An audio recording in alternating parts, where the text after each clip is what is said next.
Hello and welcome back to my channel, Fanfic Fantasy. Today, we're kicking off the fourth part of our series, What If Issei Became the Strongest Knight of Underworld? The author of this story is YagamiNguyen from fanfiction.net.now. Let's dive into the fanfic. Chapter 21 Inches. Rias Senpai. We have covered the school with a large barrier. With this, unless something disastrous happens, there will be no damage outside. Saji, one of Sona's pawns, reported the current situation to Rias.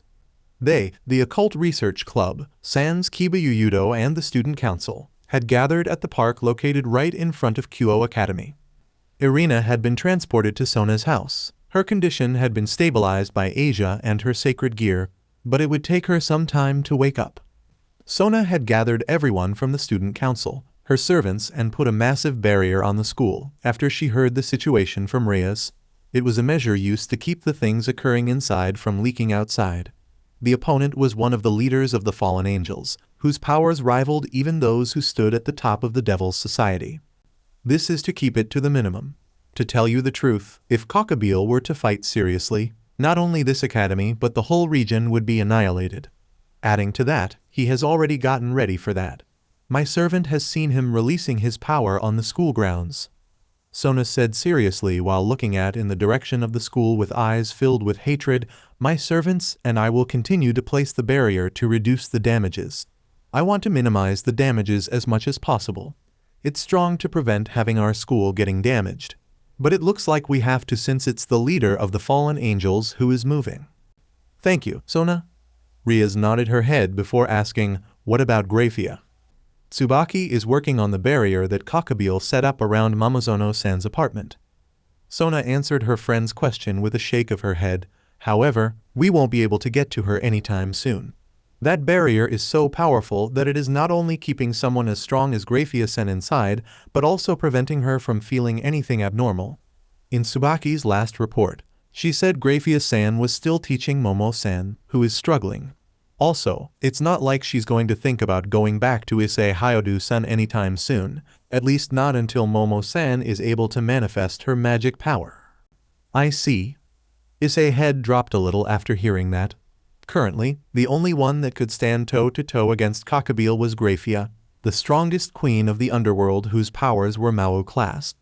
She could probably stop and defeat Gabriel before he could do whatever he was planning to do, or before he lost it and hurt his important friends instead of his enemy.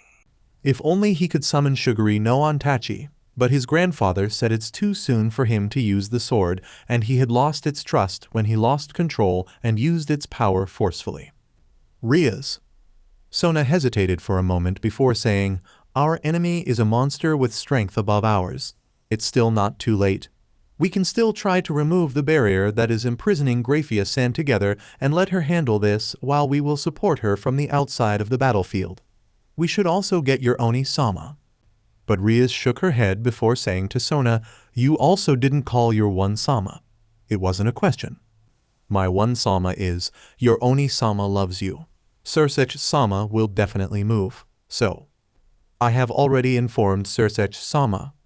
Akeno, who was standing next to Issei, said it over Rias and Sona's words. Akeno. Buchu criticized angrily while glaring at her queen, but Akeno-san didn't back down from it and said back angrily. Rias, I know that you don't want to cause problems for Sirzechs-sama. It happened in your territory, in your base. The black-haired queen, who usually wore a gentle smile, said it firmly with her eyes hardened, and it happened after the family problem. But it's a different story if the leader of the enemy appears. It is a problem that surpasses the level that you can solve. Let's borrow the strength of a Mao. Rias seemed like she wanted to say something, but she took a deep breath and nodded. Akeno put on her usual smiley face after she saw it. Thank you for understanding the situation. Buchu. Sona-sama. Sirzechs-sama's reinforcement will be here in 1 hour. 1 hour, I understand. In that time, we, the Student Council, will vow to continue to place the barriers in the name of Citri. Rias seemed like she had made her decision as well after hearing Sona's decision. So 1 hour. Now my servants, Rias called as she turned to her peerage, we will be on the offensive. We will go inside the barrier and draw Gabriel's attention. Unlike the battle against Phoenix, this is a battle of life and death. Even so, I will not forgive you if you die. We will survive and continue to attend that school. Yes, they all replied to her with energetic voices. Line break. We went in straight from the main gate. In the middle of the school field, there were 4 swords that were releasing extreme lights while floating in a circle, with a large, glowing magic circle spread in the whole school field, where Balba Galilei was sitting in the middle. What is the meaning of this? Rias spoke out her doubt. Her voice caught Balba's attention immediately. I'm going to make the 4 Excaliburs into one. Balba said it as if he found it amusing. Balba, how much longer will it take for the Excaliburs to merge? There was a voice in the sky. When all of the club members looked up, there was their most powerful enemy, Gabriel, who was sitting on a chair up floating in the sky while looking down on them, with his legs crossed confidently. It won't even take 5 minutes, Gabriel. Is that so? I will leave it to you. Gabriel moved his eyes from Balba to Rias, who was glaring at him with hatred. Is Sirzechs coming? Or is it Serafall? He asked in an amused tone. In the places of Oni-sama and Leviathan-sama, we. Swish, bang. After they heard the sound of something that flew through the air, the gym exploded, much to the shock of everyone. Boring? Well, that's okay. At least, this will be entertaining. There was a big pillar made of light where the gym was located, which, after looking closely, Issei could make out the shape of a light spear. It was the same kind of weapon Raynare usually created, only 100 or even 1,000 times bigger. Issei gulped nervously. He didn't even see that coming. Now, I will have you all fight my pet that I brought from hell. Gabriel clicked his fingers and the ground underneath them started grumbling. A portal then opened on the ground, and from there, a creature emerged. It was a 3-headed dog that was over 10 meters tall. It had thick legs, each with a set of sharp claws. Each of its head has a pair of red eyes, and there was fire coming out of the mouths that were lined with sharp fangs. Roar! The massive monster howled, shaking the entire schoolyard and the buildings. Cerberus, Rias said with a voice filled with disgust. See Cerberus? Yes, it's a famous creature that has the nickname of Guard Dog of Hell. Rias answered Asia's shaky question. It lives in the gate to hell, not in the underworld. To think, he will bring something like this to the humans' world. Rias bit her thumb while saying it. We will have to blow it away. Leave it to me. Issei stepped forward with both swords in his hands, saying that enthusiastically, but before he could make a move, Rias placed a hand on his shoulder, stopping him. Eyes. This time, we will back you up. Stay here and let us handle this. Rias told him and didn't give him the chance to argue with her by turning to Akeno, Raynare, just as we planned, let's go. Guys, wait. Hi. But before he could say anything, both black-haired girls nodded their head and summoned their wings and flew into the sky. Rias also did the same, following after her servant. Maybe it's better this way, Issei thought bitterly in his hand. It'd be better he stay behind the front line and protect Asia, who was the only non-combatant of the group, but she was also the member that held the key to their survival. The 3-headed dog, Cerberus, saw them coming and made a jump toward them. One of the heads looked towards Rias and breathed out a wave of fire toward her. Too naive. Akeno immediately flew down. In front stood Rias and froze the fire instantly with an ice spell. Raynare raised her hand above her head and summoned several weapons of light, which she then launched them down to Cerberus' body. The creature of hell howled out in pain when swords and spears of light stabbed into its flesh. I'm not done yet. It tried to jump into the air, but the Raynare stopped the dog from doing so by creating 4 large spears of light and threw them toward its paws. The spears pierced through the hell dog's paws and stabbed into the ground, completely immobilized it. Take this. Rias jumped out from behind Akeno and released an enormous black orb of demonic power that could annihilate anything it touches toward the beast. Cerberus' middle head immediately shot out a ball of fire to counter it. The 2 attacks clashed against each other violently and seemingly equal in strength until Rias' orb of destruction started destroying the fire and pushing it back. But then Cerberus' head shot out another fireball from the 3rd head, assisting the first one that was getting pushed back by Rias' immense demonic power. The strength of the fireball increased and it started to push back. Not so fast. When Cerberus tried to shoot another fireball, Koneko, who rushed past Issei and leapt into the air, landed a powerful blow to Cerberus' head. The punch was so powerful that Issei was sure that its skull was carved in, and since Cerberus was howling in pain, it might actually happen. Here's another blow. Akeno raised her hand above her head and created a yellow magic circle on the sky. The black-haired queen then brought her hand down and pointed her finger at the Cerberus, sending a massive bolt of lightning toward the beast. It was large enough to cover its entire body and packed enough power to shake the schoolyard violently when struck. Cerberus howled in pain, which became even louder when Ria's attack, which annihilated the fireballs completely, hit the side of its stomach. There was dark black blood coming out of the monster dog's stomach. There was smoke coming from it, but it was pretty much still alive. Garou. There's another one? Asia asked in shock when they heard another beastly howl. Another Cerberus appeared from the darkness and made a howl before coming towards him and Asia. Stay behind me, Asia, Issei said as he stood protectively in front of Asia, preparing to face the creature of hell. Come here so I can cut you to pieces. Beach. Issei growled as he stabbed one of his swords down to the ground and took a stance with the other at his hip. However, before he could do anything, Zenovia appeared and cut one of the Cerberus' head with ease. The head went up into the sky before turning to dust. It was Zenovia, the priestess who wielded one of the 7 fragments of Excalibur Destruction. I have come to back you up. After saying that to him, Zenovia went on slashing towards the Cerberus torso. The Cerberus howled in pain at her devastating assaults and tried to retreat, but before it could do it, Zenovia got underneath its body and slashed her sword up.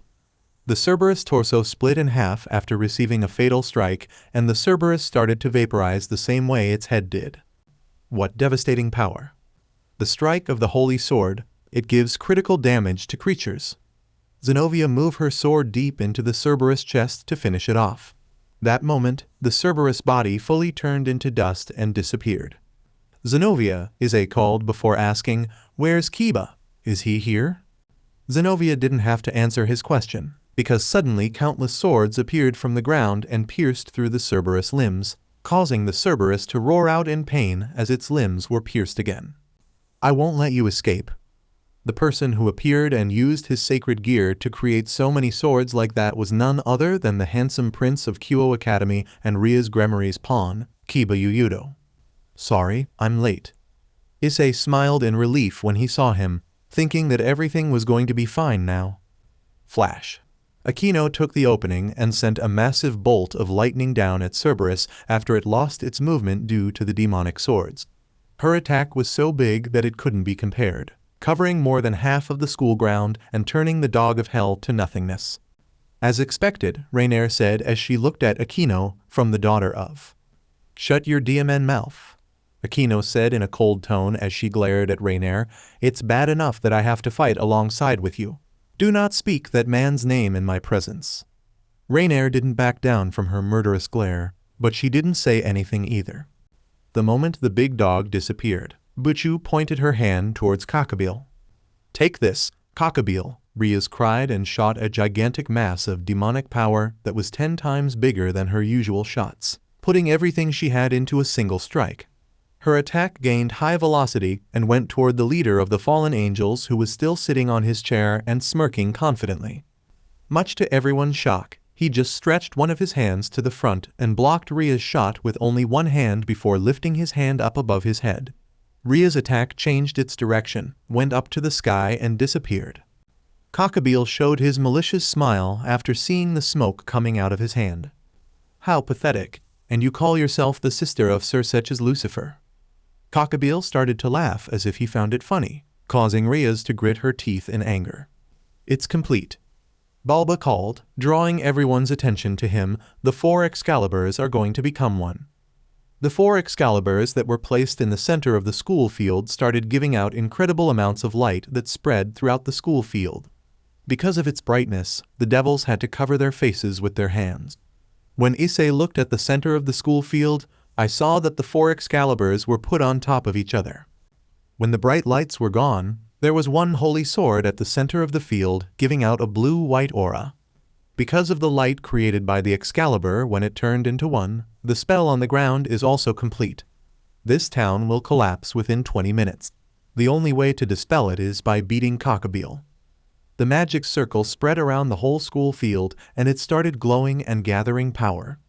"What the F are you saying?" Issei cried as he gritted the hilt of his sword so strong that his hand turned white. "You really think that I'm going to stand here and let you destroy my home? Then try to kill me if you can. Boy, don't just stand there and let your MSTR fight in your place," Gabriel smirked. "You're DMN right, I'm going to." "Eyes stop!"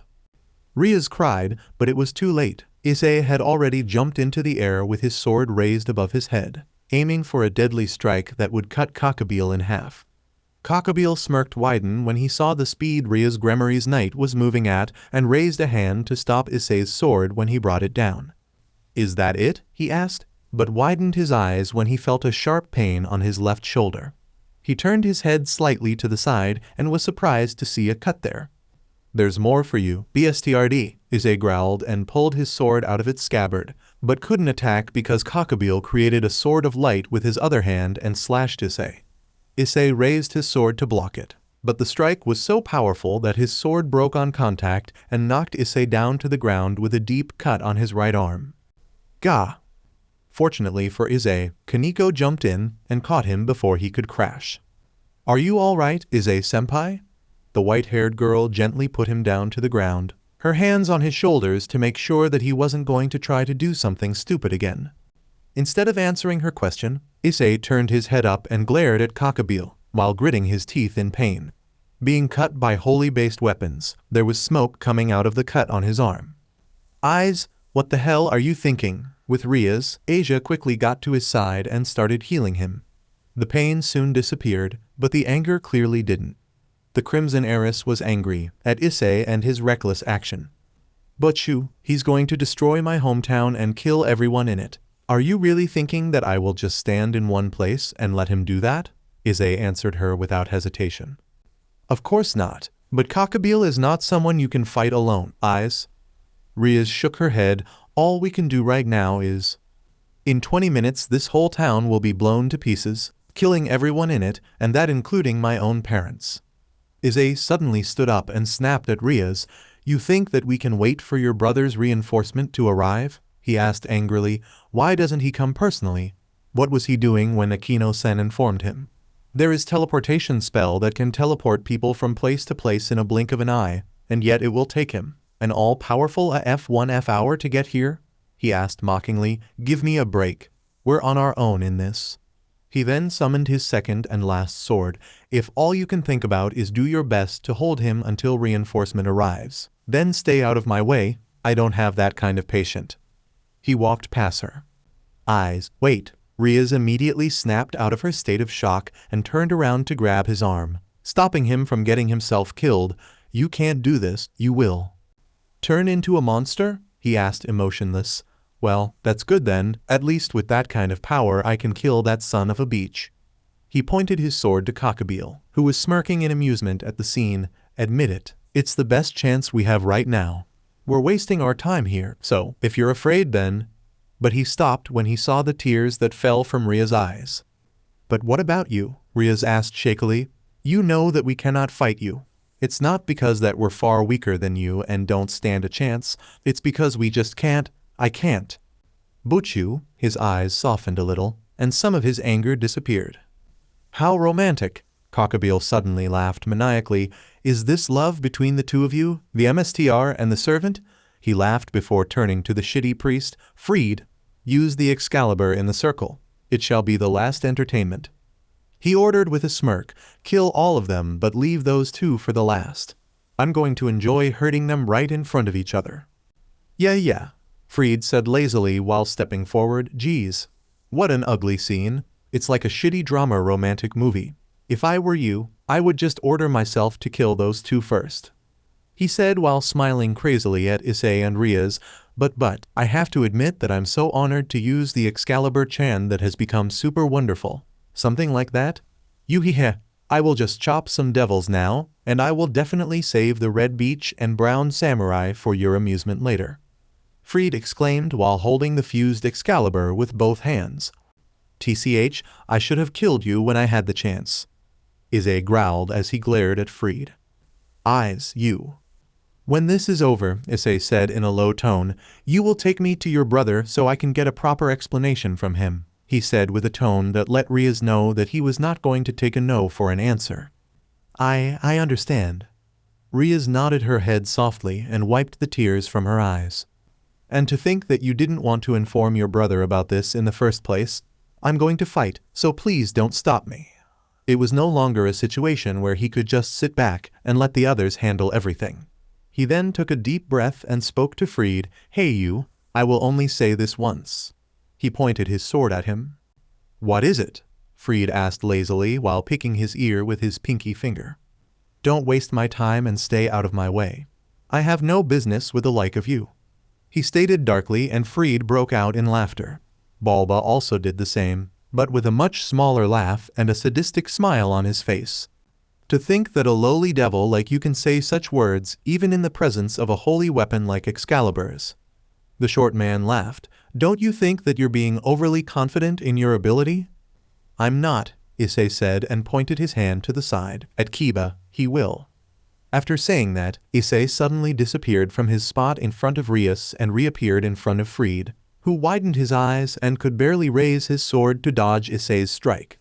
He was pushed back several feet but managed to stop by dashing his feet on the ground. You? But before he could say anything, Issei punched him right in the face. However, his fist wasn't the only thing that came into contact with his face. Zenovia, who reacted immediately after she saw Issei making his move, took a leap forward and kicked Fried in the face with her foot. The combination attack from both sword wielders dealt a vast amount of damage to Fried's face. His nose was broken, his lip was split, and his left was swollen, but overall he was all right and capable of fighting. Rias Gremory's knight, Zenovia spoke to him. If the cooperation is still valid, let us destroy that Excalibur together. Is it okay? Zenovia laughed fearlessly at Kiba's words. At worst, it won't be a problem if I collect the fragment of the Excalibur that is acting as the core of it. Since Fried is wielding it, that is a holy sword, but it is no longer a holy sword. Even if it's a holy sword, it's the same as any other weapon. It changes depending on the person using it. That is a sword of heresy. I see, Issei nodded his head. However, make sure you don't get caught in my way. And together, they attacked Fried, who activated the powers of his weapon and attacked them. At that moment, Balba decided to turn his head to look at Kiba. Who are you, boy? He asked. I am a survivor of the Holy Sword Project. No, I am the one who was killed by you, to be more precise. I have continued living by being reincarnated into a devil. Kiba said calmly to Balba, but his eyes were filled with flames of hatred. Who? The survivor of that project. This is such a misfortune. To meet you in a Far East country like this, I feel fate. Fufufu. The strayed archbishop laughed. You're the one in charge of that project, Kiba said in a low tone. Tell me why someone like you is put in charge of it. You see, I like holy swords. I like them so much that they come out in my dreams. Possibly because my heart was fascinated by the legend of Excalibur since I was a child. That's why when I found out that I can't use Excalibur, I went into despair. I held admiration for those who can wield it because I couldn't. That feeling became so powerful that I started an experiment to create those who can use them. Then it was complete. It's thanks to you and the others. What? Complete? You disposed of us after finding us to be a failure. Kiba lifted his eyebrows, seemingly in doubt. Balba shook his head. I realized that there was an essential factor needed to wield holy swords, so I used the numerical value of the factors to investigate its capability. Most of the test subjects had the elements, but they didn't have the numerical value needed to wield the Excalibur. Then I reached a conclusion. Is there a way to take out the elements and gather them? I see. I understand now. The thing that is put inside the holy sword wielders when they received a blessing is, after pushing Fried and his clones back, Zenovia stopped and turned to look at Balba while gritting her teeth hatefully. That's right, holy sword wielder girl. We take out the holy elements from those who have them and crystallize them, just like this. Balba took out an orb that was giving out light. It was a shiny, teardrop-shaped crystal. With this, the research on holy sword wielders improved. Even so, those fools from the church banished me for heresy and took away my reports on the research. By looking at you, I see that the project was succeeded by someone. That Michael. He made me look like a criminal, and this is the result. Well, it's that angel we are talking about. Even if he takes the elements out from the test subjects, he wouldn't go as far as to kill them. That part only would make him more human than me. Cuckoo. Balba laughed pleasantly. I see. You killed my comrades and took out the elements needed to wield the holy swords? Kiba asked Balba with his voice filled with killing intent. That's right. This orb is from back then. I have used 3 of them on Fried though. This is the last one. Ha. Fried laughed as he started moving with extreme speed, clashing sword with Zenovia while Issei dodged to the side. Other guys beside me died because their bodies couldn't synchronize with the elements. If I think like that, that makes me special. Just like a cockroach. Issei growled as he kicked the left side of Fried's head, sending him several feet away. My MSTR is a pureblood devil, and yet she's more human than you. Balba Galilei. How many lives have you sacrificed for your greed and experiments? Kiba asked in a very low tone. If you say that, then I will give this orb to you. My research has reached the stage where it is possible to mass produce them in the right environment. First of all, I will destroy this town with Gabriel. Next, I will gather the legendary holy swords stored around the world. Then I will mass produce holy sword wielders and start a war against Michael and the Vatican with the combined Excaliburs. I'm going to show the result of my research to those foolish angels and their followers who have convicted me. Balba threw away the orb as if he had lost interest in it. It rolled on the ground and went to Kiba's foot. The young man then leant down silently and picked it up. He patted the orb sadly, lovingly, and dearly. Everyone, there was a tear on Kiba's cheek. His expression was filled with sadness and anger. Then it happened. The orb that Kiba held started giving out shallow lights, but it started to spread and eventually covered the whole school field in a soft blue light. The light then gathered into many spots and took shapes, the shape of people.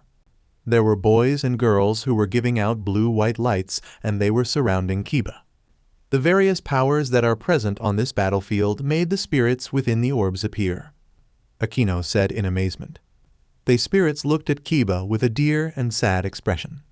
Everyone, I. Issei stopped and looked at the spirits around Kiba in understanding and sadness in his eyes. They must be his friends, the other victims of the Holy Sword Project. I have always thought about it. Was it all right that I was the only one that survived? There were those who had more dreams than me. There were those who wanted to live more than me. Is it all right that I am the only one to have a peaceful life?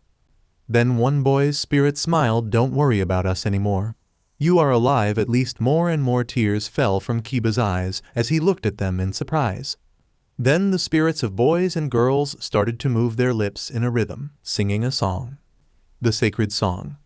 Asia mumbled while putting her hand together with a sad smile.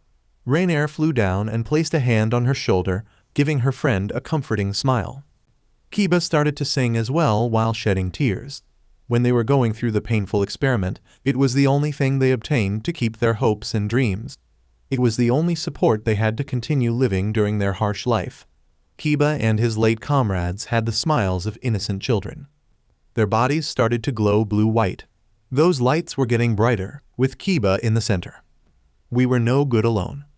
We didn't have enough elements to wield the holy swords. But it will be okay if we are together. You have to accept the holy sword. It's not scary. Even if God is watching. Our hearts are always one. Their spirits went up into the heaven, and they turned into a big light that fell down to Kiba, who stood there with a small smile on his face.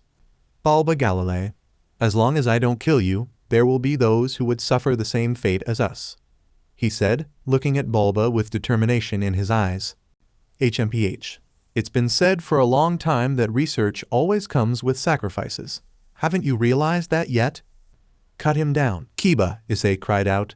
You are a member of the Gremory group and my comrade, my friend. Fight Kiba. Don't waste their feelings and spirit. Yuyudo, do it. You have to finish this yourself. Surpass Excalibur. You are the servant of Rias Gremory, and for that, you will not lose to a mere Excalibur. Rias decided to follow her knight's example and encouraged him as well. Yuyudo-kun, I believe in you. Akeno said with a soft smile. Yuyuto-senpai, Koneko joined in, please do your best. Do not let him escape this time. Raynare nodded her head. You have the chance now, finish it once and for all so you can move on. Please, do it for them, Yuyuto-san, Asia said while smiling with tears in her eyes. That's right, let us overcome this together. The feelings we couldn't say back then. The wishes we couldn't fulfill back then. Right now, right here. Kiba said as he held his hand in front of him. Please respond to my feelings now. Sword rebirth, he cried, and from the space between his hands, holy and demonic aura started emerging and formed into a single sword, balance breaker sword of the betrayer. You shall receive the power of this sword that has both the power of light and demonic powers with your own body. As Kiba held the sword with one hand, he shot forward and promoted himself into a knight, gaining extreme speed from knight's attributes. If that was the true Excalibur, then I could not have won against it. But that Excalibur cannot cut the feelings of me and my comrades. Hey, hey, hey, Fried cried out in shock as he blocked Kiba's strike. Much to everyone's amazement, the sword withstood the cutting power of the fused Excalibur. This is unfair. 3 against 1. He then pushed Kiba's back and used the power of Excalibur Mimic and rapidly at the same time. Splitting the tip of the sword at the tip started to come at Kiba with god speed. It accurately tried to pierce Kiba from every direction, but I blocked and parried it with each strike. Why? Why isn't it hitting? You are supposed to be the unrivaled holy sword Sama, aren't you? Weren't you supposed to have lots of legends of being the ultimate sword? Fried shouted. I could see that his expression was filled with both enjoyment and impatience. Then I have to add this as well. He activated the power of Excalibur Transparency, making the tip of his Excalibur disappear. Like you said, as Kiba dodged the transparent sword with his holy demonic sword, Issei appeared at the side and stabbed Fried rapidly with his sword. You're fighting 3-on-1, so don't take your eyes away from your other opponents. Gah! He was forced to jump back to dodge the last strike that aimed at his heart, but the force of the strike was so powerful that it sent an invisible force toward his chest, making him cry out in pain. Yes, keep him there like that. Zenovia suddenly intruded. She held the destructive holy sword in her left hand and put her right hand in the air. Saint Peter, Saint Basil the Great, Saint Denis, Holy Mother Mary, please hear my voice. She started the chain, and then the space beside her got distorted. Zenovia put her hand in the middle of the distorted space. She put her hand in and pulled something from the dimensional gap. It was uniquely shaped broadsword with a blue blade and a golden edge. The sword had a semicircular guard on the left side of the handle that extends to the bottom just above the pommel, with a small extension on the right side of the handle. Standing from the tip of the blade, the sword was slightly taller than Zenovia, surpassing the latter's height by just a few centimeters. In the names of the saints who reside within this blade, I will release it. Durandal. Durandal? You were not the wielder of the Excalibur? Not just Balba, even Gabriel couldn't hide his astonishment. Wrong. I was originally the wielder of Durandal. I was also chosen as the holder of the Excalibur. That's all. Zenovia made a stance with Durandal. Two-sword style along with the Excalibur. After learning the truth about the true ability of Excalibur's users, do you think that I still see the right for myself to continue to use it? She asked with a small smirk. Absurd. According to my research, we haven't reached the stage where someone can wield Durandal. Of course. Even in the Vatican, they haven't made someone who can wield Durandal artificially. Then why? Unlike those common artificial holy sword wielders like Irina, I'm a natural-born wielder. Balba became speechless at her words, so she was like him, naturally blessed with the ability to wield a legendary sword. Durandal is a sword that ravages beyond what people can imagine. It cuts anything it touches. It doesn't even listen to me most of the time. That's why I have to keep it in another dimension, otherwise it would be dangerous. Even I, the holder, have a strong time with it. Now, Fried Zelzen, thanks to you, we can have the decisive battle between Excalibur and Durandal. Right now, I'm shaking with enjoyment. Don't die in a single strike, okay? At least use the Excalibur to its fullest. Is that even allowed? It became a situation like this. You shitty beach. I don't need any of that for this setting. Fried shouted and moved his killing intent to Zenovia. slashing his transparent sword towards her. Gakien. With a single side slash of Durandal, the Excalibur shattered, leaving a big hole in the schoolyard much to their shock. So it's just a broken holy sword, huh? It can't even compete with my Durandal. Zenovia made a sigh while looking bored. Incredible, Issei muttered. For the first time ever, he was able to see the fullest potential of a legendary sword. Are you serious? Are you really serious? The legendary Excalibur-chan is shattered into pieces. Horrible. This is really horrible. Kya. Was it wrong to use something that was broken from the start? The shallowness of humans. The foolishness of the church. I want to grow up while taking a glimpse of it. His killing intent became weak, and Issei and Kiba both went right at him. He also couldn't respond to it as they both ran at him with godly speed. He tried to block Kiba's holy demonic sword with the remnants of his Excalibur, but a shallow shattering sound echoed. The sound of the Excalibur crumbling. Did you see it? Issei smirked as he threw the scabbard of his sword away. Our powers have surpassed Excalibur.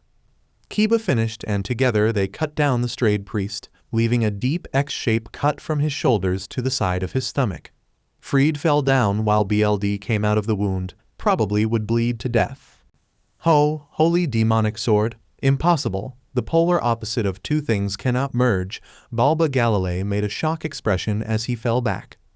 Balba Galilei, prepare yourself, Kiba said as he took steps forward. I see, I understand now, holy and demonic. It will be an explanation if the beings that represent the two become unbalanced. Then not only the Mau but the god has also.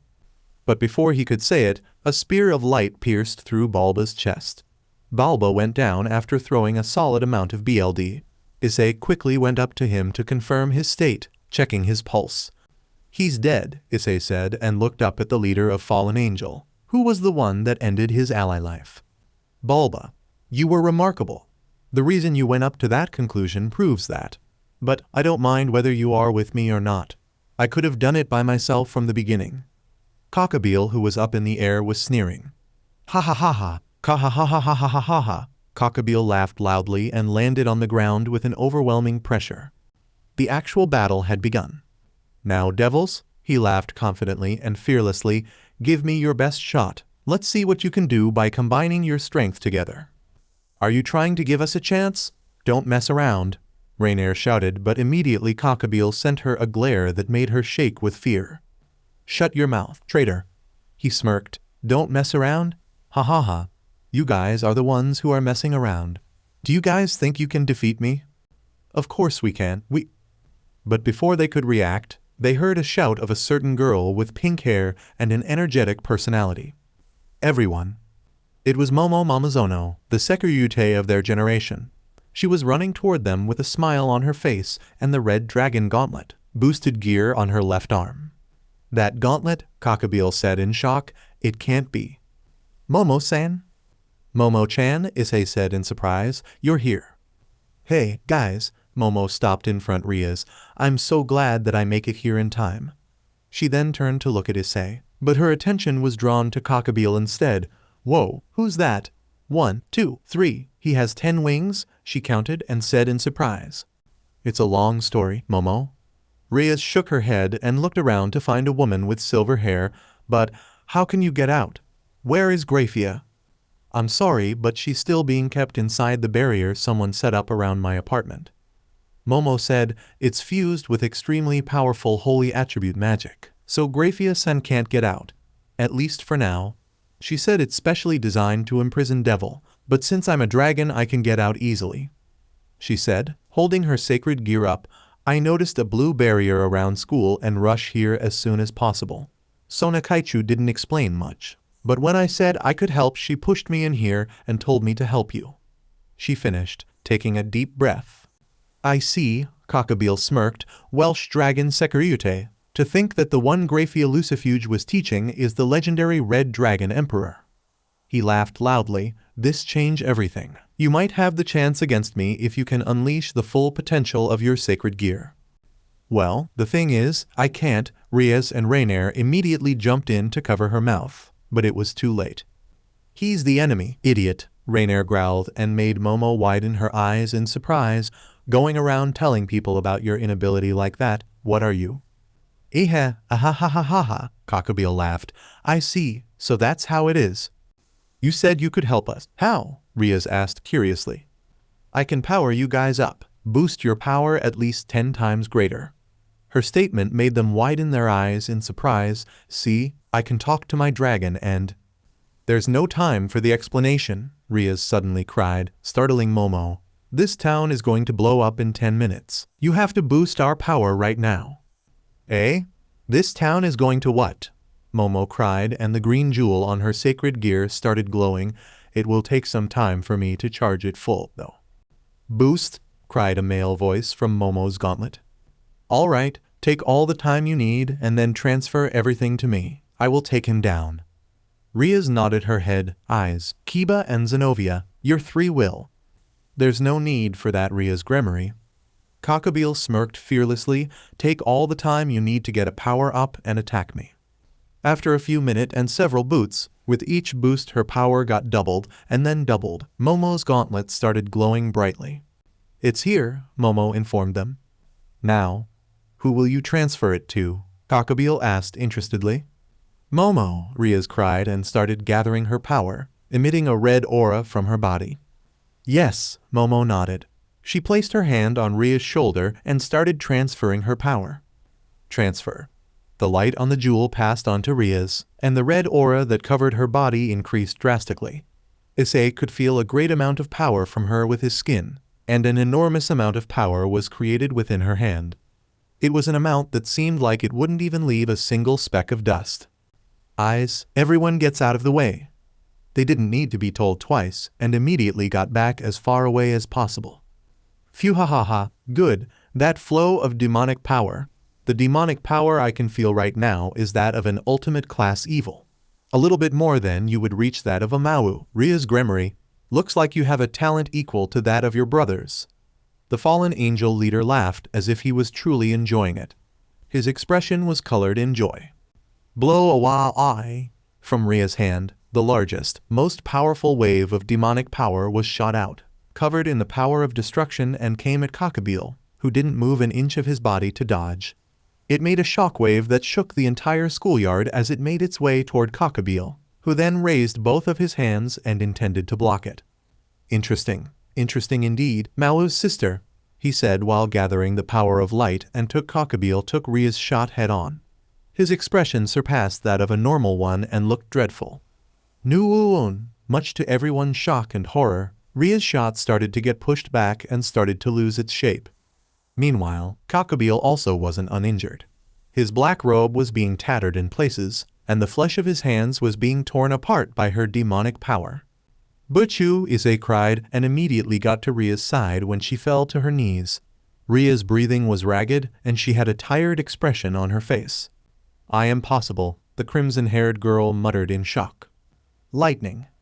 At the moment when Cockabeel was about to deflect it with his palm, Akeno sent the lightning towards Cockabeel, who was concentrating on blocking Butchu's attack. But her lightning dissipated with a single movement of Cockabeel's wing.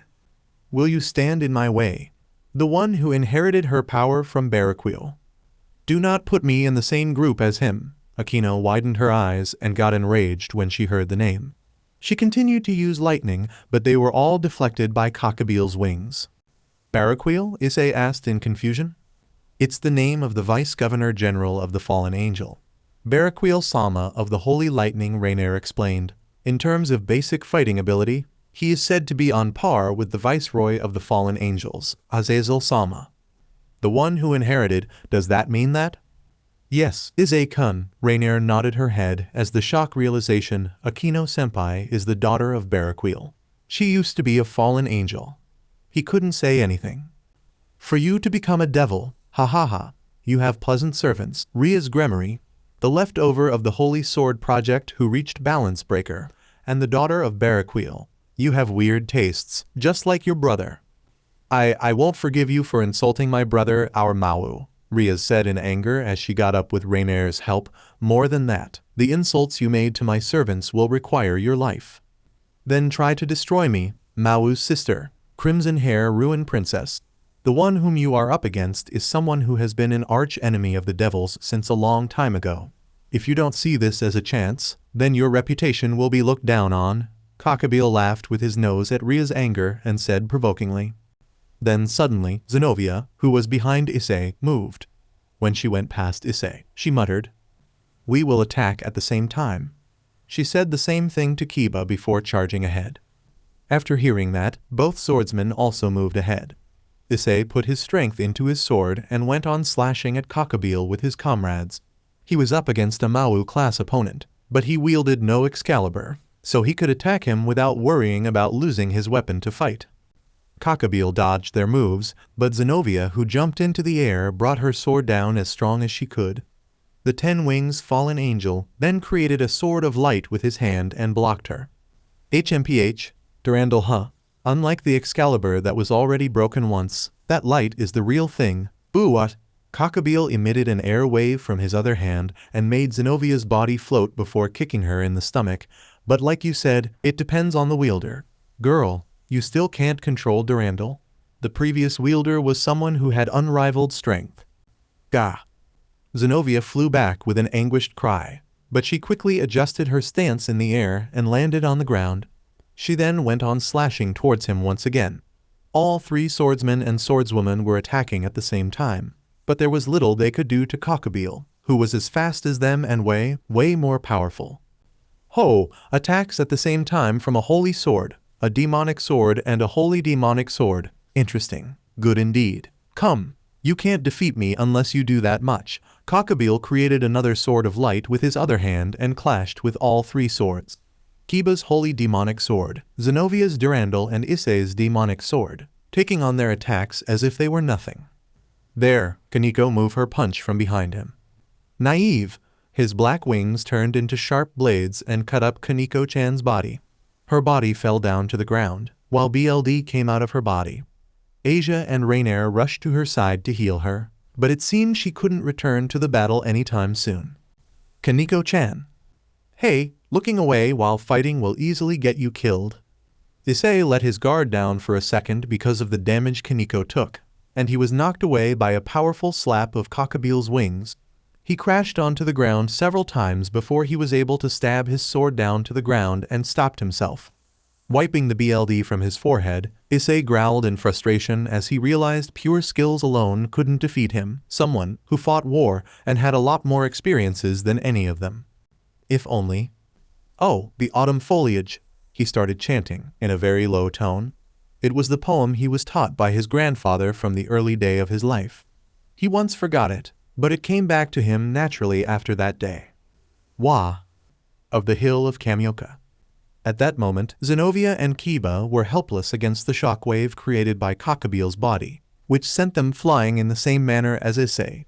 They somehow fixed their stance, but both of them were breathing strong. It's not over yet. Kiba put strength into his holy demonic sword and stood up again. He then went forward slashing towards Gabriel with no flaws. My good lord and sovereign. Ha ha ha, you still come at me? Alright, come. Holy demonic sword. Kiba surrounded the fallen angel by making swords covered with holy and demonic aura, making him stuck in that position. Would see it in the evening. You think you've captured me with this? The 10 wings of Gabriel, who was smirking, started to become like swords and began breaking the swords around with ease. Kiba then went forward slashing at him from the front. But the fallen angel didn't flinch, and he stopped Kiba's holy demonic sword with just 2 fingers, and asked for it in the morning. Is this it? Gabriel sighed. Kiba created another holy demonic sword, but that was also stopped with his other 2 fingers. Kiba opened his mouth wide and imagined to create a holy demonic sword around his mouth. The 3rd sword which he held the grip with my teeth and moved his neck to the side roughly. On that very hill from afar. Gabriel let go of his swords and stepped back, and there was a single scratch on his cheek, with a bit of BLD coming out of it. Kiba couldn't believe that he could only make that much of a damage on their enemy. Everyone was making expressions of despair and breathed violently. Only Gabriel, who was at an advantage, was smirking. I gazed, wondering. Seeing that even after losing the masters you serve, you devils and followers of God can still fight, huh? Suddenly Cockabeel spoke and Issei stopped with his eyes widened in surprise. What do you mean? Rias asked with doubt. Cockabeel started laughing aloud as if he found it truly amusing. Phew ha ha, phew ha ha ha ha ha ha ha ha ha. That's right, I totally forgot. The truth wasn't revealed to you lower guys. Then I will tell you. In the war between the three sides, not only the leader of the devil but also God died. Everyone was shocked and couldn't believe what he just said. It's normal for you guys to not know about it. Who can say that God has died? Humans are an incomplete bunch. Without God, they cannot control their hearts and obey the laws, you know? Even us, the fallen angels, and devils couldn't tell this to those below us. You won't know where the information about God will be leaked from. Even among the three powers, only the people at the top and certain people know about it. Though it seems Balba noticed it earlier. He explained with a wide smirk on his face, after the war, what was left were the angels who had lost their god, the devils that lost their Mao, and the majority of high-class devils, and the fallen angels who lost most of the fallen angels apart from the leaders. So it wasn't a merely exhausted state. All of the factions fell so low that they had to rely on humans to continue their generations. Especially the angels and fallen angels that could only continue their generation by mating with humans. Fallen angels can increase if the angels fall. But pure angels can't increase their numbers after losing God. Even pure devils are rare, right? Lies, it's a lie, Zenovia muttered as she started losing the will to fight, having a panicked expression that was too unbearable to look at by anyone. The truth is that another big war wouldn't happen unless you do it on purpose. It means that all three sides went through hell in the past war. Everyone decided that it was meaningless to continue having a war if the start of it all, God and the Mao, were dead. Even that Bstrd Azazel declared that there is no second war after losing the majority of his men in the war. It's strong to bear. It truly is strong to bear. To lower your gun once you already shot it. Don't F around. Don't F around. If we continued on from there, we could have won. Even so, Is there any value in fallen angels who can only live by inviting humans who possess sacred gears? Cockabeel declared his argument strongly. His face was expressing anger. The real truth made an impact on us more than we thought. Asia-san covered her mouth with her hands, opened her eyes wide, and her whole body shook. Even if she turned into a devil, her belief didn't disappear. God doesn't exist. God is dead. Then the love we were given by him is, Asia stuttered with tears falling from her eyes. Cockabeel answered Asia's doubt with a laugh. That's right. It's normal that there is no love from God and no divine protection from him. God is gone already. Michael is certainly doing well. He's taking the place of God and is taking care of the angels and humans. Well, if the system used by God is operating, then the prayer to God, the blessing of God, and exorcism would function. But if you compare it to the time God was present, the number of believers decreased. That holy demonic sword brat over there was able to create the holy demonic sword because the balance between God and the Mao broke. In reality, holy and demonic powers cannot merge.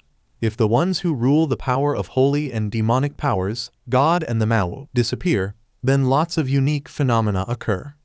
Hearing Cockabeel's words, Asia-san dropped onto the ground with her eyes lifeless. Asia, pull yourself together. Asia, Raynare held her and tried to call for the former nun. From here on out, I will start a war. I will take your heads as a gift. Even if it's only me, I will continue from where we left off. I'm going to show Sirzechs and Michael that we, the fallen angels, are the ultimate beings. Don't mess around, Issei cried as he stood up and glared at Cockabeel. I can't let you destroy my town, my family, my comrades and my friends. Just for your selfish motives. He shot forward and attacked Cockabeel alone. However, much like his previous attempts, he got knocked down or blown away by the more powerful man, but still, he stood up and charged at Cockabeel with the intent to kill. Or asks of it tomorrow. He struck left, but Cockabeel blocked it and forced him back. Sadness I feel at eve. As Issei chanted the last poem of Jito Empress under his breath and kept on attacking Cockabeel from every direction, only to be parried and knocked away, dark clouds started gathering in the sky and the student council was the first ones to notice the sudden change in weather. And heart-rending grief at morn the sleeves of my coarse cloth robe. What a stubborn servant you have here, Rias Gremory. Cockabeel smirked as he kicked Issei in the chest and sent him rolling on the ground. Eyes, Rias muttered as Issei once again pushed himself to his feet. His body was covered in BLD, but the fire still burned powerfully in his eyes. Are never for a moment dry. No special ability, no sacred gear or whatsoever, and yet, the sky then rumbled and a massive bolt of lightning, followed by many others, then struck the schoolyard, shocking everyone. Cockabeel looked at Akeno, but she didn't show any signs of casting her spells. Lo, our great sovereign, a goddess. What are you chanting, boy? Cockabeel asked as the sky rumbled loudly. Is this what you're doing? He couldn't say it, but he had a feeling that something extremely bad was coming. Terry's on the thunder. Answer me what you are chanting. Cockabeel flew at Issei with a spear in his hand. I have him, quick. Eyes, watch out! Everyone cried out in horror when he didn't dodge. Kiba tried to get to him, but even after promoting to knight, he wouldn't be able to make it in time. Your death, Issei answered coldly as he raised his hand above his head in the clouds of heaven. A bolt of lightning then shot down from the sky and struck Issei's body and blew Cockabeel back before he could impale Issei with his spear. When the light died down, in Issei's hand was none other than the sword he was born to wield, the pure white katana with glowing golden kanji patterns along the scabbard. What is that sword? Zenovia asked in surprise. Even her, someone who wielded a legendary sword, was amazed by its power. The strongest element weapon, a lightning-based weapon, Sugary no Ontachi. Kiba answered in amazement. What is this? Cockabeel muttered in shock as he felt its power. Not good. Sugary no Ontachi. Issei muttered as he held it with both hands, taking a stance. Let's end this. However, before he could make a single move, electricity cracked violently around the length of Sugary, causing Issei to cry out in pain and dropped the sword down to the ground. He couldn't believe that Sugary's rejection would be that bad. Eyes, Rias and the other cried, but their words could no longer reach him because his earphones had been completely destroyed. To think that you're the descendant of that clan, who was blessed by the Shinto gods and goddesses. Cockabeel said as he glared at Issei, the sword that stands at the top 3 most powerful weapons in the world. But it seems you can't control it well, can you? He asked with a smirk. Well, no matter, I will just kill you right here so that you will no longer be a threat to me. He couldn't hear anything, either the words of his friends or the threats of Cockabeel as they rushed in and put everything they got left in hope of stopping Cockabeel from killing him. He turned his head and looked at the white katana. His hand reached out and tried to grab it, but once again electricity cracked and forced him to pull his hand back. Please, Issei thought bitterly in his head. Please lend me your strength, Sugary. The clock was ticking, and there were barely 3 minutes left for them. I want to protect my family, my friend. I want to protect them. He reached his hand out, as Cockabeel was nearer and nearer to Issei, shrugging every attempt to stop him like it was nothing. Please, just this time, I will prove to you again in the future. Just lend me your strength this time, and I promise I will never fail you again. Stay away from him, Rias cried out and got in between Issei and Cockabeel, her hands covered in demonic power. Cockabeel smirked and backhanded her away. I will enjoy raping you later, princess. The fallen angel smirked. You and your servants will be my ultimate trophies. Forming a sword in his hand, Cockabeel raised it above his head and prepared to stab Issei with it.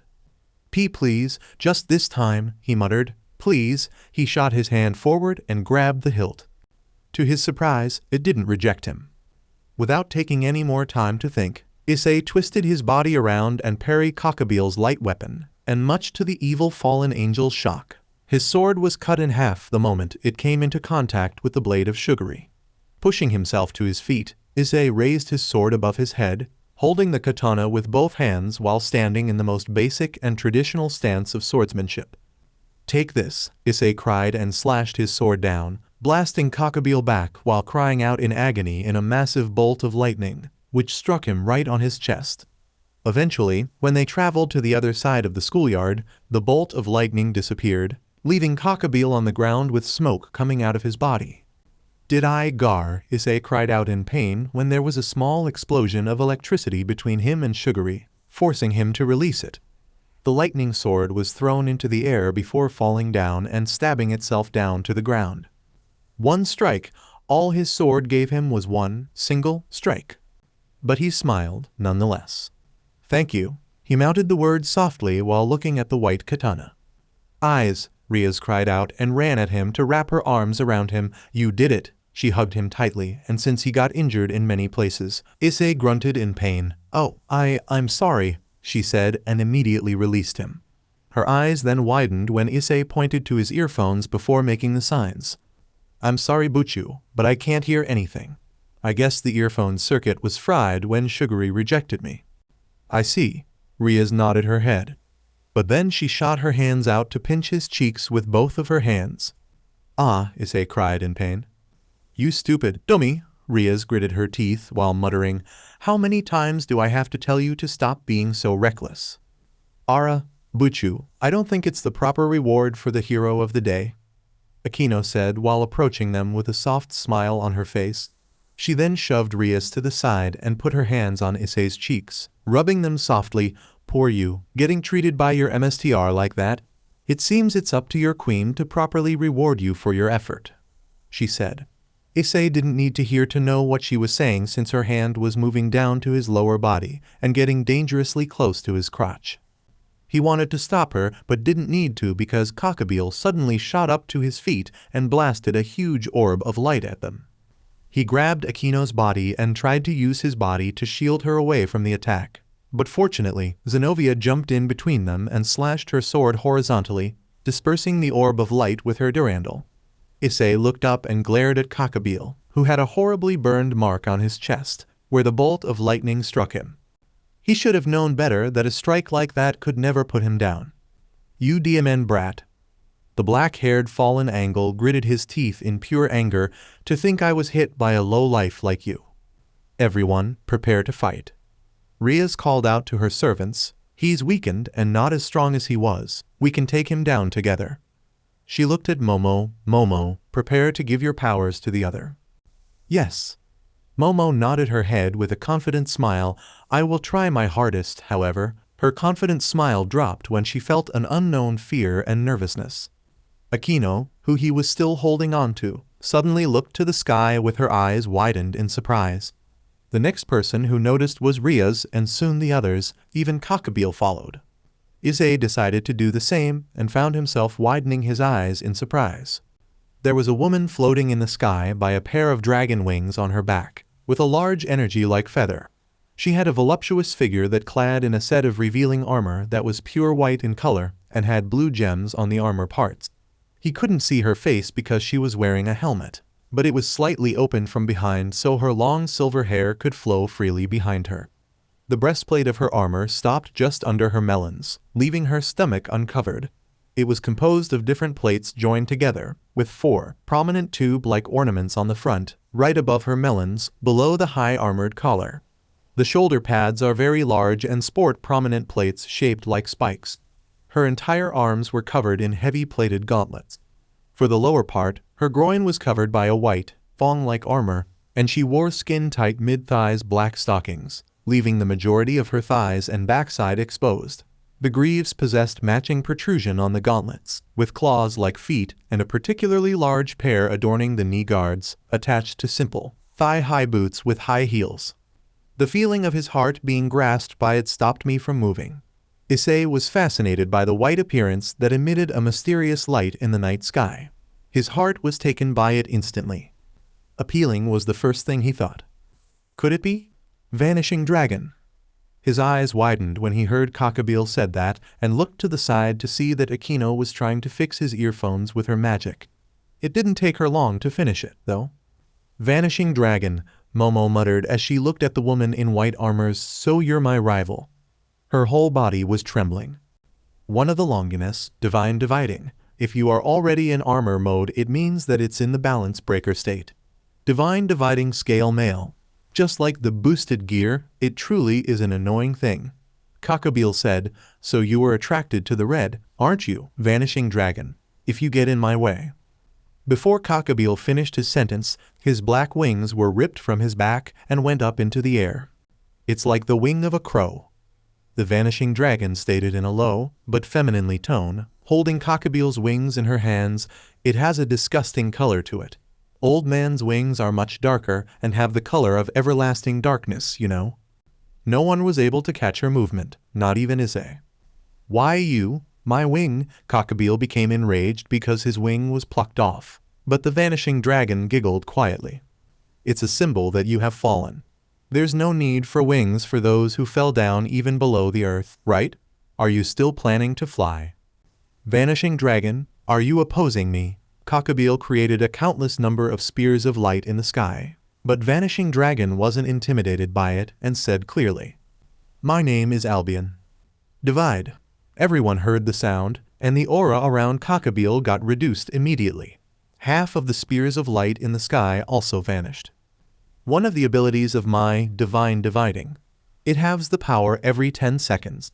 Your power will become my power. You don't have time. If you don't defeat me quickly, you will become so weak that you can't even beat a human. And you have already gotten yourself in a very bad shape before I arrive, you know? Just like in the legend. The ability of the Sekiryute, Momo's ability, doubles the power of the possessor and can transfer it to others. The ability of the Hakiryuku, that woman's power, takes the power of their opponents and makes it theirs. With the remaining wings, Cockabeel tried to attack towards the vanishing dragon Albion. But he couldn't catch him because he wasn't able to keep up with the movements that could be said to be as fast as the speed of light. She was toying around with him like he was nothing. Divide. DMNU, he tried to attack Albion with a spear of light and a sword of light, but Hakiruuku swung her arm to the side and vaporized them. While Cockabeel was having a strong time fighting, his powers were getting halved as well. Divide. After a few sounds, Cockabeel's movement fell so low that Issei bet even Asia could take him on with a stick. Albion sighed. Already the power of a low-level fallen angel, huh? Boring. I thought we could have a bit more fun. Albion disappeared from his sight and went towards Cockabeel while creating tracks of light. When she stopped, her fist went deep into Cockabeel's stomach, forcing his body to bend a lot, and he vomited his BLD on the ground. Impossible, me. What? You said a common phrase of a grunt? Impossible? Me? What's after that? This can't be, is it? Albion giggled as if she found it truly amusing. I was told by old man Azazel to take you back even if by force. You acted a bit too much. You? So that's how it is. Azazel? Azazel. Aye. Albion then punched Cockabeel in the face and the man crumbled down and fell onto the ground, just like that.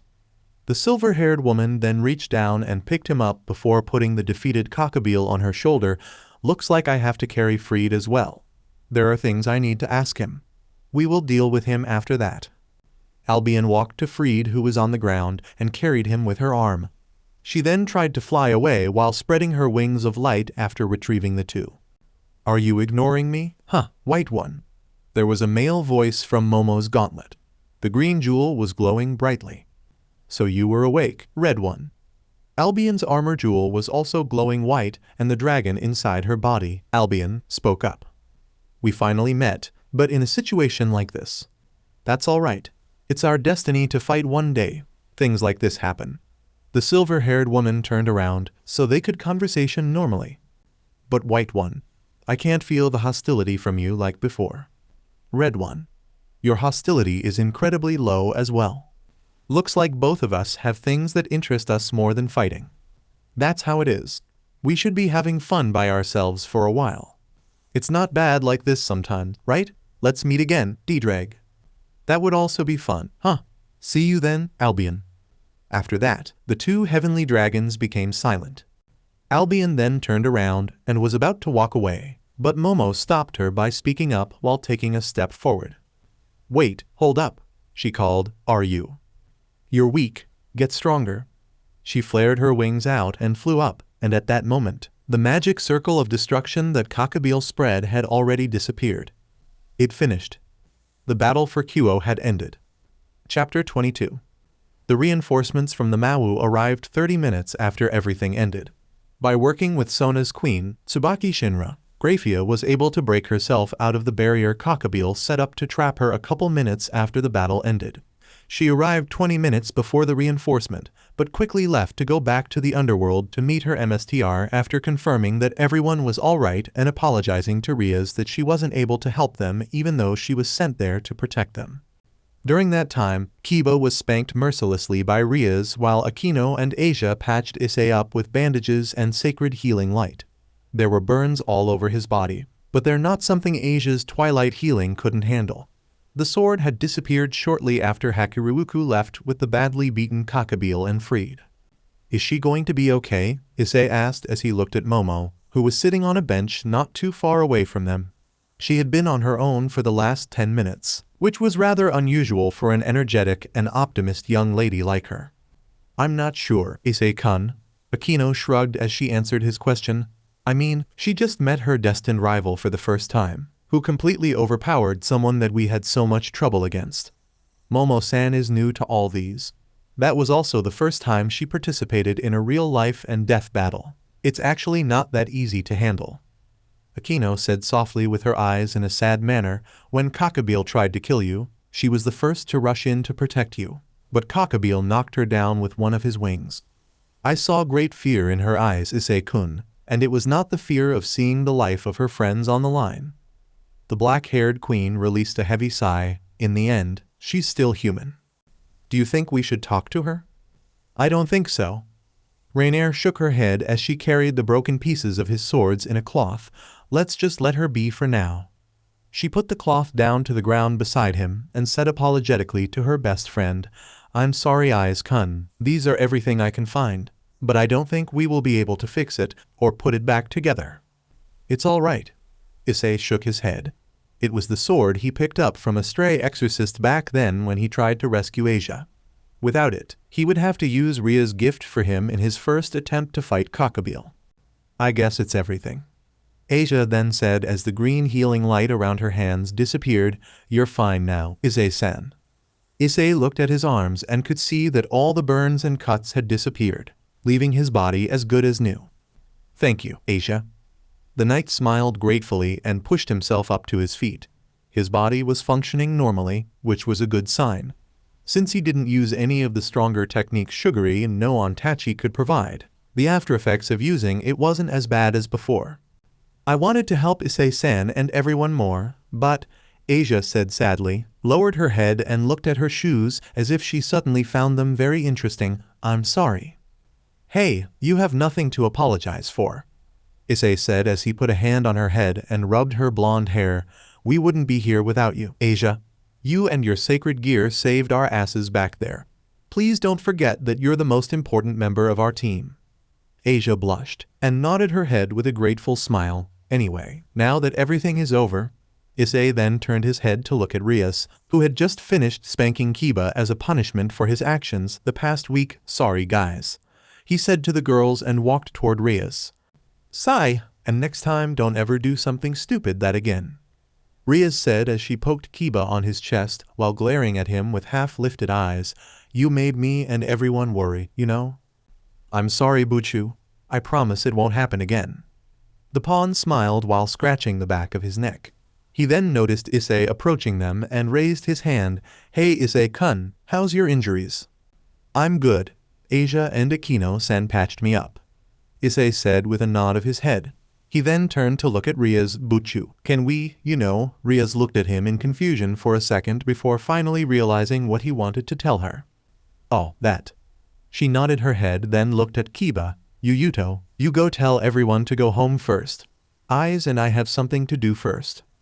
After receiving a nod from Kiba, she turned back to her knight. This way, Issei. Rias said as she gestured her hand to tell Issei to follow her. We will use the magic circle in our clubroom. It's faster that way. Issei nodded and followed her into the old school building.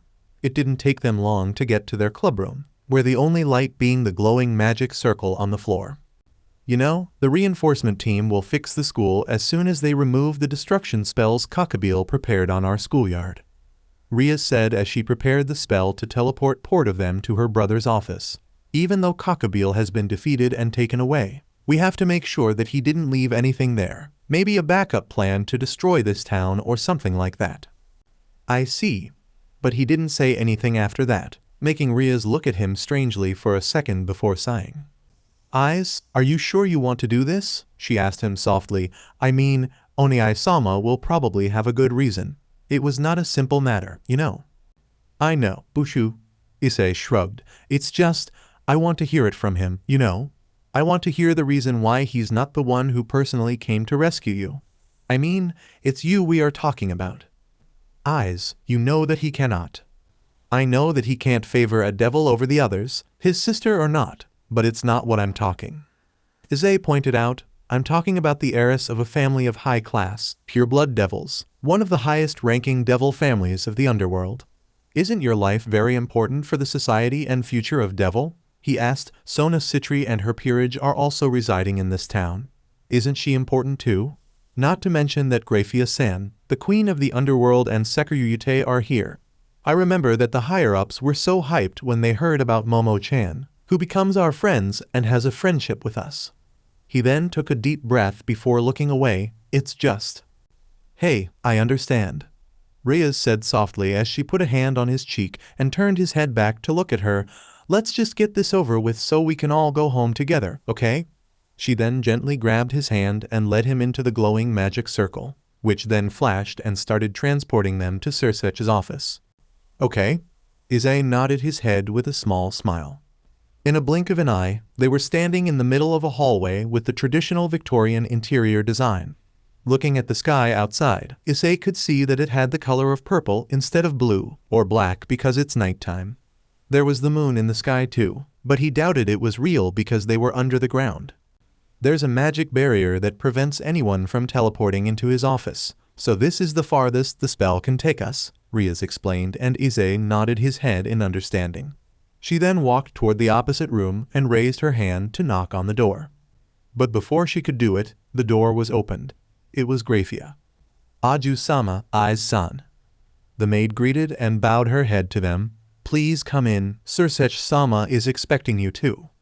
He is? Rias asked in surprise, turned around to look at Issei before saying to Grayfia, well, I guess he doesn't miss anything, does he? She asked with a smile and entered the room with Issei. Issei had met Sirzechs before, as he was one of the first people or devils that came to visit him when he was still recovering from the side effect of using sugary with his grandfather, Hayato Furinji. Issei heard that they were great friends and each had an immense amount of respect for each other. They met a few decades ago in the past when he was still the guardian of Ai's grand shine. Sirzechs used to want Hayato to join his peerage, but he refused because he couldn't abandon his duty. Sirzechs-sama. Grayfia spoke up as she walked past them, informing the crimson-haired Mau who was sitting at the table in the middle of the room, Aju-sama and Aiz-san have arrived. Oh.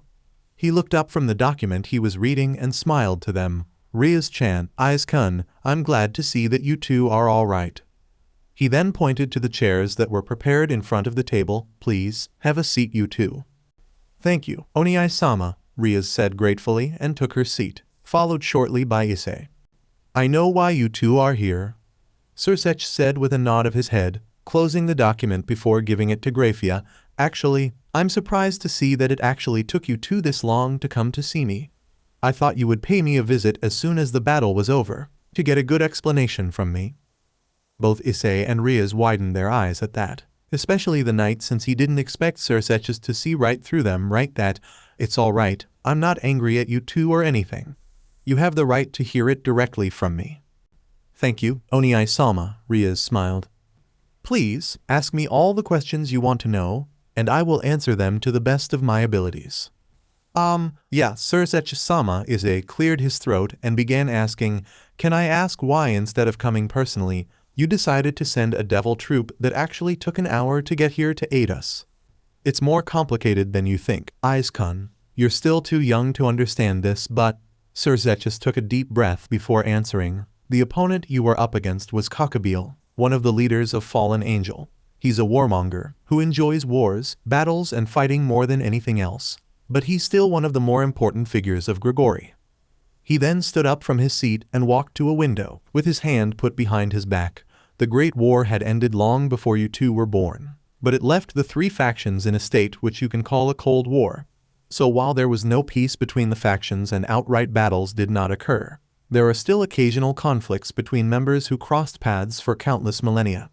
We cannot risk starting another great war, especially when all three actions has lost their main forces and couldn't continue battling. He then paused for a second before saying, however, Cockabille's action nearly destroyed the existing status quo of the three factions. He stole one of the most important weapons of heaven and threatened the lives of two devil families' heiresses, as well as the lives of many young devils like you. Such action can no longer be overlooked. But for the sake of peace, I have to personally make sure that no devil like Cockabille would use this as an opportunity to start a war with Fallen Angel. We don't want war, but we're not saints either. Oniai-sama is the Malu of domestic affairs. Rias explained to Issei he takes care of internal issues. Many clan heads and members of their families demanded war against them, you know. Sirzechs continued after that, some of them lost their loved ones to the fallen angels in the previous Great War, so it's perfectly normal for them to have a deep hatred toward the ones with black wings. However, I cannot let their hatred, their thirst for revenge make them overlook the sake of our race. As soon as I received the report from Ria's queen, I called for a meeting and made sure none of them is going to cross the line. What about the Gregory, Oniai-sama? Rias asked. Even though I had informed them about it beforehand, at first, they refused to act or do anything about it on their own, which was why the tension was high. However, I had Serafall taking care of that. It's also the reason why she couldn't come to the human world to save her sister. Sirzechs turned around and answered Ria's question with a soft chuckle. She loves her sister a lot, maybe even more than I love you, Rias.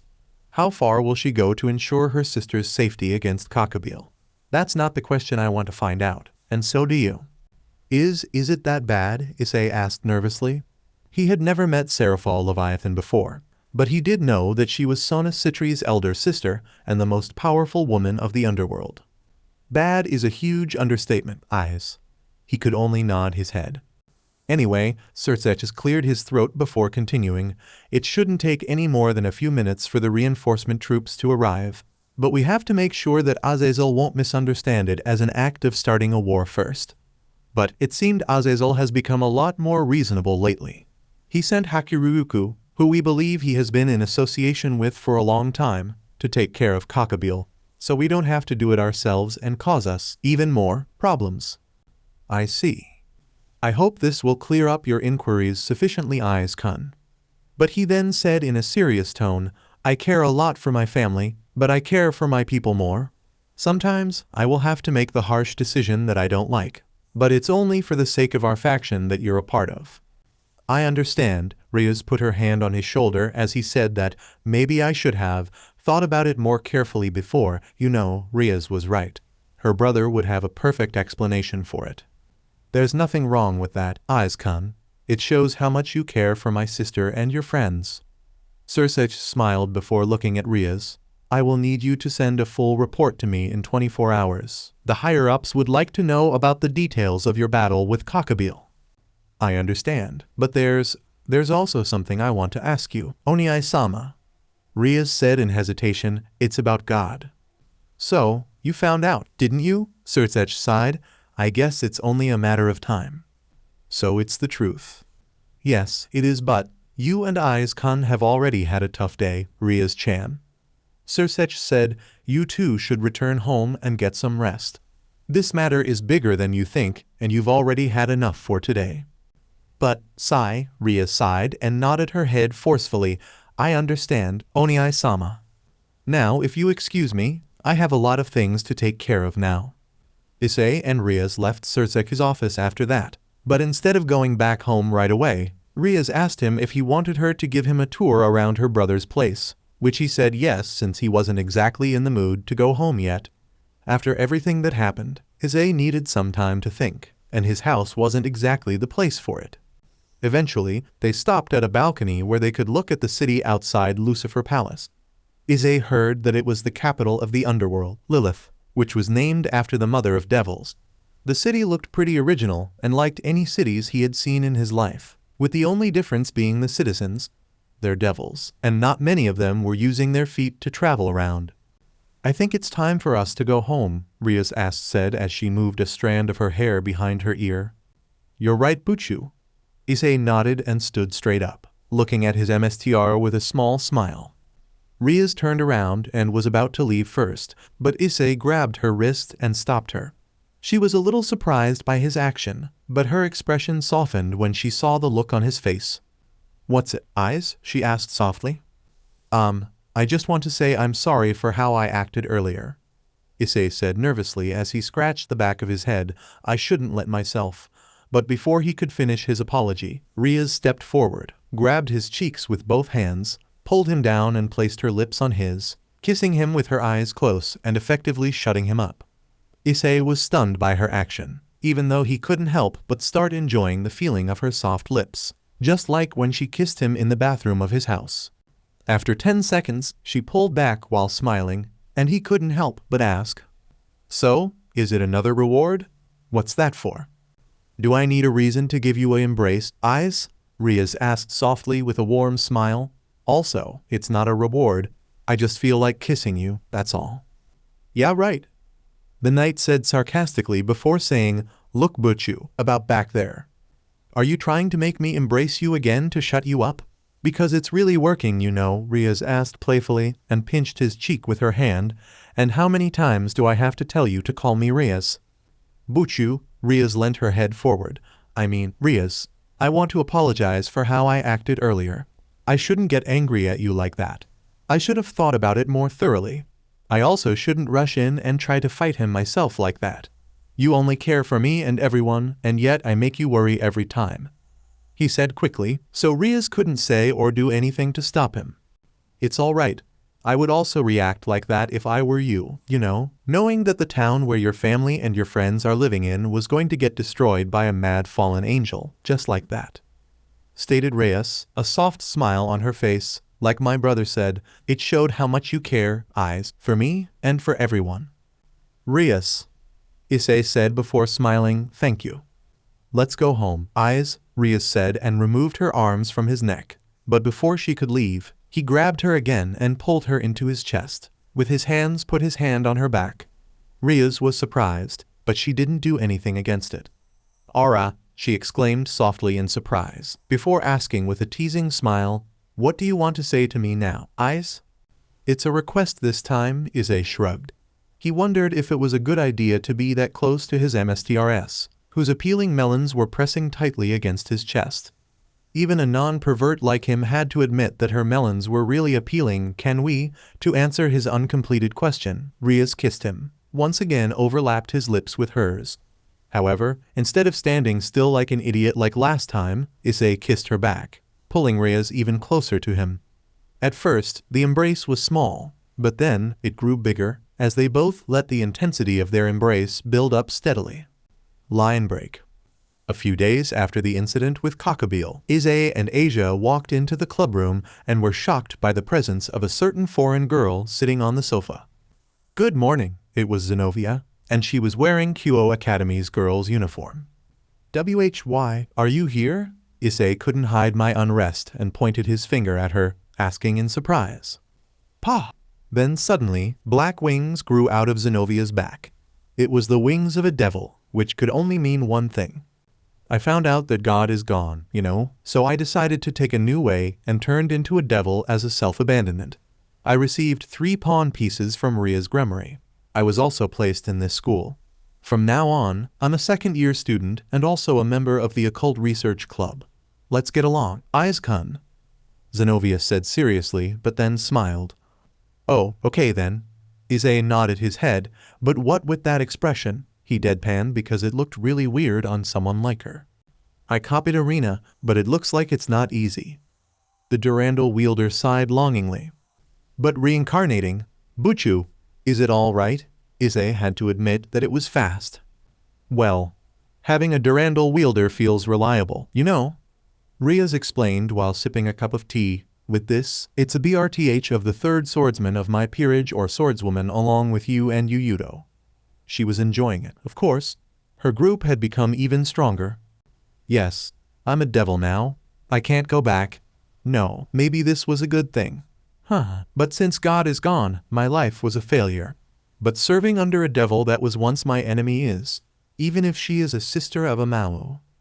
Zenovia started to hold her head down while mumbling under her breath. By the way, where's Irina? Irina returned to headquarters along with the corpse of Balba and the Excaliburs, including mine. The fragments that act as the cores were retrieved in that state, so the mission of retrieving it was accomplished. If they have the cores, they can use alchemy to make the holy swords again. Issei nodded his head in understanding, though he wanted to talk to and get to know Irina more since they're childhood friends and she might be able to help him remember something about his forgotten past. Was it all right to give them your Excalibur? More like, was it okay for you to betray the church? Raynare asked curiously as she entered the room. Sorry, I'm late, Buchu. It's class businesses. I have to give them the Excalibur back just in case. Zenovia answered the question right away. Unlike Durandal, there are other wielders that could be chosen. Having Durandal is enough for me. When I mentioned the absence of God to them, they became silent, so I became an outsider for knowing the absence of God. The church hates outsiders and heresy very much. Even if that person is the wielder of Durandal, they will cut them off, exactly the same way as the incident with Asia Argento. She laughed softly before signing longingly. Like I said, Issei stated as he took the seat on a long, Buchu is a pure-blood devil, and yet she's more human than them. Rias beamed at him. I guess you're right, in a way. Zenovia nodded. Irina was lucky. Even if she wasn't in the battle because of the wounds, she ended up not knowing the truth. She has a stronger belief than me. If she found out about God, I don't know what would have happened to her. She then paused for a second before continuing, except she was really disappointed that I became a devil, but I couldn't tell her that it was because of the absence of God. It was an awkward farewell that we had. Maybe we might be enemies the next time we meet. Zenovia said it while narrowing her eyes. The church made contact with us devils. More precisely, the Mau talk about this incident. Rias spoke up when the members were all there. They said they would like to make contact with the Mau because of the unclear and dishonest actions of the fallen angels, even though they felt unsatisfactory about that. They also apologized about Balba because it was their mistake for letting him escape in the past. She explained to them, the truth about this incident was sent to the God side and the devil's side by the viceroy of the fallen angels, Azazel. The theft of the Excaliburs was an action taken by Gabriel only, and the other leaders didn't know anything about it. He planned to break the tension between the three sides.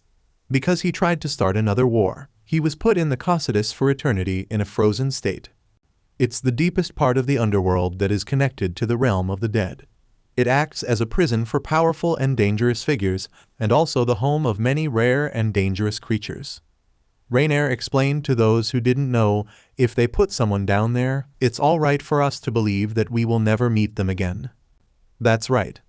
Rias said, anyway, we're grateful that the battle was ended by the intervention of Vanishing Dragon.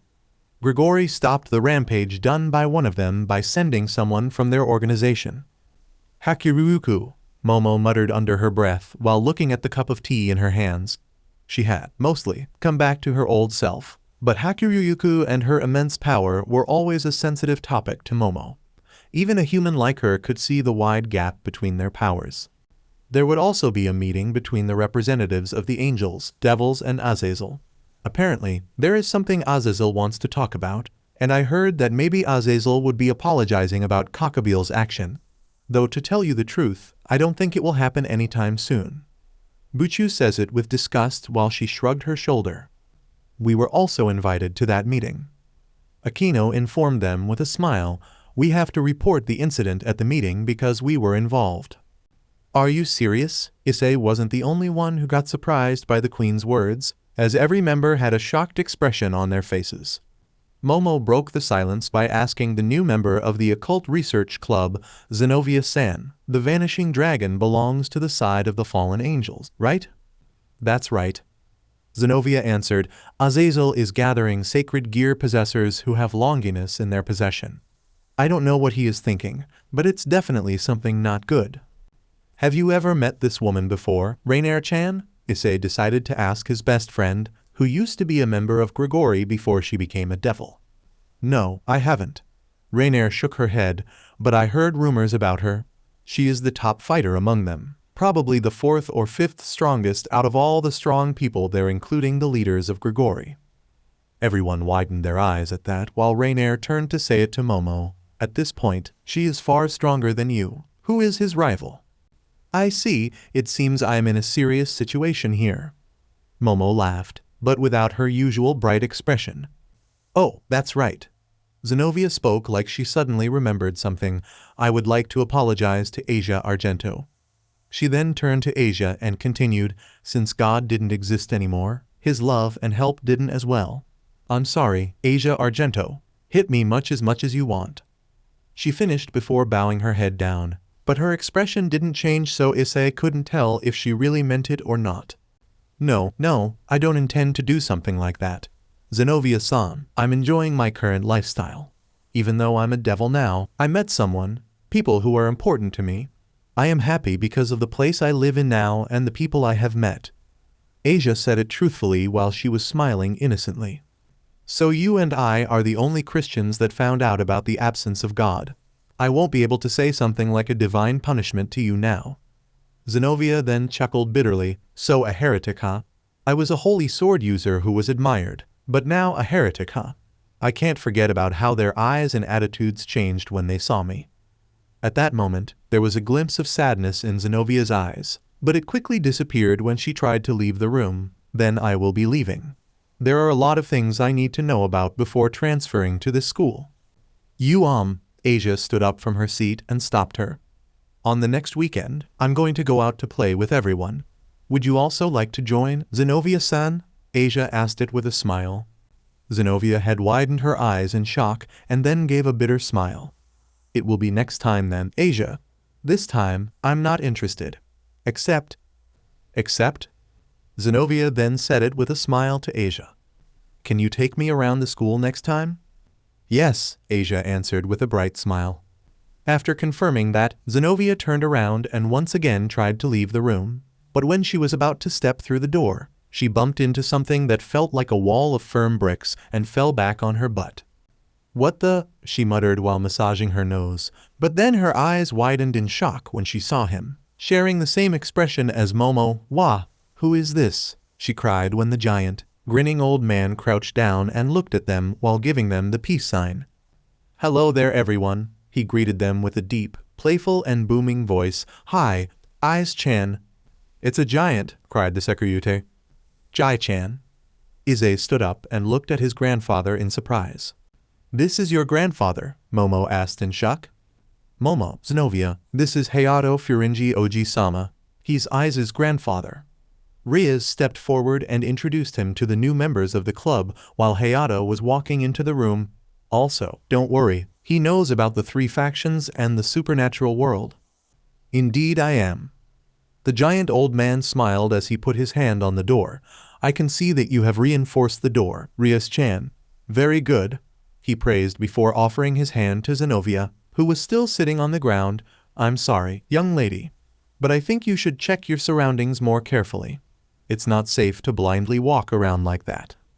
Thank you. Zenovia took his hand and let Hayato pull her up to her feet. Oji-sama, this is Zenovia. She's the newest member of my peerage. She then gestured her hand to Momo, and over there is Momo Momonozo. She's... Kamen Rider Pinky, Hayato cried while pointing his hand at Momo. I know you.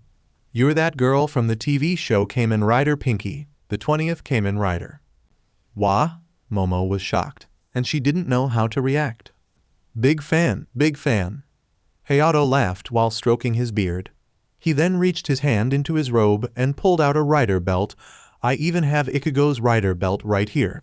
I have been watching Kamen Rider from the very first Kamen Rider, Ichigo, to the very first primary female rider, Pinky. Seriously? Momo asked in shock before smiling. Wow, I thought only kids and some young adults watch the show. You're probably my oldest fan, Jai-chan. Is this guy for real? Zenovia asked with a deadpanned expression. Please don't ask. Issei shook his head before clearing his throat to gain his grandfather's attention. Jai-chan, can I ask, what are you doing here? Oh, I come here to see how everyone's doing, and I'm glad to see that this club is as lively as ever. Oh, thank you, Akeno-chan. Hayato took a seat on the chair and received a cup of tea from Akeno. Also, I come here to talk about Sugary no Ontachi eyes. The man then said it seriously, causing everyone to widen their eyes in surprise. I received the news from Sirzechs. It's about your battle with Gabriel a couple of days ago. You tried to summon the sword, didn't you, Issei-chan? I know that I lost its trust, and I'm not ready to use it yet, but what choice did I have? Issei said bitterly as he took the seat opposite from his grandfather, where up against Gabriel, Jai-chan. He managed to take Grayfia-san, who was sent to protect us, out of the picture even before she could do anything. We did our best to hold him down, but even when working together, he's easily overpowered us. He also had a destruction spell that was strong enough to destroy the whole town and would denote in 30 minutes, and the only chance to stop it was defeat him. I had no other choice, Jai-chan. I know, Issei-chan, but still, it's very reckless of you. Hayato said seriously, Sigh, I should have stayed in this town for a little longer. If I were here, I would have taken care of Gabriel for you all. Yeah, probably, Issei chuckled softly. Anyway, a single strike was all it gave me after I begged it to allow me to use its power to protect everyone. It's only one strike, but enough to buy us some time and severely weaken Gabriel. That means there's still hope for you, Issei-chan. Remember that you're not the first to lose its trust. It's the sword with a lot of trust issues, you know. Hayato smiled before asking, however, don't you feel curious, Issei-chan?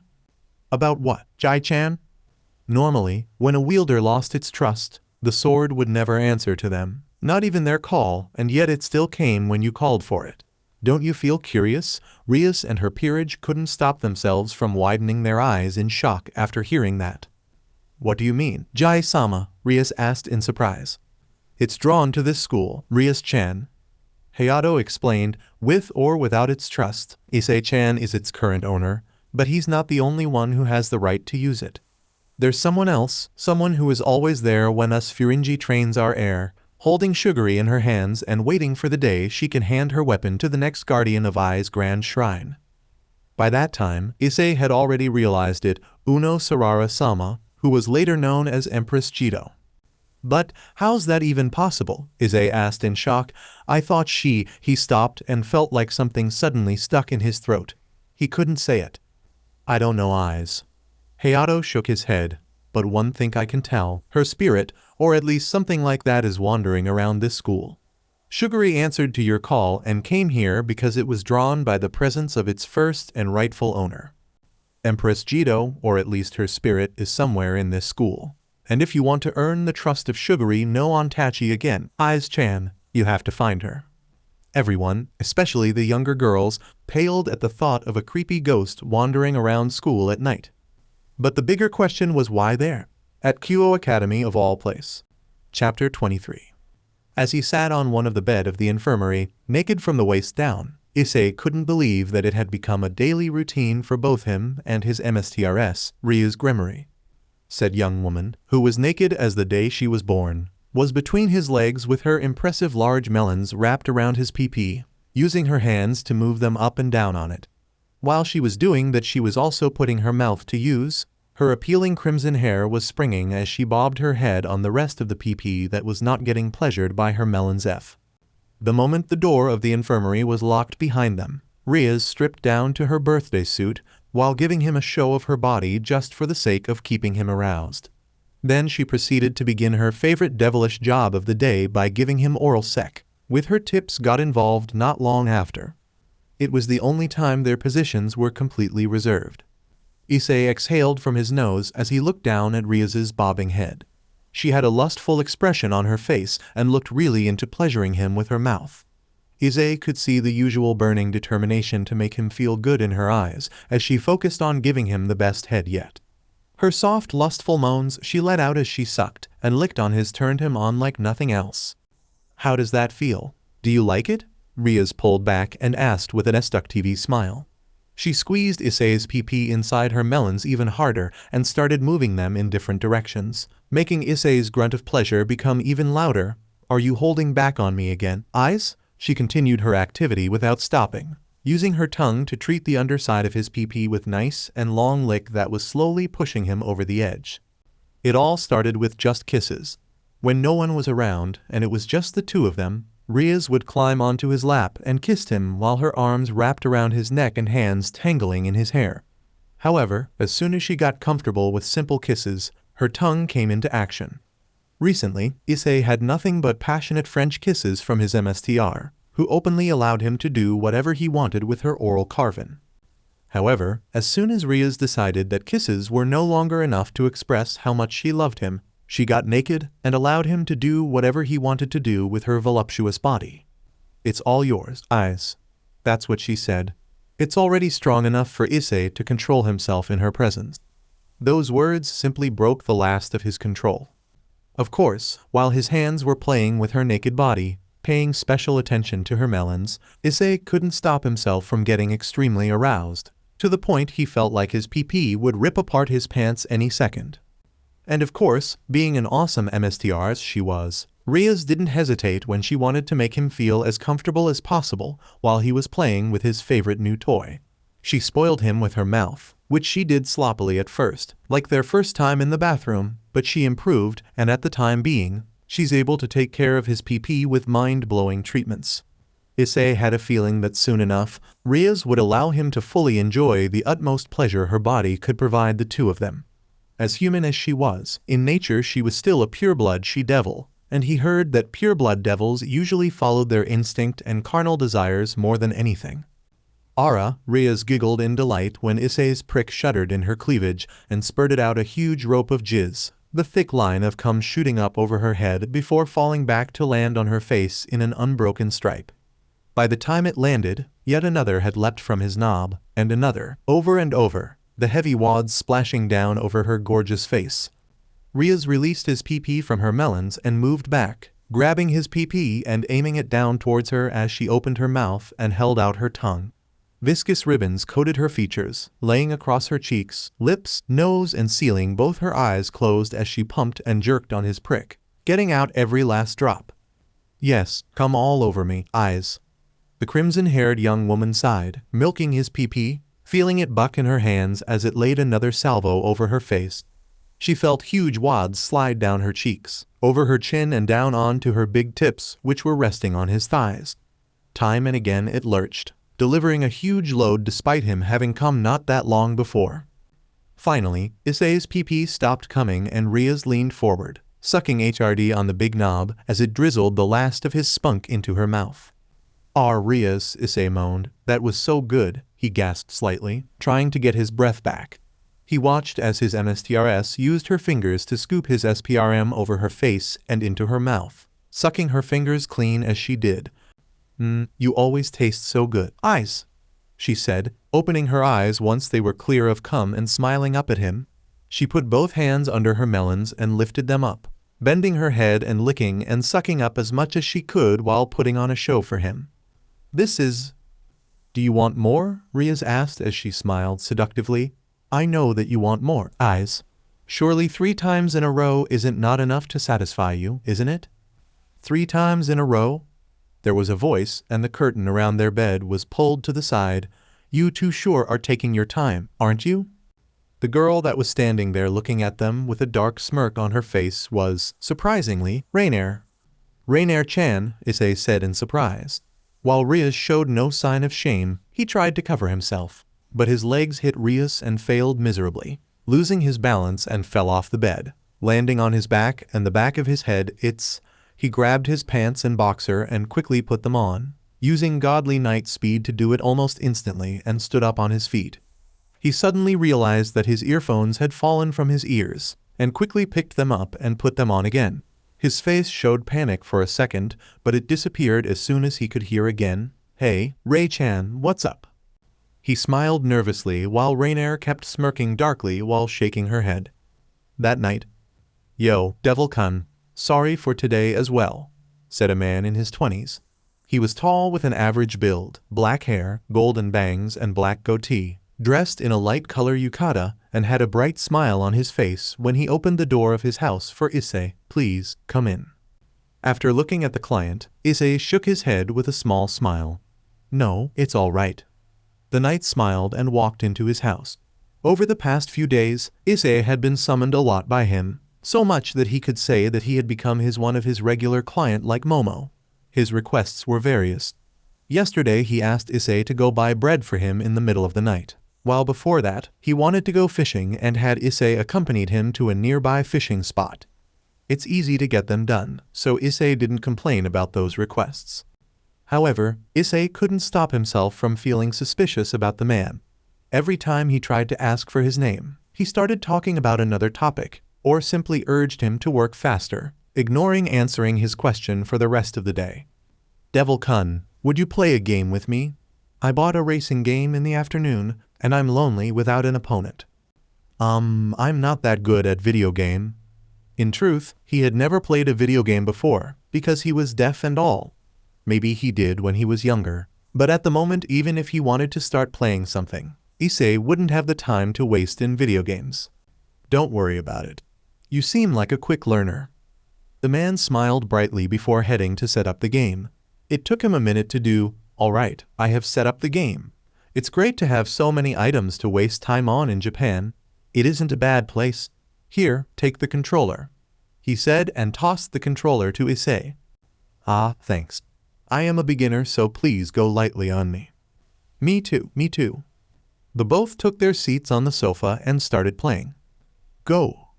It was a racing game, with the car moving extremely fast, but with the eyes that had gotten used to speed far greater than the speed of cars, Issei could see what was going on and instantly react to it. The controls were pretty easy to understand, so Issei easily overwhelmed his client in the first 2 laps of the race. Ara, you won, Devil-kun, Azazel declared when Issei's car crossed the finish line first, leaving Azazel's car nearly 1/3 of a lap behind. Your fighting spirit sure is strong, as expect from the invincible Superman Hayato Furinji. Issei nearly dropped the controller when he heard the words that came out of the man's mouth. With a chill went down his whole body. Issei then turned his head to the side, swallowing heavily, and asked him in caution. His instinct was telling him that the man had suddenly become someone he would have no chance against. Who are you? The man only opened his mouth a bit and then, while watching the TV, he revealed. My name is Azazel, leader of the fallen angels. It's a pleasure to finally meet you, guardian of Ai's grand shrine, Hayadu Issei-kun. That instant, 12 jet black wings expanded from the man's back. Line break. This isn't a joke. The crimson-haired bishoujo appealing young girl had her eyebrows raised with an angry expression on her face. Indeed, even though it was decided that the meeting of the leaders of the devils, angels, and fallen angels would be held in this town, to think that suddenly the governor of the fallen angels would intrude in my territory and interfere with our business. Rias said while trembling with rage. Relax, Buchu, he seems responsible, and haven't done anything to us. Issei, who sat next to her, pointed out. It's you that I'm worrying about, eyes. Rias said as she looked at him. Try and lay a hand on my cute eyes. The price is death, she stated firmly. It's going to be all right, eyes. I will definitely protect you, eyes. Rias said while holding his hands together. Azazel is the governor of the fallen angels, right? Momo, who was sitting on the chair opposite from them and doing her homework while wearing glasses, asked curiously, Do you think that he's interested in my sacred gear? Kiba answered with a nod of his head. I heard from someone that Azazel has deep knowledge about the sacred gears. I also heard that he's gathering capable sacred gear holders. But it's going to be all right. Don't worry, Momo-chan. There is no way we're going to allow him to lay his hand on you, Issei said. His words made Momo smile and turned her eyes up from her homework, looking at him.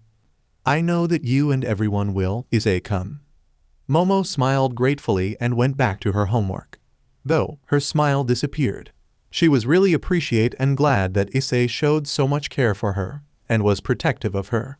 But she knew that she couldn't just rely on her and the others all the time. She had to get stronger, or else she would never be able to fight on her own, and catch up to that silver-haired dragon empress.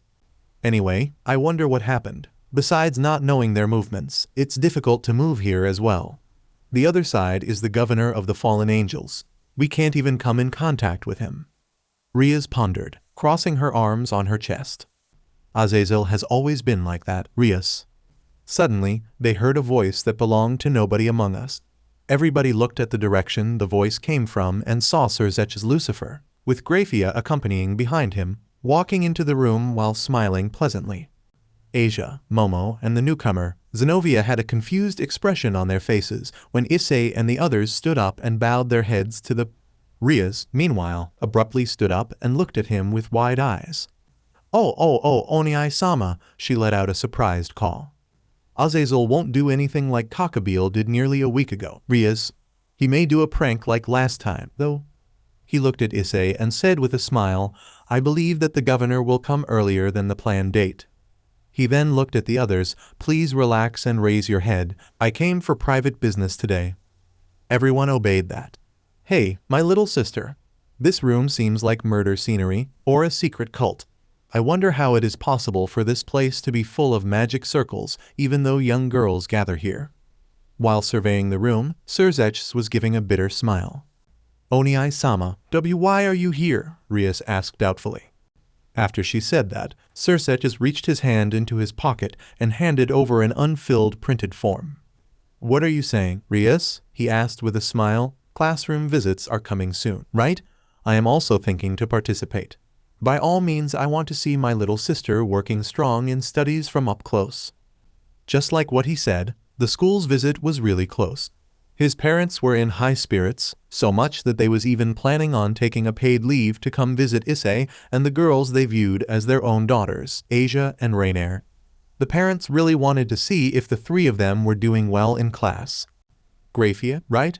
You're the one who told Oniai-sama, and the silver-haired maid immediately responded to her troubled question. Yes, the reports from the school come to me who has been entrusted with the schedule of the Gremory household. Of course I am Sirzechs-sama's queen as well. Thus I reported it to my MSTR. Rias sighed. Clearly she didn't look forward to it. Even if my Mau duties are strong, even if I have to take a day off from my work, I wanted to participate in my little sister's class visit. Don't worry. You will come over as well. That's not true. Isn't Oniai-sama the Mau? To leave your job and come here. The Mau can't treat a single devil in a special way. However, the crimson-haired Mau turned his head sideways. No, this is my work as well. Rias. Actually, I thought about conducting the conference between the three factions in this school. I came to inspect the meeting place. Here? Really? Rias asked with her eyes wide open. As you can see, this school somehow seems to have fate tied to it. He pointed out with a smile, my little sister, you, Rias Gremory. There are the legendary Sekirute, the guardian of Ai's grand shrine and keeper of the legendary elemental sword, Shuguri no Ontachi. Next we also have the holy devil sword user, the legendary holy sword Durandal's wielder, and Mau Serafall Leviathan's little sister are attached to this place. Gabriel attacked this place and Hakuryuku arrived to save it. This is a phenomenon you can't label as coincidence.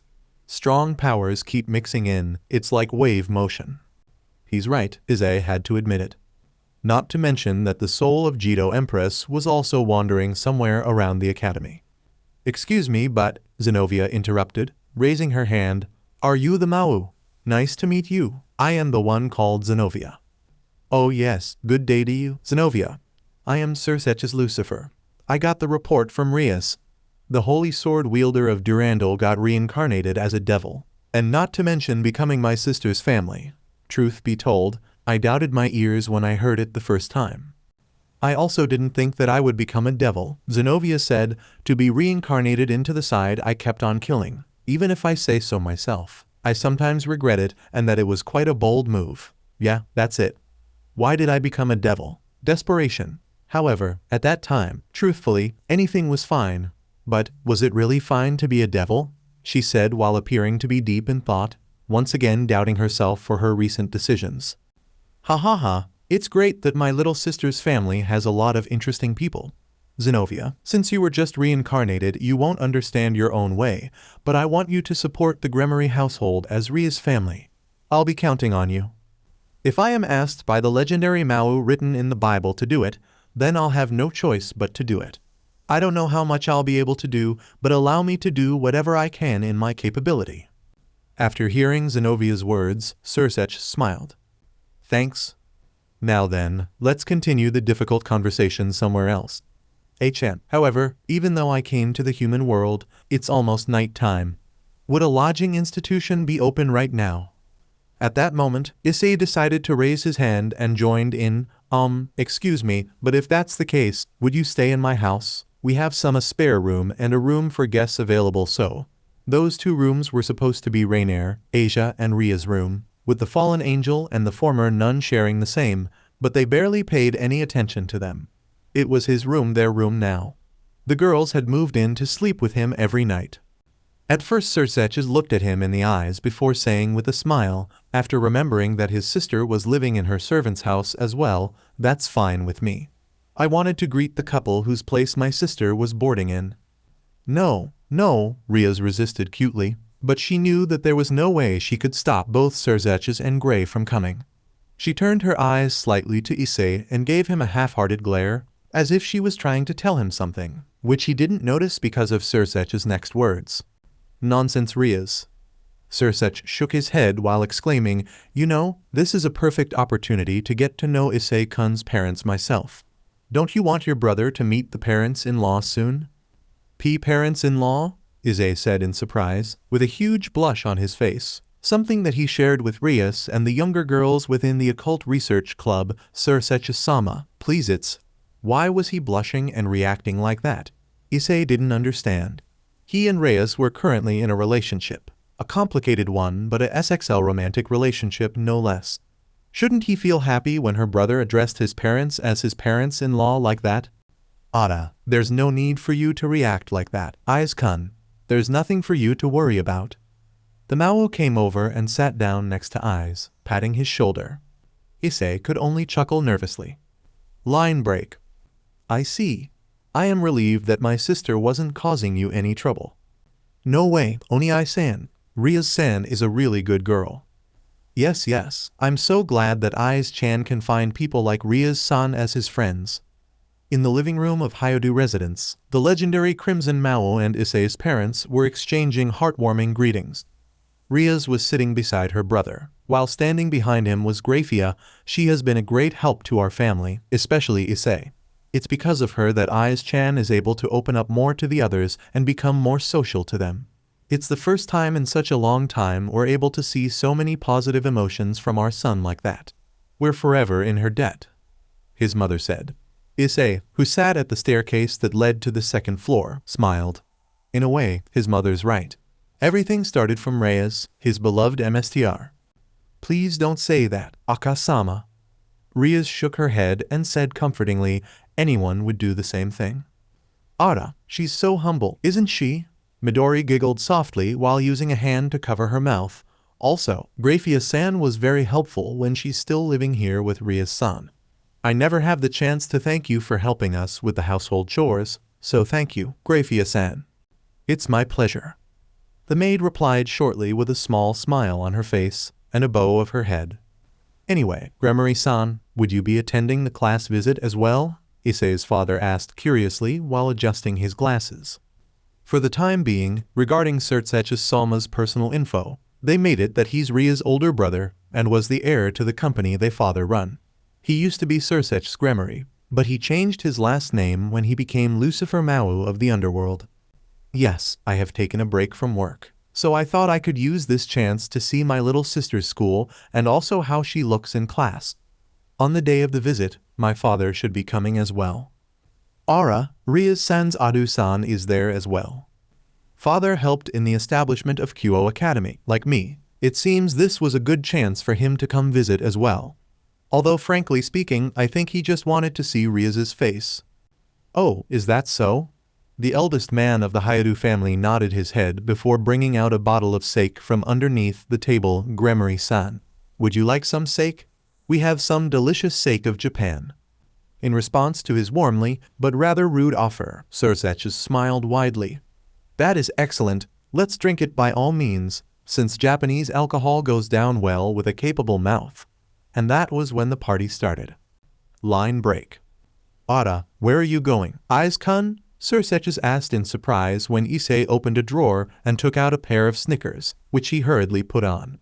They were currently in his room, the party was over and his father, who couldn't hold his liquor against a devil, had gone to sleep while the girls were helping his mother with the cleaning. "Kyo Academy, Sirzechs-sama," the brunette said while he put the shoes on. It's the matter about Jito Empress Soul, which was the only reason it came to Kyo Academy when Issei tried to call for it, attracted by the soul of its original and rightful owner. His grandfather believed that her soul was wandering around Kyo Academy. Currently, finding Jito was his most important objective, because she was the only one capable of granting Issei the permission to use her sword again. However, it's not easy to find a ghost in a school like Kyo Academy. He had Akeno, the best magic user of the crew, helped him every night, when the paranormal activities at its strongest and easiest to locate a ghost with magic. Issei had spent the last couple of days looking for her soul, but the result was pretty much the same. She was nowhere to be found.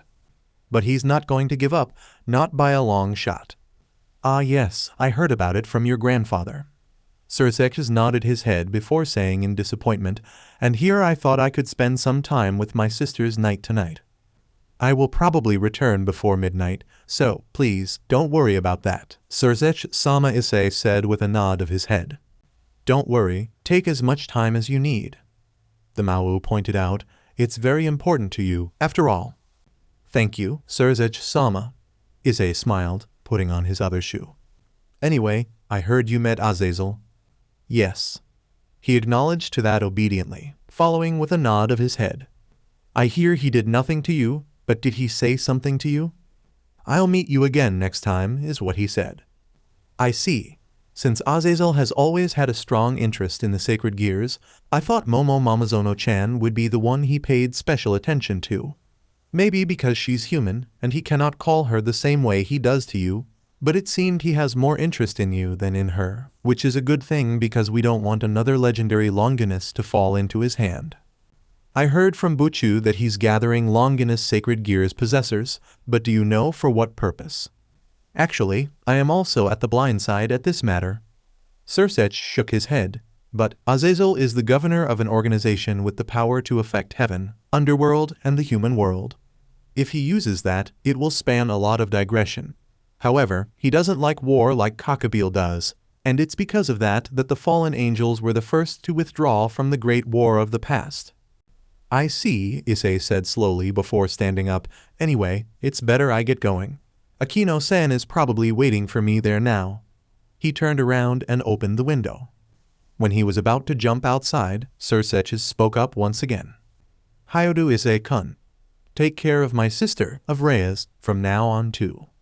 Of course, Sirzechs-sama, Issei replied immediately without taking a second to think. It was something rather obvious. He would always protect Rias with his life, always.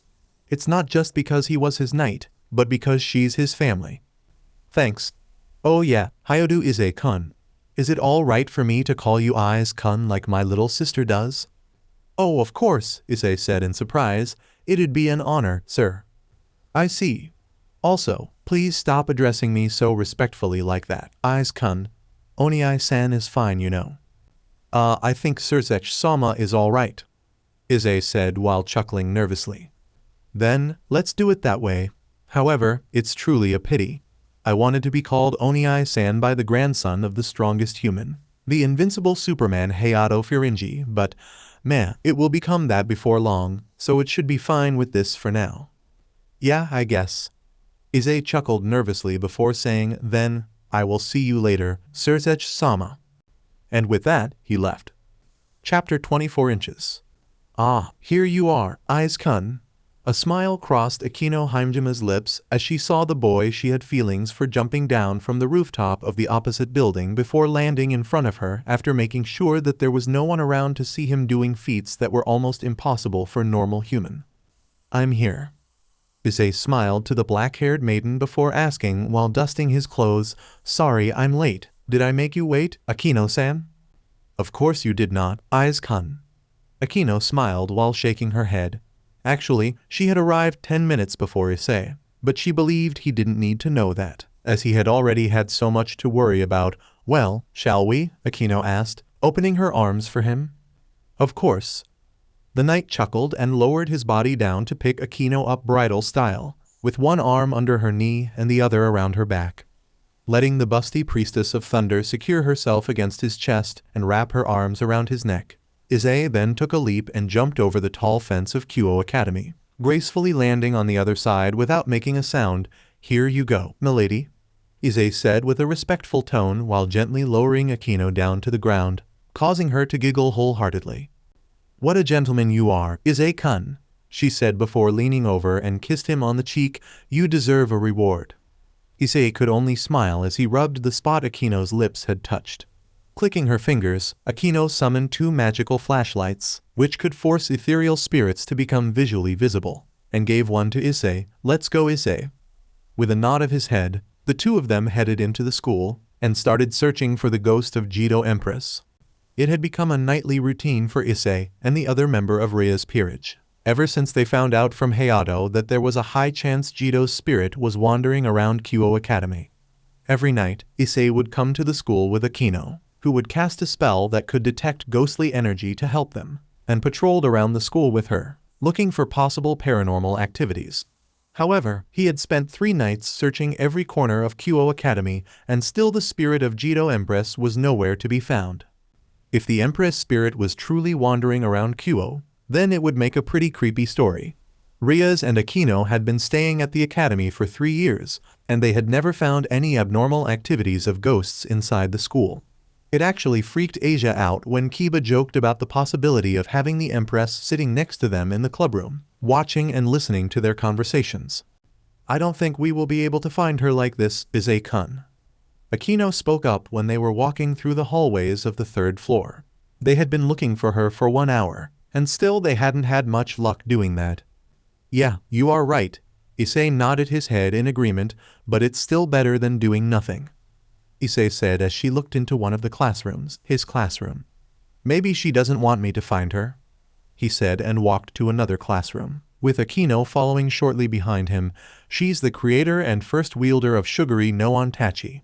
The sword will answer to her wishes." "So, you are saying that?" "Yeah, maybe the reason I cannot use the sword isn't because it doesn't trust me anymore, but because Jidou-sama doesn't want me to." Issei nodded his head while sighing longingly. He had thought very carefully about that yesterday, and had come to that conclusion after a while. "I guess she has the right to stop me from using her weapon. I killed her with my own hands, after all." "You were possessed, Issei-kun." Akeno shook her head, denying his statement. "But it was still my fault. I didn't remember what triggered it, but it was my fault letting it take over my body." "You were just a child back then, Issei-kun." Akeno immediately caught up to him and grabbed his hand, stopping him. "I didn't know what happened. Not that I could do anything to change it for you, but I believe it's not your fault and you didn't want to do it." She smiled at him, putting a hand on his cheek. "We will definitely find her, Issei-kun, and when that happens, I will help you convince her to forgive you and give you the permission to use her sword once again." "Thank you, Akeno-san." Issei smiled, nodding his head. "I can never ask for a better friend than you are." "Just a friend?" Akeno asked as she took her hand back, playfully glaring at him. "Ah, now that you have mentioned it," Issei spoke up thoughtfully before looking at her straight in the eyes. "There is something I want to tell you, Akeno-san. It's about..." Thump! What was that? However, before he could finish that, they both heard the sound of something hitting the floor at the other side of the hallway. Giving each other a meaningful look, Issei and Akeno immediately headed to that direction, stealthily moving without making even the slightest sound. Standing behind a corner, Issei and Akeno made sure they had had a good hiding spot, before the knight moved his head slightly forward to look at the area in front of them. His eyes widened in surprise and hope when he saw a slender shadow, which appeared to be female, and wore a skirt to boost. The shadow walked around for a moment, before heading to the stairs that led down to the 2nd floor. "This feeling," Akeno muttered before calling out, "Wait, Issei-kun, it was too late." Issei had already shot out from their hiding spot and moved with godlike speed toward the shadow in hope of catching up with her. Kaya, however, before he could even grab the girl, she screeched in horror and jumped violently in shock. In a split second, the scenery in front of him went white, and when he could see clearly again, the girl had already disappeared if she was never there in the first place. Issei looked around and saw her shaking fearfully in a nearby corner while holding her knees close to her body. "Don't get angry, don't get angry, please don't hit me," the girl shouted, and with that, Issei realized she was not the ghost he was looking for. Then, much to his surprise, Akeno turned off the light of her flashlight and approached the girl while saying gently, There, it's all right." She kneeled down next to her. "No one is going to hurt you." Akeno-senpai." Out of instinct, Issei pointed his flashlight at them, and saw a girl around the same age as Koneko with platinum blonde hair and pinkish violet eyes. Her hair was styled in short bob cut with several small fringes over her forehead, and, much to Issei's surprise, she had pointed ears. She was wearing Kyo Academy girls' school uniform with thigh-high socks, but Issei was sure that he had never seen her before in his high school life. "Kaya!" the girl screamed and tried to run away, but Akeno kept her down with one hand on her shoulder. "Issei-kun, turn that light away."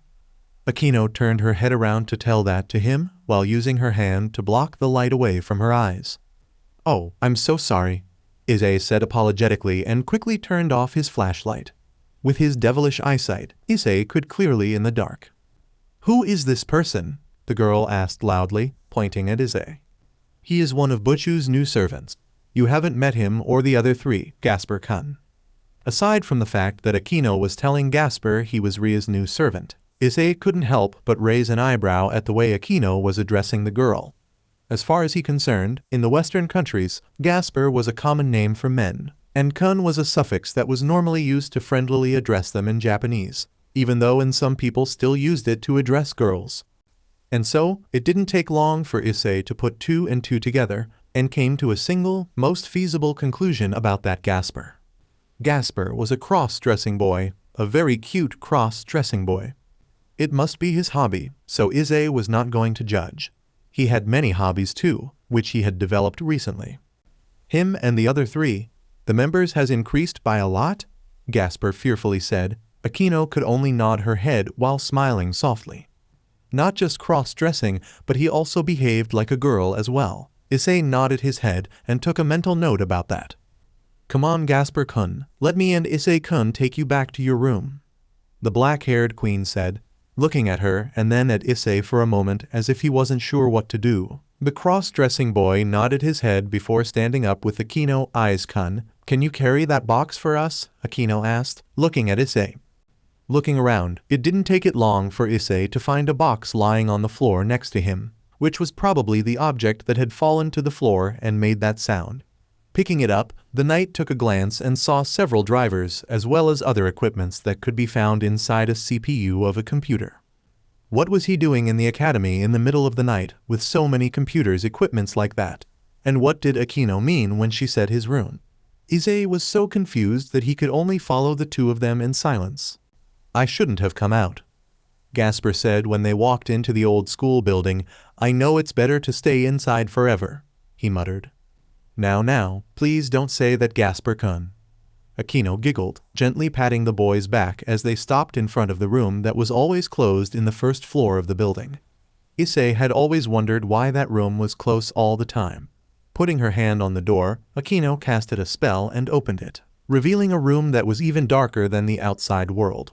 Accepting the box from Issei, Akeno then handed it to him while saying, "I will see you later. Butchu will fill you in the detail later, okay?" Nodding his head, the boy slammed the door shut without another word. "Who was that?" Issei finally asked, looking at the sealed door. "Well, I guess I owe you an explanation, don't I?" Akeno giggled softly as she turned to look at him. "That boy name is Gasper Vladdy, and he's Ria's first bishop." Issei widened his eyes in surprise. So he was the member who couldn't participate in the match between them and Razor. That kid possesses a sacred gear that allows him to stop the time of everything in his field of vision for a fixed interval of time. "Stopping time?" Issei could only gasp in shock. "Yes, but he cannot control his sacred gear, so by the orders of the Archduke and Mau, Sirzechs-sama, he was sealed away until Rias was strong enough to control him." Akeno nodded her head. "Also, before being reincarnated into a devil, he was a Damphir, a half-vampire, half-human." Line break. "Here, I baked some cookies for you, Issei-kun," Akeno said radiantly as she summoned a box of cookies with her magic, putting it on her lap and opened the top to reveal a dozen of well-baked and delicious-looking cookie. After Akeno had made sure the door of Gasper's room had been locked with sealing spells, The two queen and knight had moved to the Occult Research Club's clubroom to take a break and call it a night. Thank you, Akeno-san. Issei smiled and accepted the cookie from Akeno. Taking a bite, Issei spent his time enjoying it before swallowing. It's very delicious. I'm so glad. Akeno smiled beautifully as she clapped her hands together in front of her chest. Here, have another one. Akeno-san, if you don't mind me asking, what happened to Gasper? Issei asked curiously. I mean, how did he die? I believe that will be a story for Rias to tell you, Issei-kun. Akeno said slowly with a gentle smile. I see. Issei nodded his head in understanding. So how long have he been staying there? For 2 years. As you can see, he doesn't like the outside world much. To tell you the truth, I was surprised to see him out there tonight. Akeno answered, but don't underestimate him. He is currently the one who has the most success with making contracts out of any of us by using his computer. For real? Issei asked, chuckling softly. So he has a supercomputer in his room or something? Kind of. You saw the box, didn't you? The knight nodded his head.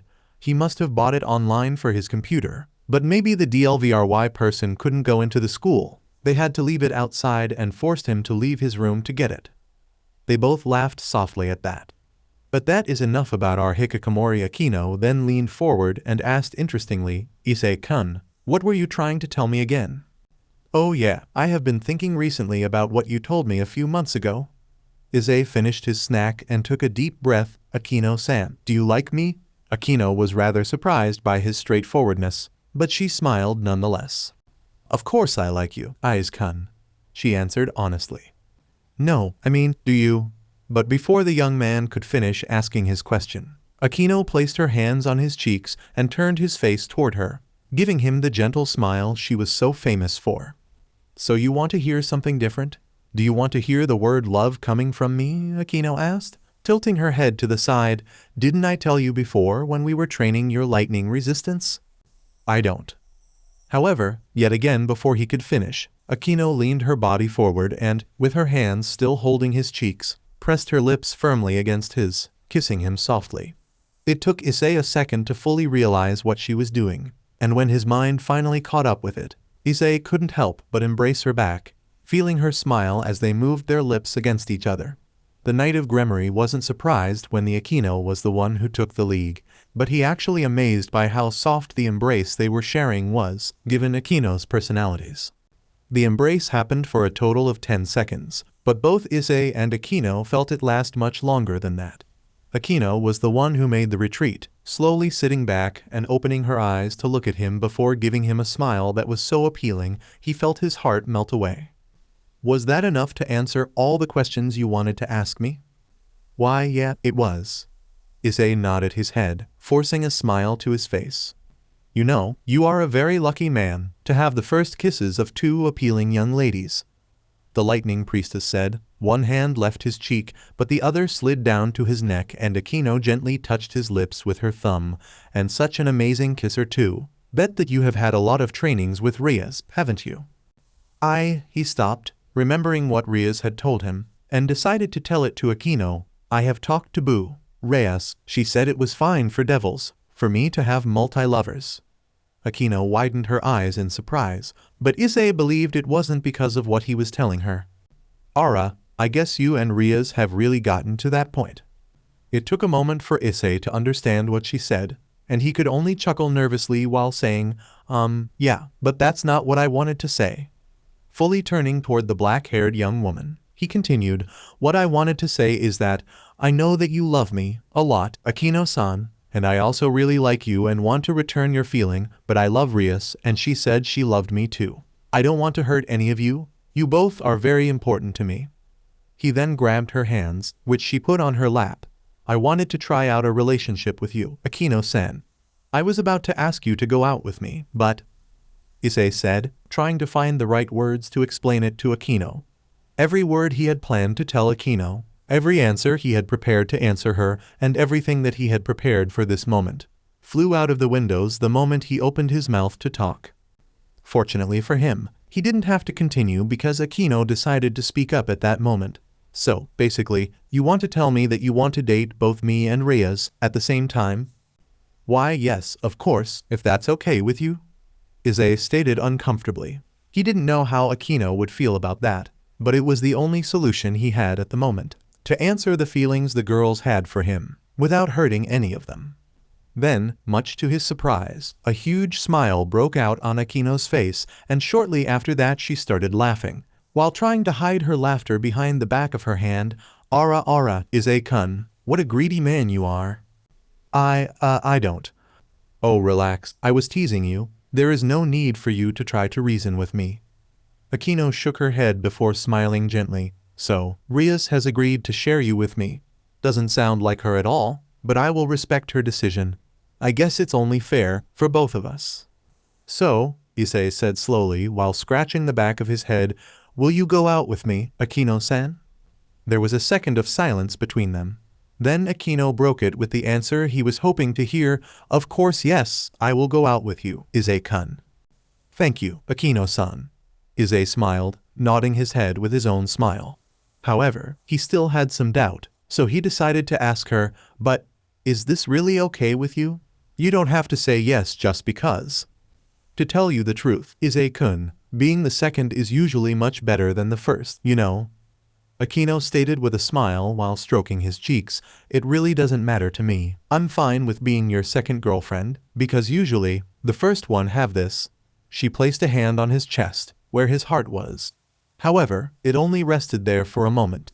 Issei was unable to do anything when Akeno slid her hands down his pants and slowly trailed her fingers dangerously around area of his crotch, but the second will have this all for herself. She then leaned forward and whispered SXLY into his ears, just imagine all the fun we can have, Issei-kun, all the naughty stuffs we can do to each other. Issei could only gulp nervously. But yes, he could definitely imagine. Chapter 25 inches. Since Eyes has already met him last night, Asia, Momo, Raynare, Xenovia, this is Gasper Vladdy. Rias Gremory introduced while gesturing her hand toward the cross-dressing boy who was hiding behind Akeno, while looking at the group in front of them fearfully, he's my other bishop. For the time being, he's a first-year student at the academy, and also before being reincarnated into a devil, he was half human, half vampire. So that would make him a Damphir, a daywalker, correct? Raynare asked with a small smile as she crossed her arms on her chest, receiving a nod from Rias in return. Having seen a demonstration of his sacred gear's power similar to how Issei had experienced it last night, she decided to continue, since he's half human with the ability to stop time, his power must be a sacred gear called Forbidden Valor View. It wasn't a question, but the crimson-haired heiress of the Gremory clan nodded her head nonetheless. Correct, but the problem is that he's not able to handle it. She explained, because of that Gasper had been sealed till now, unconsciously activating his sacred gear was seen as a problem. Yeah, I can see why. Momo nodded her head in understanding while looking at Gasper, who was trying to convince Akeno to let him go back to his room to have the power to stop time. Isn't that close to breaking the rules? I would say your doubling and Hakiruuku's having powers are both against the rules too. But yeah, that's true. Gasper's power is indeed the closest thing to break a law of nature. Issei spoke to Momo while nodding his head. He could see why the higher-ups wanted Rias to lock Gasper away till now. It was actually not that strong for Issei to imagine what would happen if he managed to reach the most powerful form, Balance Breaker, given the fact that just the basic power of his sacred gear itself was extremely dangerous, and he couldn't even control it. Still, uncontrollable or not, you were able to make someone with such a powerful gear like that your servant, Buchu. Raynare stated with a smile, you're pretty amazing. On her words, Rias brought out a book, flipped through the pages, and then presented it to everyone, showing the explanation page for evil pieces. Actually, I used a mutation piece to reincarnate him. What is a mutation piece? It was Kiba who answered Asia's question. It's a different and unique piece from the usual ones. People that have special powers and require more than one normal piece to be reincarnated can be reincarnated with a mutation piece. Buchu possessed that piece. Akeno spoke up with a smile before Kiba continuing even further. Usually, for high-class devils, only 1 in 10 possesses a single piece. His words made the ones who didn't know about it widen their eyes in surprise. It's an irregularity born when the evil piece system was created. It's kinda like a bug in video games, but the creator and the authorities like it, so they chose to keep it for fun. Gasper-kun is the one who used that piece.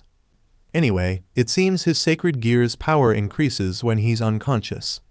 Rias spoke up as he looked at Gasper, who hid even further behind Akeno. Every day his power is increasing. I can say that in the near future, there's a possibility he may attain Balance Breaker. It's a critical situation. However, it seems the higher-ups had judged that I might be able to control Gasper now. Maybe because I made Yudo attain his Balance Breaker, which is an unnatural one. Issei nodded his head in understanding. Kiba's sword of betrayer, which allowed him to create holy demonic swords, was indeed an unnatural and irregular balance breaker. It was more or less the proof that the balance between holy and demonic attributes had been broken, resulting from the absence of God. Judging by ability powers alone, maybe after Akeno he would be next in line. Rias explained with a smile, he's from a pure-blooded vampire family with a good lineage, and has a powerful sacred gear because of his human half. He is also very strong with the abilities of vampires, and he excels in human magic wielded by wizards as well. If not so, then he probably wouldn't have been made a bishop with just one evil piece. Wow, you're so amazing, Gasper-kun. Asia exclaimed admiringly, but Gasper couldn't even muster a single smile in return. So is it all right for him to come outside now? Zenovia asked curiously with her arms crossing under her ample melons, daywalker or not. Will it be all right for him to move around under the sun? Rias nodded at her question. I don't think there's a problem, but he may dislike it. To further confirm his MSTR's words, Gasper exclaimed, I hate daylight. It's better if the sun disappeared. What about BLD? Issei decided to ask in interest. He's a vampire, right? Does he really need BLD as much as the full-blooded ones? Rias replied with a smile, since he's a half-vampire, he doesn't thirst for BLD as often as the others. If you supply the BLD for him once every 10 days, then there shouldn't be a problem. Though, it seems he originally didn't like drinking BLD. I hate bluewood, I hate fish too, I hate liver as well. What a good-for-nothing vampire, Koneko stated emotionlessly and also mercilessly while looking at Gasper with half-lifted eyes. Koneko-chan is a mimi. For the time being Asia, Koneko, Zenovia and Raynare, I'll leave Gasper's training to you 5. Akeno and I will be going to the meeting place for the top of the 3 factions. And Yudo, it seems Oniai-sama wants to hear in detail about your balance breaker, so you should accompany us. She then looked at Raynare after receiving a nod from Kiba Eyes and Raynare. You two keep an eye out for Momo's training, and pay some attention to Gasper and the others. We don't want to cause any unnecessary problem. Yes, Butchu. I understand, Raynare said with a nod of her head. Eyes-kun, sorry, but I'll leave Gasper-kun to you, Kiba said while chuckling nervously and scratching the back of his head. Yeah, don't worry about it. Issei responded with a nod of his head. I really don't have any experience with time-stopping ability, but I think I can help him with his social skills. Gasper-kun, you should start getting used to the outside, you know? Akeno said as she turned her head around to look at the cross-dressing boy, giving him the warm smile she was so famous for. But Issei had a feeling that it didn't put him at ease than it usually would. Akeno one-sama. Please don't say stuff like thal atat. Ara, that's troubling. Issei-kun, I'll leave him to you then. Ah well, then I'll do my best, Issei said while forcing a smile to his face. He wasn't really used to having people that had so much faith in him, but he would never betray Rias and Akeno's expectations. He would surely try his best. All right then, Eyes, shall I thoroughly DSPLN him? Zenovia asked, raising her hand as if she was summoning Durandal from its dimension, causing Gasper to flinch in shock and look at her fearfully. A weak man is no good, and I have wanted to face off with a vampire since I was young. Leave his treatment to me. You're not really asking me that, aren't you? Issei chuckled while scratching the back of his head. Eek, no way. I don't want to fight against the user of the holy sword Durandal. I'll be destroyed. Don't scream, Gasper, Zenovia told him while walking around Akeno. Her hand reached out to grab the cross-dressing boy's collar, but he quickly dodged and ran to a corner of the room. If you like, shall I prepare a cross and holy water, and also attack you with garlic? Eek, garlic, nuwu. Issei could only chuckle while scratching the back of his head as Gasper tried to run away with Zenovia chasing after him with Durandal in her hand, crying and screaming fearfully. He was about to follow them with the rest, when suddenly Rias poked him in his shoulder to gain his attention. Eyes, can I have a minute? Issei nodded his head and followed Rias out of the room. What's it, Buchu? I told you to call me Rias, didn't I, Eyes? Rias asked him with her arms crossing under her bust, making Issei chuckle nervously and nod his head. It was kinda strong for him to address Rias as her real name, after calling her Buchu for such a long time like that. Anyway, Akeno told me. Akeno told you, Issei repeated in confusion, but then made a sound in realization. Oh. He then quickly continued speaking before Rias could say anything. I wanted to tell you, Rias, but, however, Rias stopped him by placing her hand on his cheek and putting her thumb over his lips. It's all right. I know you will tell me, eventually. We talked and sorted things out, peacefully. She smiled rather darkly with a crimson aura covering her body. Issei really didn't want to ask how. You worked your way up pretty fast, didn't you? First me, now Akeno. In less than a month you successfully have the two of us wrapped completely around your finger. He tried to explain, but Rias beat him to it yet again when she removed her hand from his cheek and continued to tease him. Who's your next target? Is it Asia or Raynare or Momo Momonozo? Please don't say it like that. Issei said while scratching the back of his head nervously. All I know is that I love you, Rias, but I also can't ignore Akeno-san's feelings for me either. I really don't want to hurt you or Akeno-san. You both have always been so kind to me. Rias looked at him for a second with a neutral expression before smiling. I know. I told you, didn't I? It's normal for a devil to have multiple partners, which is the reason why I am okay with you starting a relationship with Akeno.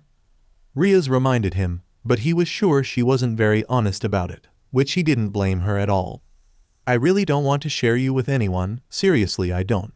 But if things have to turn out this way, then all I can do is making sure I am the best girl in your heart, the one you will love and care for the most. So about your relationship with Akeno, you have my support. But remember that I am not going to lose to her if things really work out between you two. She's my best friend, you know? I want her to be happy, and I know you are the right one to make her feel so. The crimson-haired young woman smiled as she leaned a bit forward and pressed her body against Issa's, with her arms wrapping around his neck and her soft melons pouring over his chest, making him blush slightly. So, do I get an embrace from my cute knight for being such a generous MSTR? Rias Issei smiled and placed his hand on her hips as Rias used that opportunity to embrace him softly on the lips, which Issei was more than eager to return. It took them a moment, but eventually, Issei and Rias separated and pulled back from each other. We should get going, she told him while their lips were only inched away. Yeah. The knight nodded his head and finally let go of Rias, allowing her to take her arms back and remove herself from him. I will see you later, Eyes. Yeah, see you later as well, Rias. Line break. Hey, start running. If you're a daywalker, then you should be able to run in the day. Zenovia shouted while slashing her holy sword left to right, letting out a dangerous sound while emitting a holy aura and forcing Gasper to run as fast as possible while ducking his head under his hands. Eek, don't chase me while SWNGNG the Durandal. As they approached the evening, the cross-dressing vampire was continuing to be chased by the Durandal wielder. Koneko, meanwhile, was chasing Gasper alongside Zenovia, while holding garlic in her hands. It was the first time Issei had seen the petite white-haired girl having so much fun doing something and actually looked like she was bullying her fellow first year. Hey, Jaya-kun, if you eat garlic you'll become really healthy. Nuo, Koneko-chan is bullying me, Gasper shouted in desperation. Apparently, he didn't like garlics as much as a normal vampire did. Well, at least they're having fun, aren't they? Momo, who was standing next to him, asked with a smile. Issei nodded his head in agreement. He couldn't say anything about Gasper, but it was quite clear that Zenovia and Koneko were having a lot of fun. Even Raynare and Asia, who were observing the trio from afar, was also smiling and laughing to the scene. They are training strong, Issei said determinedly as he held up the wooden training sword he was holding in his hand and then turned to Momo. There's no reason for us to not do the same as well. Do we really have to? Momo asked nervously as she looked at the brown-haired young man who suddenly took a fighting stance before slashing his wooden sword down her head, forcing her to raise her own weapon and block his attack. Hey, don't suddenly attack me like that. Issei was currently the one teaching Momo how to fight, and he wasn't giving her an easy time. Why do I have to learn how to fight with a sword? Am I going to fight Hakuryuku with a sword? Can boosted gear create a sword? She asked, throwing question after question at him. It's about reflex and decision-making, Momo-chan. Issei replied with a smile. However, before he could continue, Issei suddenly felt a dangerous presence approaching them, and turned his head, widening his eyes when he saw a man wearing a full set of yukata making his way toward them with a grin on his face. The servants of Mao's family's devils are really playing with each other over here. Azazel, Issei blurted out in surprise while everyone was looking at him worriedly. Yo, young man, it has been some time since that gaming night, hasn't it? The leader of the fallen angel grinned as he stopped in front of Issei and Momo. Raynare, how do you do? I hope you're behaving. Azazel-sama.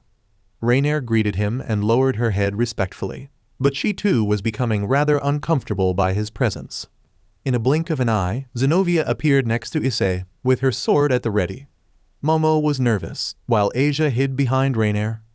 What are you doing here? He asked. Then suddenly he remembered Rias telling him Azazel and his strange obsession for sacred gear, especially the rare and Longinus tier ones. He made his sword appear and stood protectively in front of Momo, who was also surprised by his sudden action. He felt no hostile intention, but Issei didn't want to test their luck. Azazel smiles bitterly. Now, lower your guard down, young man. I really don't feel like fighting. Plus, you should somehow know that even with the bunch gathered here, you wouldn't win against me, right? He smirked before saying thoughtfully while scratching his chin, but with Sugary no Ontachi, the sword of the Lightning Empress, in your disposal you might have a small chance to give me some fun, but you can't control it, can you? Issei growled in annoyance, but Azazel did not stop there. Anyway, since I was taking a stroll, I came to visit the devil's place. Is this Sekiryute? He looked at Momo. What about the holy demonic sword wielder present? I also came to see him. He isn't here, and Momo-san has nothing to say to you. Zenovia answered simply. I see, the holy demonic sword user isn't here. This is so boring. Azazel then darted his eyes to Gasper, who was fearfully hiding behind a tree not too far away from them. So, that vampire over there is the possessor of Forbidden Valor View, isn't he? He asked Issei while pointing his thumb toward his shoulder toward Gasper, who had started panicking as if he was being attacked at the moment. Well, I remember Leviathan's sister has a servant with the absorption line. His name is Saji, as I recall. I recommend you to bring him here and keep him around while training Gasper. With him around, if the vampire invokes his power, he can absorb Forbidden Valor View's excess. I am pretty sure it can make the time-stopping effect run less wildly. Everyone widened their eyes in surprise, no one more than Raynare. I see, the young woman exclaimed in surprise. Why didn't I think about that? Pretty sure you can figure it out eventually. The governor of Gregory smirked before continuing. Also, in order to improve his control over the sacred gear, the fastest way would be to drink the BLD of the host of the Sekiryute. Momo exclaimed in shock as she slapped a hand to her neck. What are you talking about? If you let a vampire drink BLD, they'll gain some power. Azazel explained with a small chuckle. If you let a vampire drink the BLD of a powerful mystical beast, then they will have a lot of power for a short PRD of time until the BLD run out. I believe that you already know because of your boosted gear and the dragon inside it. You're particularly a dragon. Momo nodded her head nervously. She still wasn't very into the idea of letting a vampire bite into her neck and drink her BLD. You can cut your finger and drop your BLD into his mouth. I don't think drinking traditionally is necessary. Azazel reassured the female idol while waving his hand around while laughing loudly. Jerk, Momo muttered, and even if Azazel could hear it, he didn't say anything. By the way, I'm sorry about Valene. Our Hakuryuku came into contact with you on her own accord. I am sure you would have been surprised, right? Momo nodded her head. Even now, she could still feel the overwhelming presence of the white dragon. It was strong for her to imagine herself fighting against someone like that and might actually manage to stand a chance. So her name was Valene, not Albion? Issei asked in curiosity, which Azazel nodded his head in confirmation. Albion is the name of the dragon sealed inside her sacred gear. She doesn't like to give up her real name to others easily, he said, crossing his arms on his chest. Well, it's time for me to take my leave. There isn't anything else for me to do here, so, yeah, bye, see you later. With that said, he left, almost as quickly as he had come to meet them. Well, that's about it. Issei-kun, want to come find Saji with me? Raynare suggested with a smile, to which Issei nodded his head and put away his wooden sword, making Momo breath out a sigh in relief. The rest of you, continue your training, okay? She turned to the others and they all nodded their heads, with the only exception being Gasper, who wasn't trying to sneak back to his room, but was grabbed by Koneko before he could go anywhere. With that, the group parted, with Issei and Raynare making their way to the main school building and heading to Saji's classroom to find him. However, halfway there, something or rather someone caught their attentions and the two couldn't help but take a stop to look. It was an appealing girl looking in her late teens with black hair, tied into twin tails and blue eyes and wearing a set of pink magical outfit. She had a childlike body, but extremely large melons. Standing at a corner of the corridor, the girl was spinning her stick around and around as she danced and posed to the crowd of male students that had gathered around her. With their cell phones and even cameras in their hands, the boys were taking her photographs, excited by her cute, but also very sexy movements. Her pink skirt was so short that her panties were being intermittently flashed and exposed every time she swayed her hips or spun around. She looks familiar, Raynare told her best friend with a thoughtful expression on her face while looking at the cutely posing magical girl. I swear I have seen her somewhere before. Hey, you can't do that here. Before Issei could ask anything, a familiar young man from the student council, Saji Genshiro, also the one they were looking for, said loudly and came jumping through the crowd, being followed shortly by Mira Hanakai and Ruruko Nimura, who were also members of Sona Citri's peerage. Disperse this instance. Don't make a ruckus at this kind of place, he shouted and pushed the students away. There's nothing to see here, everyone. Momo said, please go back to your classroom.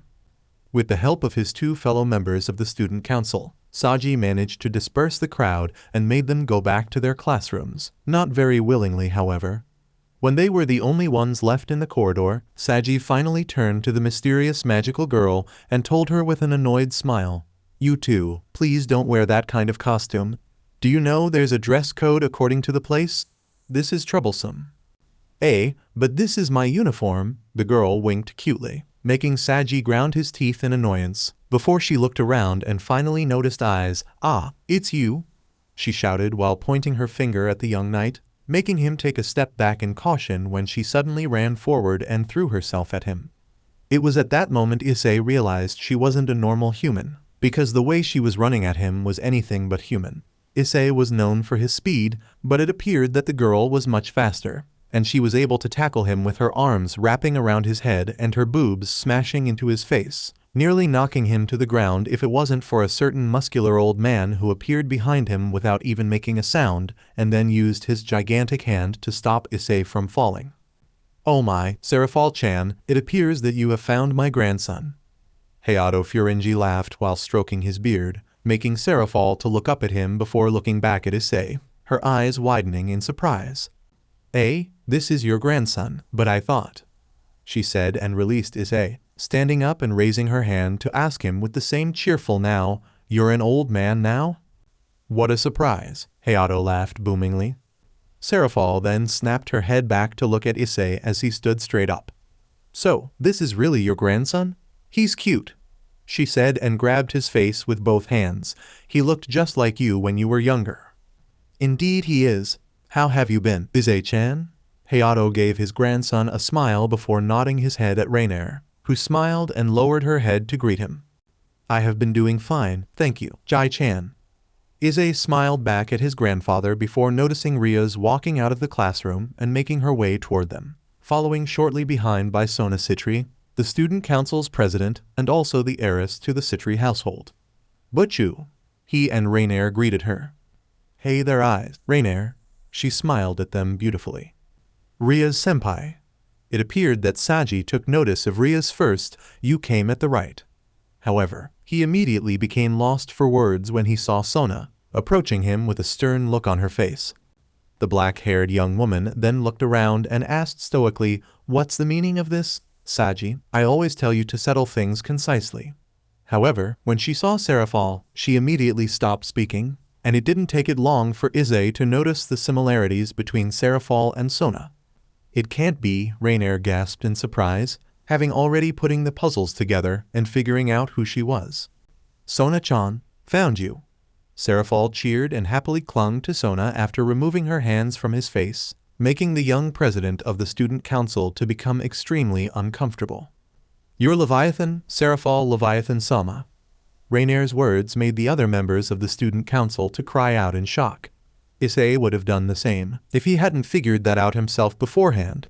They both lowered their heads to show respect to one of the leaders of the devil faction, making the others to follow suit. "Ah, please raise your head." Serafall smiled, waving her hands while having both arms wrapped around her sister's body. "Serafall-sama, it's been a long time." Rias stepped forward and greeted her with a smile. "Ara, Rias-chan," Serafall said, "long time Tilda, have you been doing well?" "Why yes, thanks to you. Did you come here to check on the meeting place?" "Yes, but also to check on Sotan as well. It's been such a long time since I last saw her," Serafall said while crying fake tears, making Sona's expression to become even heavier, to the point Issei didn't know if she was feeling annoyed or embarrassed.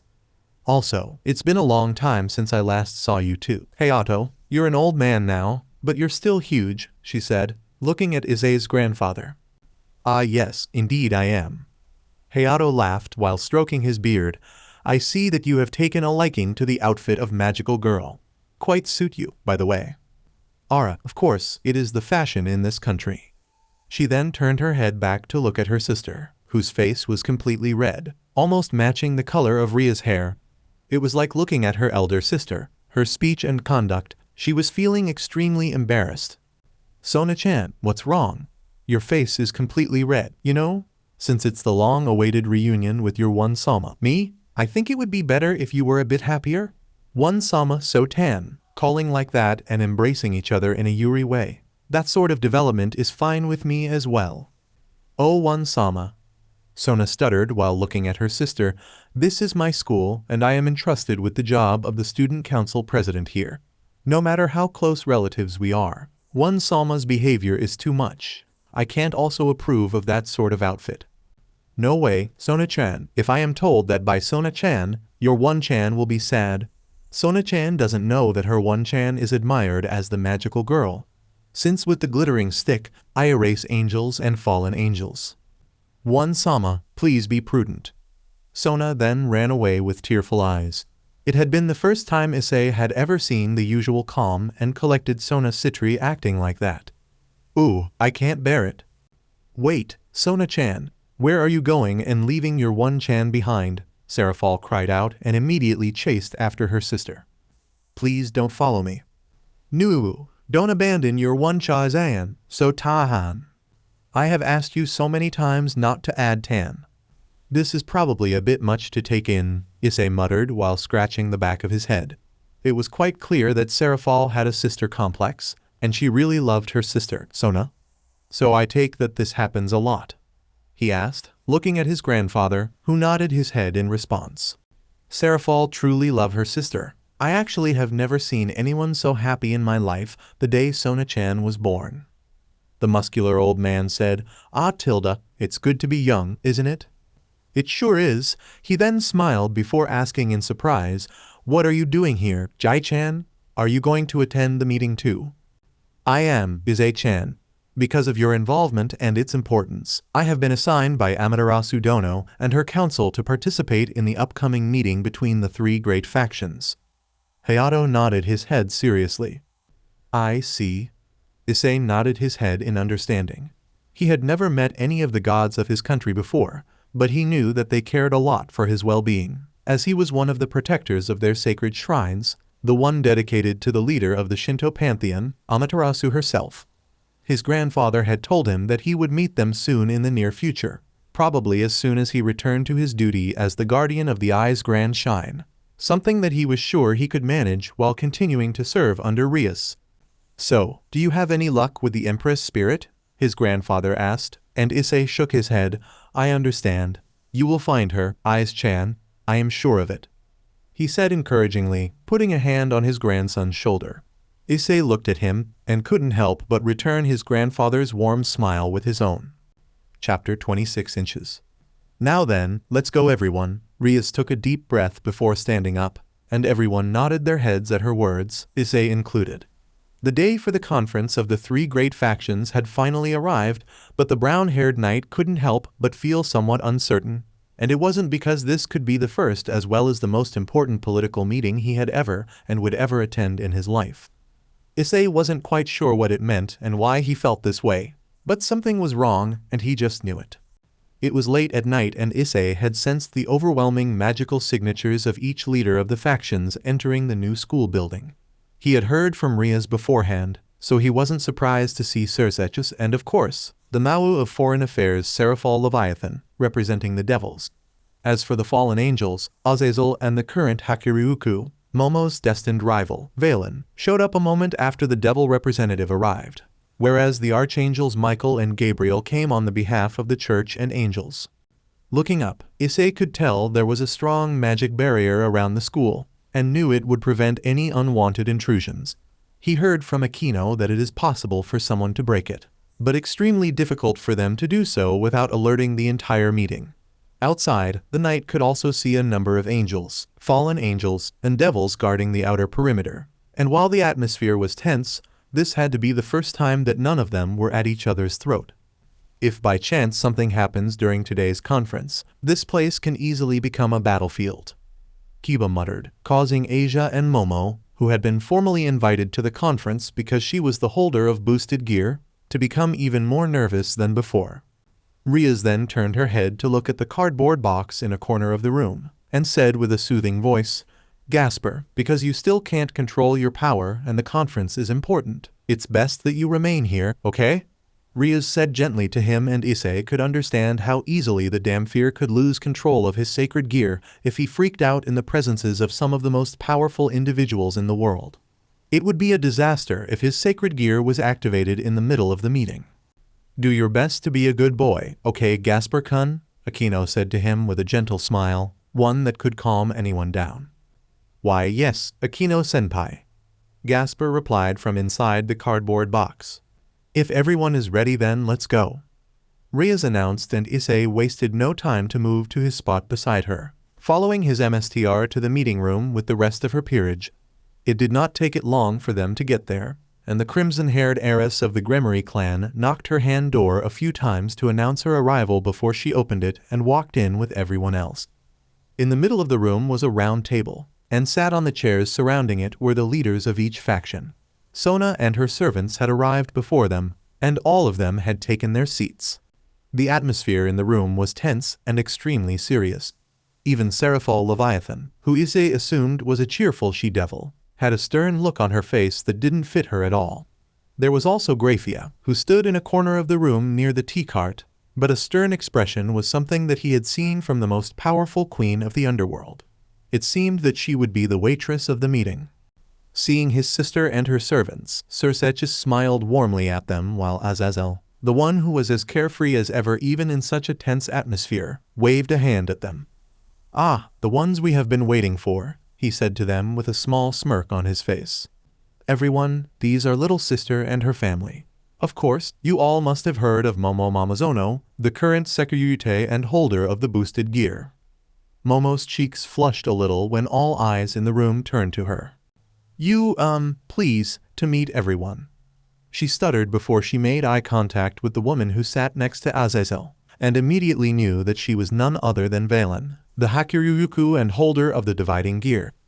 Unlike the nervous idol, Valene seemed to radiate a pure aura of confidence, and Issei couldn't help but think that she was appealing in a sense that was similar to Grayfia, with that long silver hair of her. "You must be Valene." The silver-haired beauty said nothing and instead looked away, as if she was not interested in Momo even a bit. Momo seemed like she wanted to tell Valene something, but fortunately did not have to because of the arrival of Hayato Furinji, Issei's grandfather, and the person represented Amaterasu and her pantheon. Since almost everyone in the room seemed to know the man and have some respect for him, introductions were short, and after that, everyone wasted no time to settle down, taking their seats in one corner of the room with Hayato deciding to sit with his grandson, a warm smile on his face as he received a cup of tea from Grayfia. Like Azazel, Hayato seemed to relax more than the others. Now that everyone has arrived, I will say the precondition for this conference. Everyone here present know about the most forbidden subject. The absence of God, Sirzechs announced to the other leaders. Glancing over at Sona, Issei saw that the sister of Leviathan didn't show any surprise at the paramount news. It was possible she had known beforehand. She had to have heard about it from her sister, after Rias had told her brother the details of the Excalibur incident. With that said, let's start the meeting, and with Sirzechs' statement, the conference of the three factions began, and to Issei's surprise, the next few minutes went on smoother than he had expected. Neither side seemed to hold ill intention for other factions, despite battling in a war against each other in the distant past. That is true. Michael, the current leader of heaven after the death of God, nodded his head in understanding at the mention of a permanent ceasefire between all three factions. If we continue it like what we are doing now, certainly the three great powers will head down the road of destructions. It was the painful truth that even Azazel, someone who looked so carefree, had to admit, because from what he had learnt from Raynare, the fallen angels had suffered the most loss in the war among the three, and worse, the one who were without direct means for bolstering their numbers. Heaven now had the brave saints to create new angels, while the devils of course had the evil peace system to increase their number from all other aces. If another war broke out, it was not that difficult to tell which side would be first to perish. Now then, Rias and Sona, can you two tell us about the incident that has occurred here a week before? Yes, Lucifer-sama. The mentioned two said at the same time before both of them stood up to talk about Cockabeel's recent attack on their school and hometown, while everyone from the three great faction listened. Rias summarized the events of the incident as calmly as she could. She had become nervous when her brother called her name, and her nerves were so shot that when she talked her hands balled into fists. From what Issei could see, each representative of their respective faction had their own reactions to the story. One shook their head in displeasure, one scowled, and another smiled at the end. Thanks, Rias-chan. You can sit down now, Sirzechs said with a small smile. His tone lightened, allowing Rias to let out a breath that she did not know she was holding, before sitting back down her chair, hand entwining with Issei's, allowing him to squeeze it to show her his comfort. Serafall sent a wink towards Rias, and Hayato put a hand on her shoulder before showing her his thumb with a massive grin on his face. Now then, Azazel, after hearing this report, I want to hear the opinion of the governor of the fallen angels. Upon Sirzechs' questioning, everyone's gaze was concentrated on the black-haired governor. Oh well, about that incident, Cockabeel did act on his own without informing any of us fellow leaders of the fallen angel, and I was quite content that he was disposed of before he could cause serious harm to the sisters of the Satans and her servants. His punishment is eternal freezing in the Kochites, and I have personally made sure that he will never run free again. The explanation for that, everything was written in the material that was forwarded to you, right? That is all. Azazel started talking after letting out an intrepid smile. Serafall can vouch for me. Yes, Azazel-san. Serafall nodded her head in confirmation. As for the explanation, it is the worst category, but I know about the story of you personally not wanting to make anything big occur against us. Is that true? Gabriel asked for the first time, her voice soft and sweet, like a song that would last till the end of time. Ah, to tell you truth, I don't have any interest in wars, Azazel said. Azazel, this is a bit off topic, but I have intels of you locating owners of sacred gears for the past 2 decades. At first, I thought you were gathering humans and attempting to augment your battle potential. I even anticipated you to wage war against heaven or us, but this time it was Sirzechs who asked Azazel. Yes, no matter how much time passed, you didn't wage a war against us. When I heard you had gotten hold of the vanishing dragon, I was enveloped by a strong wariness. The Archangel Michael shared the same sentiments as Sirzechs. Hearing the two's concerns, Azazel smiled bitterly. It was for the sake of sacred gear research. If that's the case, should I send a part of the research materials to you as well as a token of peace? Even if I did finish my research, I wouldn't wage a war against you or anything. I don't have any interest in war at this late of an hour. I am perfectly satisfied with the world right now. I have strongly ordered my subordinates, don't interfere with the human world's politics, you know? I have no intention of intervening in religion either, nor to influence the business of the devils. Via men does my faction have the least trust. That's true. That's right. Even I have to admit that you are the most untrustworthy individual in this room, Azazel. Hayato broke out in laughter. TCH, what a hurtful statement coming from the invincible human himself, Azazel said with a mock chuckle before he continued, still, everyone here is troublesome individual yourselves. Well then, how about we leave all that behind us and make peace? Upon mentioning that, Azazel uninterestedly picked at his ears, like it wasn't something so important to say, while each leader of their faction looked both shocked and surprised for a short moment of silence. Rias and even Sona besides were considerably surprised, while Hayato merely stroked his beard with a knowing smile on his face. It was Michael who broke the silence with a smile on his face. Ah yes, now that you have mentioned it, I also plan to have peace with the devils and our fallen brothers and sisters. Even if we continue the relationship of the three factions like before, then it will become too much for the human world to handle. Azazel burst out laughing at Michael's words. Hot DMN. The stubborn Michael can even speak something like that, even though you were all about God and God before. I have lost a lot of things. However, there's no helping seeking for things that aren't present. It is our duty to guide humans. We members of the Seraph have the same opinion that the most important thing is to watch over the children of God from now on as well, and to guide them. Hey, with your speech just now, you'll fall you know. But you took over the system, right? It has really become a good world. It's completely different from the time when we fell, Azazel grinned. We are the same, Azazel. Even if the true Mao aren't here, in order to continue the species, devils too have moved forward as well. Even we wouldn't want war. If there was another war, the devils will surely become the first to perish. Sirzechs shared having the same opinion as the leader of heaven. The situation has improved since then. Yes, if we do another war, the three factions will definitely be mutually destroyed. And then, it will affect the human world as well, and the world will end. We can't start war now.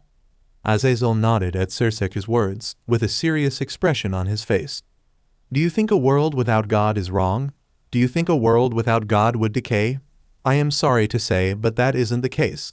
You and I are both living healthily like this, Azazel said while opening his arms. Is this it? There was another moment of silence before Sirzechs questioned. Issei could not help but feel that the most important conversation had finished. As Grayfia dutifully served tea as the waitress, Michael directed his gaze towards Asia with an apologetic smile. Issei, who was the first to notice it, raised a hand and asked, Michael-sama, is it okay if I ask you a question? Yes, of course. Please go on ahead, Issei-kun. Michael nodded his head with a smile, as everyone's eyes in the room turned to Issei, making him feel a bit nervous. Taking a deep breath and steeling his nerves, he asked, Why did you exile Asia? Ah yes, I can only apologize for that, the Archangel began with a sad smile. After God's death, only his system to govern divine protections, mercy and miracles remained. The system was, if I can explain it simply, the system to perform the miracles and etc. God had done. He made the system and used it to bring miracles to human, to bring the effect of holy things like exorcism and crosses. Michael replied in an earnest manner. You see, after God died, an error in the system occurred. Gabriel continued her brother's words as the room fell into silence. To be honest, it takes a big toll on anyone who uses it with the exception of God. With me becoming the center, the Seraphim were able to somehow start up the system, but compare it to the time God existed. The divine protection and mercy to those who believe in God is not complete. It's an unfortunate thing, but those who can be granted salvation are limited. For that, there was a need to keep away those people related to the church who could possibly cause an influence on the system. As an example of those who can cause influence on the system, a part of the sacred gear such as Asia's twilight healing is included. Issei is included because she can heal also devils and fallen angels? Once again Michael nodded his head. Yes, if there is a person who can heal devils and fallen angels present within the followers, it will influence the faith of the ones around her. The source of us living in heaven is the faith of believers. Because of that, twilight healing is a forbidden sacred gear which can cause an influence on the system, and also as an example of influence on the system. The people who know about the non-existence of God, right? Zenovia interrupted Michael, who continued. Yes, that's right, Zenovia. To lose you is a serious wound even for us. But if apart from us, seraphim and a part of the higher-ranking angels, if a fair amount of people who know about the non-existence of God approach the place with a direct connection, then there would be a huge effect on the system. I apologize. There was no other way but to make you and Issei Argento heretics. Michael and Gabriel both bowed their head to Issei and Zenovia as the two girls stared at him in wonder. No, Michael-sama, please don't apologize. Issei shook her head and said with a soft smile. Even like this, till I reached this age I was brought up by the church, I somehow felt it was a bit irrational. But if you know the reason, then there's nothing such as asking why. It was Zenovia's turn to speak, and she did so with the same smile that Issei had. The fact that you were reincarnated as a devil, that is our crime. It's all right. I regretted it a bit, but the things that I couldn't do when I was serving the church, the things that were sealed from me, are now brilliantly coloring my everyday life. If I say these words, I may anger the other believers, but I am satisfied with my current life. Zenovia smiled gently. Anyone could tell her smile was earnest and not a facade. Issei, who shared Zenovia's feelings, said with her hands clasped together. Michael-sama, I also feel the same. I am happy, since I now have a lot of important people, and also I have met and talked with the Michael-sama, who I admired. It's an honor. Michael let out a small smile in relief. It seemed to Issei that the archangels still cared a lot about them, even though they had become devils. Sorry, I am grateful for your forgiving hearts. I leave Durandal to you, Zenovia. Since it is the BLD sister of Sirzechs, then I am at ease that it won't be used for unjust causes. It seems some of my subordinates tried to kill her while keeping quiet about it. I received that report as well. Azazel said, looking at both Issei and Raynare, who took the blonde's hand into her own and held it comfortingly. It's true those fallen angels beside Ray-chan here were eliminating those sacred gear users that might cause harm to us. As an organization on the verge of extinction, it's quite obvious, right? Sensing that a person may become a threat in the future, then if we know about it beforehand, you'll want to eliminate them. And because of that, you and Issei, even the kid over there. He gestured his head to Madohama, who flinched, got caught in the crossfire, and one of you died in the process. Thanks to you, I am a devil now. Do you dislike it? At the very least, I feel that those around you are content that you have become a devil. Issei shook his head, and that's the answer that Azazel and everyone else wanted to know from him. Now then, it's time we hear the opinions of others, like those who seem like they can influence the world. Azazel then turned his attention to Momo, and asked her with a smile on his face, since I know that Valene wants to fight those she deems stronger than her, what do you want to do to the world, Momo-chan? Is it okay to say that I just want to continue to live the rest of my life in peace? Momo asked nervously. That's weak, Mamazono. Valene scoffed with a tone cold as ice. Momo opened her mouth, but before she could respond to the Hakuryuku's words, Issei felt a familiar sensation that washed through his entire body. He had only encountered such thing once, but he knew exactly what it was. It was the activation of Gasper's sacred gear, Forbidden Valor View. Break. It seemed that his earlier uncertainty was not without warrant. The conference had been attacked by an unknown force of terrorists who had snuck into the Orcs clubroom and captured Gasper, using his sacred gear to time freeze everyone. From both outside the school and on the schoolyard, there had to be at least 3 dozen magic users firing their spells at them. But all of it were negated by a magical barrier that had been set up by the leaders of the 3 great factions, who were relatively unaffected by the time freeze. Among those that were naturally unaffected like them, Rias, who was having a serious discussion with her brother, was one of them. On the other hand, Issei wasn't surprised to see that both he and his grandfather could move freely due to them being descendants of the Shinto gods. Kiba, who had activated his balance breaker in time, and Zenovia, who had Durandal in her hand, were also released from the freeze. Both Valene and Momo were also unaffected since they were the current hosts of the two heavenly dragons. The rest, however, had all been frozen by Gasper's sacred gear. I don't understand. How am I not frozen? Akeno asked, standing with Azazel, who had concluded that because of the power she had inherited from her father that she were spared from the Damphir's power. But he wasn't quite sure himself. Everyone seemed to have their reasons to be able to move within the frozen time area. Everyone except for Akeno, it seemed. We will have time to think about that later, Sirzechs said as he walked to the windows and looked outside. We need to deal with them first. From the look of it, it seems these terrorists are using a spell or a sacred gear that transfers power on the half-vampire kid's sacred gear and forced it to enter its balance breaker state. It's only a temporary balance breaker state, even then, to think that it even affects those present outside his field of vision, Azazel explained while pointing outside. Seriously, there are sacred gears like that? Azazel nodded his head at Momo's question, before answering, It's quite normal, actually. Take your boosted gear for example. It has the endless doubling power and the transfer ability.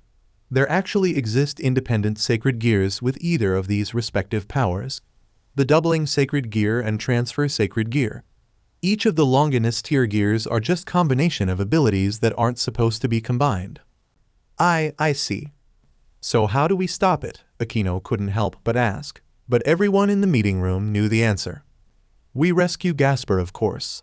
It was Issei who said that, with a determined look on his face as he summoned his demonic sword and held it in one hand. I'll go. Count me in, Eyes. Rias said as she walked to his side. Gasper is my servant. It's my responsibility to take him back. Rias told him with a hand on her chest, making Issei nod his head. Even if he didn't want her to come and stay with the leaders for her own safety, which he cared about more than anything else, Issei knew he would not be able to change her mind. Leave the magicians outside to me, came the booming voice of Hayato Furinji before anyone could ask how they would be able to make it across the schoolyard and to the other building when there were so many enemies outside and the teleportation magic circle had been blocked. As he put a hand on his grandson's shoulder and told Issei and Rias, a smile on his face, I will open a path for you two to that building. The rest of us will remain here to maintain the barrier around this school. It will break soon if we do not combine our power to strengthen it, Michael said with a nod of his head. It was the leader's best course of action at the moment, since only their combined strength could hold back the magical powers of so many enemies, and it wouldn't be wise for one of them to directly enter the battle outside, since one wrong move could end the peace that they had agreed for their factions even before it was started. It's the least we can do at the moment to prevent the human world from being endangered. Here, Issei-kun, Azazel said as he took out a ring with multiple layers of strange characters carved into them from his pocket and handed it over to Issei. This bracelet will help control the vampire kid's sacred gear to a degree. Put it on him as soon as you rescue him. It will help him control his power somewhat. Thank you, Azazel-san, Issei said to the governor before everyone wished them the best of luck. After that, he and Rias followed his grandfather out of the room and headed down to the door that would lead them out to the schoolyard, knowing well the enemies were waiting for them on the other side of the door. Stay close to me till we get to the other building. Remember, you two will be on your own once you are inside, Hayato told them with a serious tone, his eyes visible from under his brows, before he put his hand on the doorknob of the door. Ready? Yes, Jai-sama. Rias nodded her head firmly, and without a pause, Hayato threw the door wide open and rushed out, running ahead of them faster than Rias or Issei had ever seen, with a booming war cry.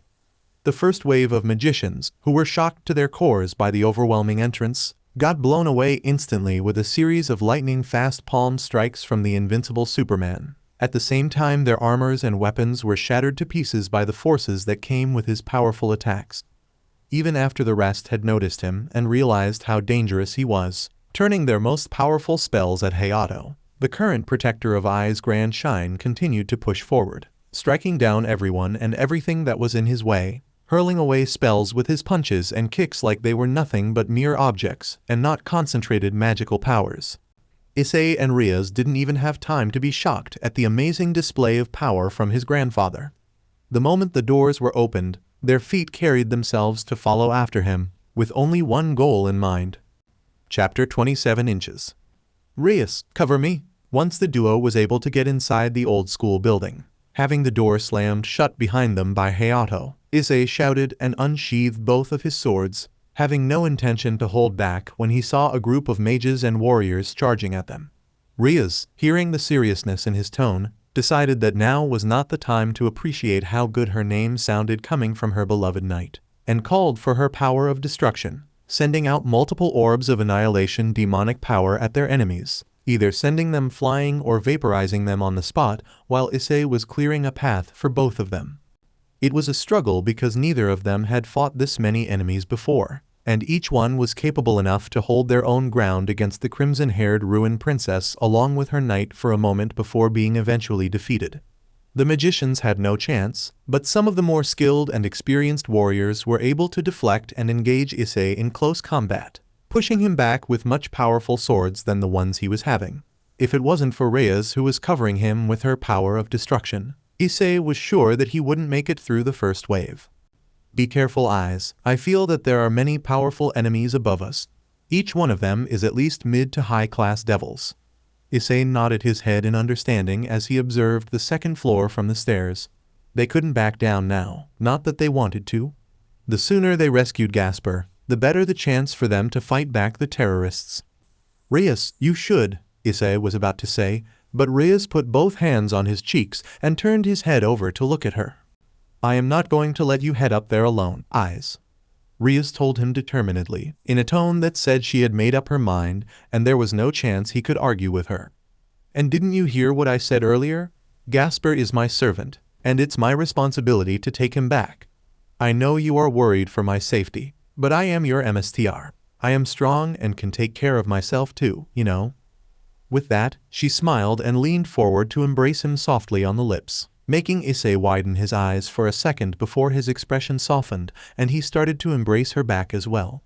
The two stayed like that for a moment until Rias broke the embrace and leaned back, smiling a little as she continued, "We will save Gasper, and we will make it out of here alive, but you have to promise me that you won't lose yourself. Take down our enemies, but don't let yourself stray too far away from me, okay?" "Okay, I promise." Issei nodded his head before his headphones picking up the sounds of footsteps from above them. "They are coming. We should move now." "Yes, let's do it, eyes." Rias nodded her head and the two parted to wait on both sides of the stairs, waiting for the first warrior mages to appear to strike. Rias summoned a large orb of destructive power and fired it at their feet, blowing up an entire area of the stairs and causing the terrorists to fall down the first floor in shock. Using that as a distraction, Issei then leaped himself toward the wall before him, stabbing his swords into it before pulling them out and using his left foot to launch himself backward onto the second floor, allowing Rias to deal with the mages as he engaged three dual-wield swordsmen like him in combat. "I heard there's a monstrous swordsman in the group of Lucifer's sister," the one clashing swords with Issei said, a wide smirk on his face as he stared down the smaller swordsman. "If it's you, then let's see if you are as good as they say." And with that, the three swordsmen attacked at the same time. Issei parried each of their strikes with his own swords, knocking one back with a burst of dark energy from his daimonic sword. Issei wasted no time to run after him, but before he could do anything, the other two attacked Issei from behind, each of their swords radiating a faint aura of energy. "You're dead," one of them shouted as he slashed his swords down, only for Issei to disappear in a blur and reappear behind him in midair before attacking with two horizontal slashes. The one who clashed swords with Issei earlier was able to dodge at the last second, but his partner was not so lucky, and fell down with two deep, clean cuts on his back. BLD splattered on Issei's face and chest, but he kept on pushing forward, attacking his enemies with a series of lightning-fast strikes, sparks flying between them as the two swordsmen did their best to block his strikes. "Don't lose yourself," Issei chanted in his head as he pushed forward. Feeling himself slowly succumb to the bloodlust, "Think about Rias, remember what she told you. Think about your promise." He gritted his teeth and filled his mind with Rias' images, her appealing crimson hair, her smiles. The bloodlust decreased a little, but it was still there, trying to push through the mental blocks that he had created using his good memories with his MSTR. However, Issei knew he was still himself, and it was all that mattered. As Issei's attacks grew faster and even stronger with each strikes, electricity started to crackle around him, much to the shock of the two terrorist swordsmen and Rias, who had just finished dealing with a group of mages that had fallen to the first floor. As a yellowish aura flared around Issei, he dashed forward so fast that he disappeared, leaving behind nothing but the trail and thunderous sound of striking lightning, and reappeared behind the two swordsmen with his swords raised in the air. There was a second of silence before several afterimages like slashes appeared around the two terrorists, cutting them at them violently before leaving them dead on the floor. Eyes, that was amazing. Rias stated in amazement as she flew down to stand at his side. Having used her wings to fly to the second floor as she had destroyed the stairs, when did you learn to use lightning magic like that? It's something Akeno-senpai and I have been working on during our trainings. Issei answered as he stood up, allowing Rias to gently clean the BLD on his face. She believes if I can withstand the power of lightning, then I can use high-level lightning-based spells to increase my speed and the strength of my attack. They are dangerous to use, but because of my physiology and increasing resistance to lightning, I can use them without drawbacks. I see. If Akeno approves them, then I will as well. Just make sure to be careful, okay? I don't want you to accidentally hurting yourself. Rias said before she turned on her heel and headed toward the clubroom. Let's go. Gasper is waiting for us. Issei nodded his head and was about to follow his MSTR, but he then noticed a crack on the holy sword in his left hand. From what Kiba had told him, it was one of the swords were mass-produced to the priests of the churches, with no special power beside its holy aura, so it was very weak compared to his demonic sword, which was a gift from Kiba's MSTR himself. At first, Issei had thought that this holy sword would give him an advantage against devil enemies, like stray devils and Ria's future opponents, and it had, but now seeing the cracks on the blade, Issei realized the sword as it was now would just be an inconvenience. The sword could easily break the next time he fought someone, and it would surely do him more harm than good. So without hesitation, Issei dropped his cracked holy sword and summoned the scabbard of his demonic sword that he had left behind on the first floor. Once the sword had been sheathed, he quickly caught up with Rias, who had seen his action and decided to ask him about it later. She then blasted open the door of her clubroom with her demonic power and found her bishop sitting on a chair in the middle of a giant magic circle with his hands tied behind his back, being surrounded by a number of magicians, all of whom had staffs charged with their magic powers in their hands, the one closest to him even having a knife at his neck. Gasper, Rias called out to her servant, but she and Issei didn't move any further into the room, knowing the magicians could act harshly if the two of them make a wrong move. Are you okay? Be Buchu, Issei-senpai. The cross-dressed Dampier sobbed at the sight of them. Gasper, they didn't hurt you, did they? Issei asked before he turned and glared hatefully at the magicians standing around Gasper, causing some to take a step back nervously. Yes, but, senpai, it's already too late. Gasper then broke down in tears. It's better if I die. Please, Buchu, senpai. Please kill me. Because of these eyes, I can't make friends with anyone. I'm only a bother, and a coward. Hey now, don't say such things, Gasper-kun. Issei tried to comfort the boy, his expression softening a little. He could still remember himself being unable to make friends with anyone because of his feeling of inferiority of being deaf, so he could relate himself to Gasper. Yes, Gasper, don't say such a stupid thing. Rias told him, I will never abandon you. When I took you into my family, I said it, right? Now that you've been reborn, you will live for me, and you will also find a way of life that can satisfy you. But I just couldn't find it. For me, who just causes trouble, to have value in living is... Gasper shook his head. Rias bit her bottom lip sadly. It seemed that her words once again couldn't reach the poor boy. You're my servant and part of my family. I won't abandon you so easily. That's right, Gasper. Rias and I won't abandon you. Issei said as he took a fighting stance. Be strong, okay? We will get you out of here. The magician standing beside Gasper suddenly struck him in the face, causing Rias to gasp in shock before glaring hatefully at the magic user. She then seized Gasper by the hair, all the while sneering. Enough with your nonsense chattering. You devils are just a whole bunch of idiots. It's foolish how you to treat such a dangerous half-vampire like him normally. It's just as the old Mao faction says. The Gremory family is as dumb as they are deeply affectionate and overflowing with power. The magician looked at Rias and sneered.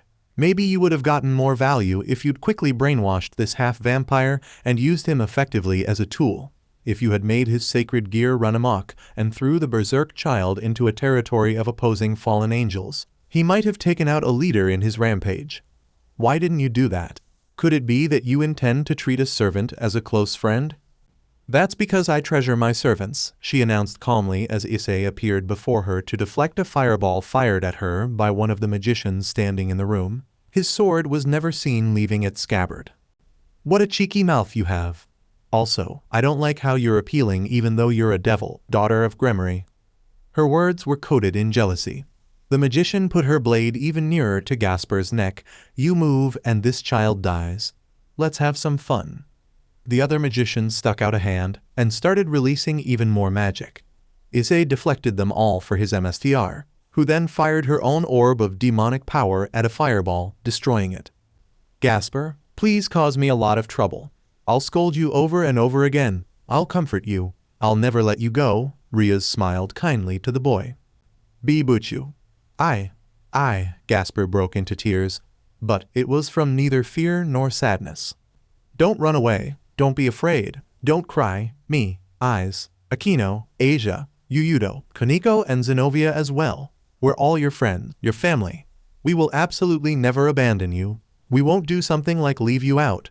Rias cried out and unleashed the full might of her demonic power, causing the entire school building to shake uncontrollably. Issei, while shocked at his MSTR's display of tremendous demonic power, was quick to gather his composure and moved as fast as he could toward the group of magicians, who were all shocked and became nervous at Rias. In a blink of an eye, Issei cut down the one on Gasper's left, allowing Rias to blast the magician on his right into nothingness, and then cut his own hand to draw BLD, which he then splashed on Gasper's face. His BLD wasn't as good as Momo's, since she had a dragon in her, but it was still the BLD of those that were blessed by the Shinto gods. If there was anything that could boost Gasper's power at the moment, it was his. Gasper, use my BLD. Stand and do what you must. Be strong, Issei said hurriedly, and Gasper, hearing Issei's encouragement, did not need to be told twice to lick the BLD at the corner of his lip. Instantly, finding himself filled with power, Gasper transformed into a cloud of bats and removed himself from his binding, shocking the other magician, before he activated his own sacred gear, Forbidden Valor View, on them, freezing them on the spot. Issei-senpai, finish them, Gasper said, and Issei dashed around the room with his unsheathed sword, slashing each magician across their chest and leaving them deaf on the floor when Gasper deactivated his power. Gasper, Rias ran into the room and embraced her bishop lovingly after he had transformed back. I'm so glad you were safe. She smiled to him as Issei took the bracelet Azazel had given him earlier and handed it to Gasper. Put this on, Gasper. This will help stem your powers and free everyone. I will try, Gasper timidly said before putting the bracelet on his wrist. Instantly, they could feel the presence of forbidden valor disappear, allowing everyone who had been frozen in the clubroom to move normally. Good. We should head back out now, Eyes, Gasper. Everyone must have, but before she could finish, an earthquake hit the entire school ground, causing the building to shake much more violently than before. The three then looked at each other worriedly, before rushing out of the clubroom to join the battlefield outside. Once outside, Issei, Gasper and Rias found himself looking his grandfather's back, as Hayato stood facing against an opponent that was unlike anyone they had seen before in their lives. He was clad in dark blue kimono, similar to what his grandfather was wearing, and wielded two swords. One was a shining katana and the other is a wakizashi. His hair was gray and he seemed to be of the same age as Hayato, but with longer beard. He was also incredibly muscular, with his muscles being visible through his clothing. Jai-chan, Issei called and was about to join in the fight with his grandfather, but he was instantly pushed back by an invisible wall. Eyes-chan, get back. Protect your friends. You're not ready for this fight. Hayato shouted seriously, before the ground around the two fighters started to crack as their immense fighting spirit became visible to the eyes. Every magician on the schoolyard back off instantly, unable to stand in the presences of such powerful beings, and the moment the two charged at each other and engaged in an intense battle in the middle of the field, everyone knew it would be best for them to stay away from the battle as far as they possibly could. Break. As the smoke cleared and the explosion subsided, Azazel, Sirzechs, and Michael stood facing their enemy, having created a barrier shield around them to keep everyone in the room safe. The magicians who was closest to the new school building, far away from Hayato and his opponent, continued with their attacks, creating an opening for a woman to enter the room. She was a tall, bespectacled woman with a voluptuous figure, having tan skin with long brown hair tied into a bun and a headset. Her eyes were purple in color, and she wore an extremely low-cut dress, and it had a high slit which exposed a large portion of her melons. Upon seeing herself facing Sirzechs, Azazel, and Michael, the woman couldn't stop herself from mocking them as she found the sight of them standing behind the magic shield hysterical. Come now, we have two legendary human masters engaging in combat outside, and here you are, three leaders of the three factions putting up a protective barrier together to protect themselves. How pitiful. Kateria, what do you think you are doing? Sirzechs asked. Kateria passively answered, to do exactly what this conference so not to do. If God and the Lucifer themselves are gone, this world will be ready for revolution. The majority of us Devil King descendants have decided to side with Issei and her Chaos British. So even you have joined the terrorists. I found it strong to believe someone like you would join Issei, Azazel said with a small chuckle. As a symbol of power herself, Issei is perfectly suited to bring different powers together. And by that power, this world will be destroyed and be rebuilt. Kateria stated with a dark smirk, we shall be the one who will rule over the world. Kateria-san, please, you don't have to do this, Serafall shouted with a worry expression on her face. There's still chance for you to come back from his.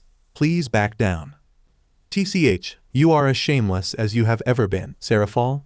You are too soft, and that's why you will never fit to wield the title of Leviathan, which you have stolen from me. Kateria declared angrily, today will be the day that I kill you and take back what was rightfully mine. When Issei recreate the world, we will be the governing system that rule it. Your era will end now. Echaha, your goal is as ridiculous and hackneyed as it come. Azazel interfered with a wide smirk. With lines like that, you are begging to be the first villains to die here. Aren't you descendant of Leviathan? Do not mock me, Azazel, Kateria said as her aura of demonic power flared up, and it made even the like of Cockabeels pale in comparison, causing the young devils and Momo herself to back away nervously, having never faced a Mao-class enemy before in their life. Sirzechs, Michael, if you don't mind, then allow me to take care of this. Consider this an act of my goodwill to our peace treaty. Azazel stated as he took a step forward, facing Kateria, who just looked furious on how Azazel was looking at her like she was no serious threat at all. In a blink of an eye, Azazel unleashed his sixth set of wings and unleashed his powers at Kateria, blowing up a portion of the meeting room and flying after the descendant of Leviathan as she flew out of the building. Behind them, the remaining leaders immediately set back their defensive barrier to keep the battle from harming the young devils. Down below, Issei watched his father fighting the unknown opponent while protecting Gasper and Rias. Their fight was unlike anything he had seen before in his life. Even with just his fist, his father seemed to hold his ground in front of the dual-wield MSTR just fine, launching punches and attacks with so much destructive power that the ground behind his opponent was blown up, sending several magicians into the air, but the swords-wielding man himself remained firm on his feet. From listening to their conversation till now, Issei could tell his grandfather and the man had some histories with each other. Where is your sword, Hayato-sensei? The man asked, his eyes glowing with immense fighting spirit. It is no fun fighting you like this. Ha, I have already passed it down, Oganosuke-sensei. The former guardian of Ai's Grand Shine replied with a smirk as he launched a spiraling Kai attack at Oganosuke, forcing him to block it with both of his weapons. I also have a question to you, Oganosuke-sensei. Why did you side with the terrorists? Your blade, he continued, and used the side of his bare hand to deflect his opponent's attack. Hitting the blunt side of his blade has no killing intent, Rather, it's simply trying to keep me here, keep me from fighting anyone else. You are sharp, Hayato-sensei. It seems old age hasn't dulled your senses even a bit. Oganasuke replied, that's correct, I'm merely here to hold you back, though I hold no actual alliance with Kao's British. You siding with the three biblical factions because your grandson became a servant of the current Lucifer's sister is an unforeseen circumstance. Among the greatest threat to the goals of Issei, you stand right there with the most powerful figures of each faction. This attack will fail immediately the moment you are allowed to run free, so she asked me to come. So Issei is a woman now. Last I remember, she was an old man, wasn't she? Many years have passed, Hayato-sensei, just like the fact that we have both grown old since the last time we faced each other. And with that, the two continued with their fight, moving swiftly with speed that was far beyond even the fastest knight, while hitting harder than even the strongest rook. It's strong for anyone who were watching to believe that both men were human. Meanwhile on the sky, Azazel had activated his artificial sacred gear, donning himself in a golden dragon-like armor to even the odd of an Issei's empowered Kateria, who were shocked to see him using the balance breaker form of his sacred gear. He then launched himself forward with an even greater speed and attacked her, throwing a punch into her stomach that caused the descendant of Leviathan to cough out BLD. Before he could take his arm back, however, Kateria transformed her own into several tentacles, which then wrapped themselves around Azazel, restraining him from moving. But to everyone's surprise, not even a moment of hesitation, Azazel used the spear in his other hand to serve his bounded limb from his body, causing Kateria to fall down before the leader of Gregory threw the spear at her, impaling her on the ground and effectively killing the devil woman. Azazel, Issei called out as he ran toward the blonde black-haired man with Rias and Gasper as he reverted back to normal. Ah, looks like they're finally back, huh? But before he could properly greet the trio, a blinding flash of white light shot down upon him from the sky, creating an explosion that forced Rias and her servants to raise their arms to shield themselves from the shockwave. After a second, Azazel emerged from the explosion looking fine, but not unscratched. TCH, it seems you have turned on me as well, now of all times. He then looked up at his attacker, much to the shock of Rias and her servants Valene. That's right, Azazel. Valene answered as she floated on the sky above them, donning her divine dividing, scale mail armor. You are with the terrorists? Rias couldn't help but ask. Guess I have really lost my edge, huh? First Cockabeel, now it's you. Azazel muttered while scratching the back of his head, why betray me, Valene? Sorry, old man, but these guys are just more fun to hang around with. Valene answered shortly, as she glanced over to Hayato and Oganasuke.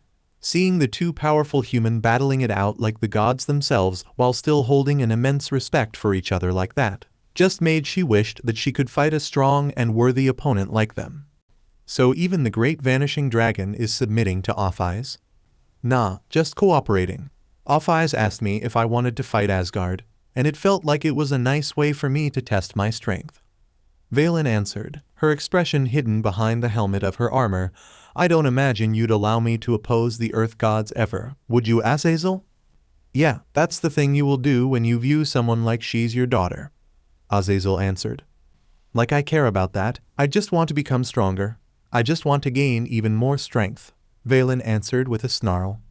Azazel let out a heavy sigh before he said with a small nod, I see, when I realized Kateria and the devils of her faction has sided with Kao's British, I have had my suspicious you would too. How sad. What do you mean, Azazel? Rias couldn't help but ask. Well, you see, I am a half-breed born to a human mother and the grandson of a devil king. So you have gotten an old Mau's BLD in you, Issei concluded. Yes, I inherited that royal BLD, and my human side harbors the vanishing dragon. If fate or miracles do exist on this earth, I am the living proof of them.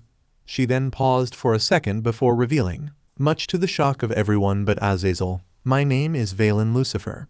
I bear the BLD of the true demon king of the underworld. You unbelievable. Rias muttered as the other members of her peerage plus Momo had run out of the school building to stand at her side. At the sight of her rival, Valene smiled beneath her helmet, a smile of disappointment. It's true, as far as I can tell, Because of her special lineage, she is the strongest white dragon emperor, or empress, in the history, Azazel stated, making Momo swallow nervously and shake a bit. Her supposed rival was this strong? But fate is cruel, you know Momo Momonozo. Valen's gaze was directed at Momo. As she removed her helmet and revealed her face, I looked a bit into your profile. Your parents are ordinary humans, and you live the past few years of your life as an idol imagining yourself having the power of super-powered heroine, a Kamen Rider or whatever it is called, she said, and each word stabbed into Momo's heart like a hot knife. You are as ordinary as a human can be, and all that's special about you is the boosted gear itself. You are dull. You are boring. To think I even once looked forward to our battle. Valen continued cruelly as she lowered herself down. Wait, I know now. Let's get you motivated a bit with a little game, shall we? Then, faster than even Issei himself could follow, Valen flew at Issei and grabbed his neck, causing him to drop his sword before slamming him into the wall behind Momo. Even Azazel couldn't react to that, having used all of his power earlier to fight an empowered Kateria, a Mawu-class devil. How about I kill this man here? You like him, don't you? Eyes! Issei-senpai! Eyes-kun! Everyone cried out, but Momo was frozen on the spot. She was bounded by her own fear as everyone rushed at Valen to rescue Issei, who was struggling to get free from Valen's insanely strong grip, making a choking sound as her hand tightened around his neck. Rias, Raynare and Akeno launched their magic attacks at Valen, but with just her sacred gear's power, she was able to reduce them until there was nothing left. Kiba, Zenovia and Koneko also tried to save Issei by attacking the White Dragon Empress from all sides, but a flap of her wings was more than enough to send them flying back. What will you do now, Momo, if I kill him here? To further prove her point, Valen punched Issei in the stomach, causing him to cough out BLD before she kneeled him in the same spot. If I kill him here, you will be a woman live for revenge, correct? You beach! Momo gritted her teeth in anger as tears streamed down her face, but her hands were shaking so much from fear that she did not notice she had activated her sacred gear, while the nails of her other hand were digging deep enough into the palm to draw BLD. Partner, do you wish to save him? Even if my assumption of you liking him is wrong, I can just kill your parents next, you know? Valen said as she dropped Issei onto the ground, planting a foot on the back of his head to keep him from moving. Don't listen to her, Momo-san. Issei muttered as BLD trickled down the side of his mouth. Shut up, don't you dare hurt him or my parents, Momo shouted, blinded by her own anger and frustration. Her arm transformed into that of a dragon before her whole body was donned in red scales like armor while exposing her stomach and thighs, similar to that of Valen's. Amazing, you sacrificed your own arm for power. Valen shouted with a victorious smile on her face as Momo unleashed a jet boost from the armor section behind her back, and launched herself at her. But how long will you be able to maintain this form? We will see. And with that, she made her dragon helmet formed around her head, and allowed Momo to slam into her and bring her into the air, away from Issei, allowing Asia to run over and heal him with her sacred gear. A scallon, Momo called, and from her boosted gear gauntlet, a sword emerged, which she then used to slash at Valen wildly. The attacks was fast and violent, but it had no technique behind it, so the White Dragon Empress was able to dodge every single one. Interesting, a Dragon Slayer sword? Where'd you obtain such a dangerous toy, Momo? Valen questioned, before counter-attacking for the first time with a hook, knocking Momo into the air before falling down onto the ground beneath them. Michael-sama gave it to me when he realized you had betrayed us. Momo snarled as she coughed out BLD from behind her helmet, trying to get up. I'm gonna kill you with it, you beach. See if you can hit me first. Valen then raised a hand, which then glowed with a white-bluish aura. Almost as soon as Momo had been able to stand on her feet, she fell back down, feeling her strength left her. What is this? Partner, she has power to have her opponent's strength. My own ability will double it to the previous level, but it's the other ability of her that will be the real problem, the dragon inside her explained. She can add that much power she has stolen to his own. There's a limit to how much she can take in, but those wings of hers are currently expelling a large amount of her power, keeping her from being over capacity. To make it short, she can always maintain maximum strength. F me, Momo cursed loudly. How much time do I have left? A minute, partner. Fine, I will just have to beat her in a minute then. If that is not enough, then take another one of my arm, or both of my legs, I don't care. Momo cried out as she shot up into the air toward Valene. Her power kept on doubling, and having in time with the usages of both gears, she hurt Issei-kun. She even planned to hurt my parent, and she will pay for it. Partner. What a stupid girl, blindly charging yourself at me instead of using your sacred gear and dragon-slaying sword. It's like pearls before swine. With that said, Valene unleashed a barrage of light orbs at Momo. But she did not falter or even slow down even as sections of her armors were destroyed. The bullet exploded on her face and caused her immense pain. Once she was close enough to Valene, the Red Dragon Empress threw a punch at her hated rival. But Valene merely blocked it with her sacred gear. So naive. Shut up. Now D-Drag? Valene widened her eyes in surprise and had just enough time to move her head back to avoid direct damage when suddenly Momo's gauntlet glowed with dragon-slaying power, causing her helmet to be shattered upon impact. Eat this. With the same hand, Momo punched Valene in the stomach, causing her to cough out BLD because of the nature of Escalan's power before Valene could even react. Well done. Valene merely smirked in response as the broken areas of her armor fixed itself up. She then launched a punch at Momo, faster than she could react, and knocked her down, crashing through an entire building. But this fight is not over until one of us is on the ground. She shot down and chased after Momo to attack her with a barrage of punches and kicks, destroying piece after piece of armor much to everyone's dismay. Then to everyone's surprise, with Valene's last attack, the rest of Momo's armor shattered on its own and disappeared in a flash of light, leaving her defenseless with nothing but a Escalan in hand. So, this is your limit, Valene said mockingly as she stood over Momo, who fell on her knees with a look of terror on her face while holding a Escalan in front of her like a knife, tears streaming down her cheeks while BLD was dripping down from the side of her head, her human arm and legs.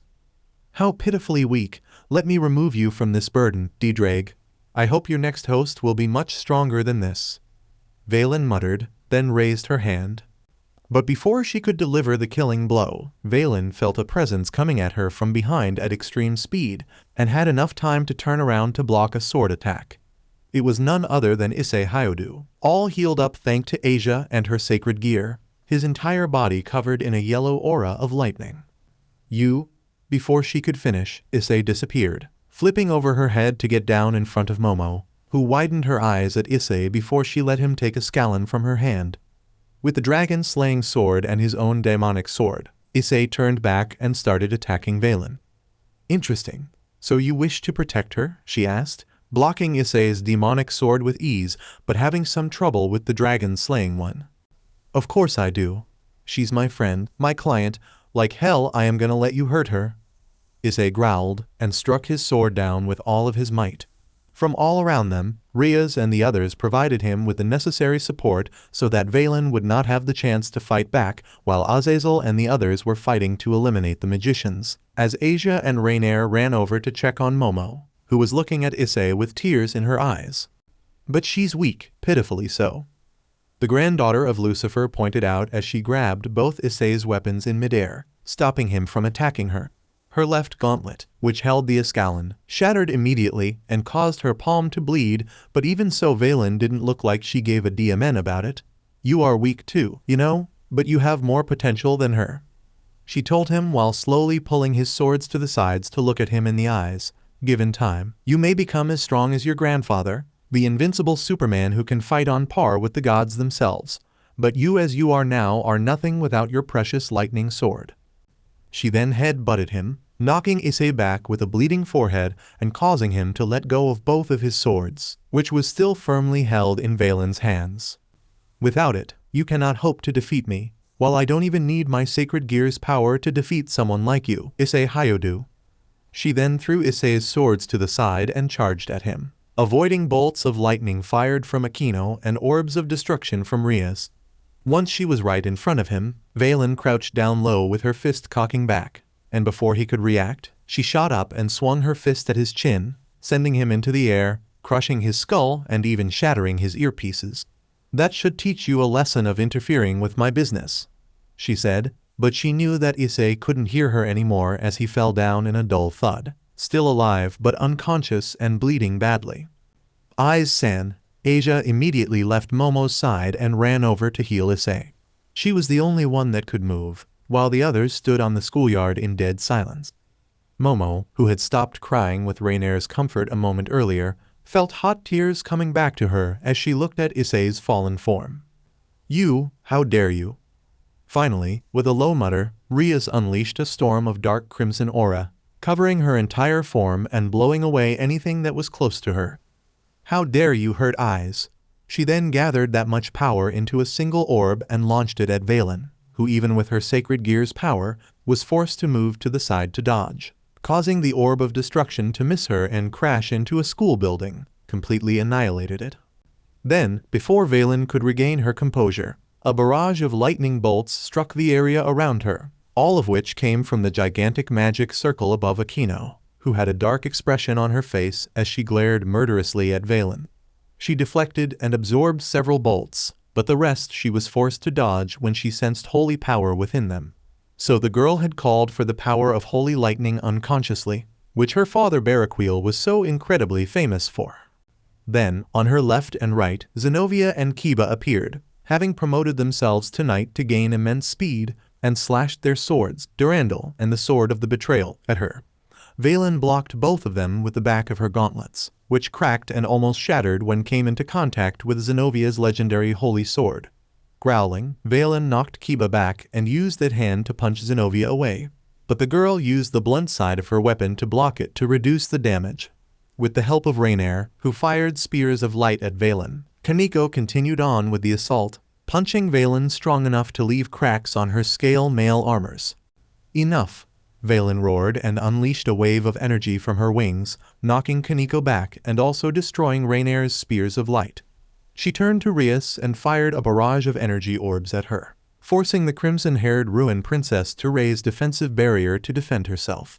However, this soon proved to be not enough, and she was blown away in the end. I must admit, that was rather impressive. She then turned to the last standing member of Rias Gremory peerage, her queen Akeno, and said, "To become that strong because I hurt Issei Hyodu. Hate and anger are really the most powerful catalysts of strength after all." The Thunder Priestess lowered her hand down and unleashed the full might of her lightning magic at Valene, but she used her sacred gear power to reduce their powers and add it into her own, before launching herself at Akeno at blinding speed. "Your feeble attempt end here, daughter of Barakweel." She punched the girl, sending her flying her back. However, if Valene wasn't wearing her scale mail's helmet, then one could see the surprised look on her face. The same could be said for Akeno, who was unharmed because at the last second, Issei had thrown himself between her and Valene, taking the full strength of her punch with his chest. "Issei-kun," she muttered as she sat up. The boy that she loved was lying his head on her stomach, blood flowing out of his mouth as he coughed violently. "No, Issei-kun," she sobbed as she held him in her arms, trying to heal him with a healing spell. She couldn't even call for Asia's help. "Not for me, please, not for me," she muttered as tears streamed down her cheeks, even though she knew that he couldn't hear her, because his hearing aids had been destroyed. Valene, meanwhile, could not understand it at all. That punch from earlier should have taken him out for good, but he had somehow gotten back to his feet. Even with the help of Asia Argento's sacred gear, Twilight Healing, he should not be able to recover that fast, and yet, he still threw himself between her and Akeno with speed faster than she herself could keep up to. How did he do it? Where did that strength come from? "You?" Her eyes widened when she heard him said, "That look on your face. You are confused, aren't you?" She looked at Issei and saw him looking at her, his eyes half lifted. The Knight of Rias Gremory looked like he would pass out at any second, but still he continued with his mouth full of blood. "You call me weak, but you are the one lacking strength the most, Valene. Sometimes, strength comes from those that you love, those that you cherish.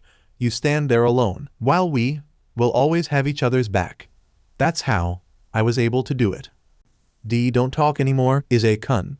You have done more than enough, let me heal you." Akeno told him desperately as Issei started coughing even more. She could see the wound on his chest worsen. her spell could not heal him fast enough. Asia-chan, she called, but the nun couldn't move at all, having fallen down to her knee when she saw Issei being struck in the chest like that. You dare call me weak? Valene gritted her teeth and unleashed the full might of her wings. All around them, building and objects started to shrink. Fine, I will show you my full power and we shall see who is the weak one here. No! Everyone shouted as Valene flew at Akeno and Issei, the former having just enough time to raise her hand. Before she could reach her target, however, a massive bolt of lightning struck the spot between them, knocking the White Dragon Empress back, but not Issei or Akeno, who widened her eyes in surprise when something flew into her hand, changing her Kuo uniform into that of a shrine maiden, with long veil on both of her sleeves. At the same time, she did not notice, but everyone could see her hair lengthening and her bands changed into that of a Heim cut as it became white like her new clothing. Rias widened her eyes in shock, because she had seen this before. Wah, Akeno muttered in shock, because in her hand was none other than Shuguri no Ontachi, the sword of Empress Jidou. Let me take over, my child. She heard a voice in her head, before she couldn't feel anything anymore. Akeno's head fell limply for a second, before it started to raise up as she opened her eyes, now green instead of purple, and looked softly at the young boy lying on her lap. You have grown up so much, Issei-chan, she said softly as she started to glow. The light spread over to Issei, making him stop bleeding and healing the wound on his chest. Within seconds, he was fully healed and blinked in surprise at the woman, who looked so much like Akeno, but at the same time so different. I'm sorry for everything. I should have been there for you, but in the end, I didn't. But not anymore. Issei-chan, I wasn't sure when I first saw you with the eyes of this girl, but after seeing how you are so willingly die for your friends, there's no more doubt. She smiled and lowered Shuguri down his chest. Take my sword, Issei. You have my permission. Use it to protect those that you love. Issei's hand reached up and grabbed onto the handle of Shuguri. Instantly, the area around them blew up in an explosion of yellowish aura and lightning, sending Valene further back. When she looked up, she saw Issei standing in the crater, Shuguri in his hand, and the woman who had become Akeno Himejima floating behind him in a non-corporeal form like that of a spirit, with a tradition imperial two-edged sword in her hand. Valene, Issei muttered as the spirit woman gracefully moved her hand the way he did it, taking an identical stance with their swords pointing at her. Let's settle this. The Hakuryuko could barely react, as Issei disappeared in a bolt of lightning, shattering the ground where he stood, and reappeared before her in a flash. She raised her fist to strike him, but Issei disappeared once again. When she turned her head around because she felt his presence behind her, Valene realized she had made a grave mistake, because while Issei had moved, the spirit did not, and she slashed her across her chest, making her feel like she had been struck by lightning, and it hurt almost as bad even with her dragon scales armor. Growling, Valene unleashed the energy of her wings, intending to blow Issei away, but she did not expect him to flip over her and slashed her across the chest. The spirit woman did the same thing, but it was the other way around, generating an X-shaped lightning blade that sent Valene across the schoolyard and crashing into the guardhouse. Amazing, Rias muttered in awe and astonishment. That woman, Azazel flew her to side and said, She's Jidou, the 41st monarch of Japan, true owner of Shuguri no Ontachi. He revealed, making everyone gasp in shock, to think, her spirit has been inside Akeno all this time. How? How is it possible? Rias asked. So that's why Shuguri answered to Issei's call during his fight with Gabriel, but not during his trainings with her when Akeno was at her home, far away from them. It was because Akeno, with Jidou's spirit, had been there with him. Even during the raiding game against Riser when Issei had summoned the sword for the first time, Akeno had been there. She had been retired from the battle, but she's still close, and the sword still came because of her. Don't ask me. I have no idea, but I think her spirit has somehow latched onto Akeno's body at a younger age. The governor answered as he rubbed his chin in interest, which is strange because on her father's request, I have been keeping an eye out for her when she was a child, before you took her in, and the only time that I failed to do that is the day her mother died. Did anything strange happen to her at any point of her life? And no, I don't think so. Rias shook her head. On the schoolyard, Valene was finding it harder and harder to keep up with Issei's lightning-fast speed and the strange way that he and Jidou attacked him together. At one point, they moved with each other, almost like she was his shadow. But at another, she moved on her own and attacked him on her own. But her attack patterns still synced perfectly with Issei's. There were no waste move between the two, as if they shared the same mind with each other. And not only were they fast, but they could hit as strong as lightning strike, an attribute of the Sugary, the most powerful elemental weapon in the world. What was even more terrifying that there was no sound coming from him as he moved around in flash of lightning and struck her with the power of one. Divide Valene wasted no time to use her power, when she saw Issei's sword soaked in a wave of lightning, reducing its power and intensity. However, almost as soon as she had halved his attack, it instantly went back to full power. Transfer. When she heard the voice, Valene turned her head to see Momo standing on the side of the schoolyard with her sacred gear pointing at Issei, a determined look on her face as she glared at her rival. "Gah!" Valene cried out in pain as Issei brought his sword down with Jidou, sending a blast of lightning that blown her scale mail to piece and tore her clothes to pieces, leaving just enough for her to cover her private parts as she was sent crashing through a tree, smoking coming from various burnt spots on her skin. As she tried to pick herself up, Valene found herself coming face to face with the pointy tip of Sugary, while Issei and Jidou stood over her with a firm look on their faces. It seems the fighting has finally come to an end, Oganasuke declared after scanning the field as he jumped back from Hayato. "My job here is done, Hayato-sensei." And with that, he disappeared, leaving Hayato behind to ponder with his thought while stroking his beard. "Nice attack, but do not think I have shown you the full of my power yet," Valene muttered as she called for her scale mail once again. But before she could do so, a magic circle appeared behind Issei, and from there someone shot out to attack him from behind. Without even looking, Jidou twirled around and used her sword to block it for him, before Issei himself turned around to slash his sword at the new enemy, forcing him to front flip in midair to avoid the devastating lightning strike attack that parted the cloud above him. "Whoosh, that was so close," he said as he got down to stand beside Valene, using his weapon, a staff that then lengthened to push Issei and Jidou back. "Yo, Valene-chan, I'm here to get you." "Biku, what are you doing here?" Valene couldn't help but ask, as Rias and Azazel rushed over to stand beside Issei, who was unable to hear what they were saying. "Yo, is that how you address someone who comes to save your butt?" Biku answered with a small smirk. "Anyway, we're smack dab in the middle of a fight with the Earth God. You gotta come help." "TCH, is that so?" "Kateria failed here, didn't she?" Biku asked, looking at the corpse of the devil on the ground. "That means your job here is done too." "Fine, I do believe it's time to go too," Valene muttered as she let out a heavy sigh and stood up, using her right arm to cover her large melons from view. Biku then raised his staff and slammed it down to the ground, creating a magic circle that then engulfed both him and Valene, whose gaze was firmly fit on Issei. "I look forward to the next time we meet, Issei Hyodu-kun," she told him with a small smile before looking at Momo, which flinched when their eyes met. "And you, get stronger. Do not expect me to go easy on you in our next battles."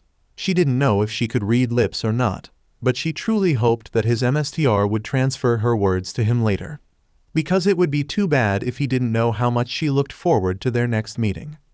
After Valene and Biku had left, Issei fell forward and would have landed on his face if Jidou and Rias didn't catch him, passing out as Sugary faded from his hand. "Eyes," she smiled softly as she caressed his cheek, a tired expression on his face. He must have put his all in the battle against Valene. "It's a pleasure to finally meet you, Rias Gremory," Jidou said to the crimson-haired girl, turning Ria's attention to her. "The honor is mine, Jidou-sama." Rias smiled at her, remembering the first time seeing her in Issei's dream. She would have to ask her if she had been there for real. "I take that you have a lot of questions to ask me. Do not worry, I will answer everything you wish to know, and return your friend back to you once I'm done," the Empress smiled. And with that, the meeting of the three great factions had come to an end, and the peace agreement known as the Kuo Accord was signed.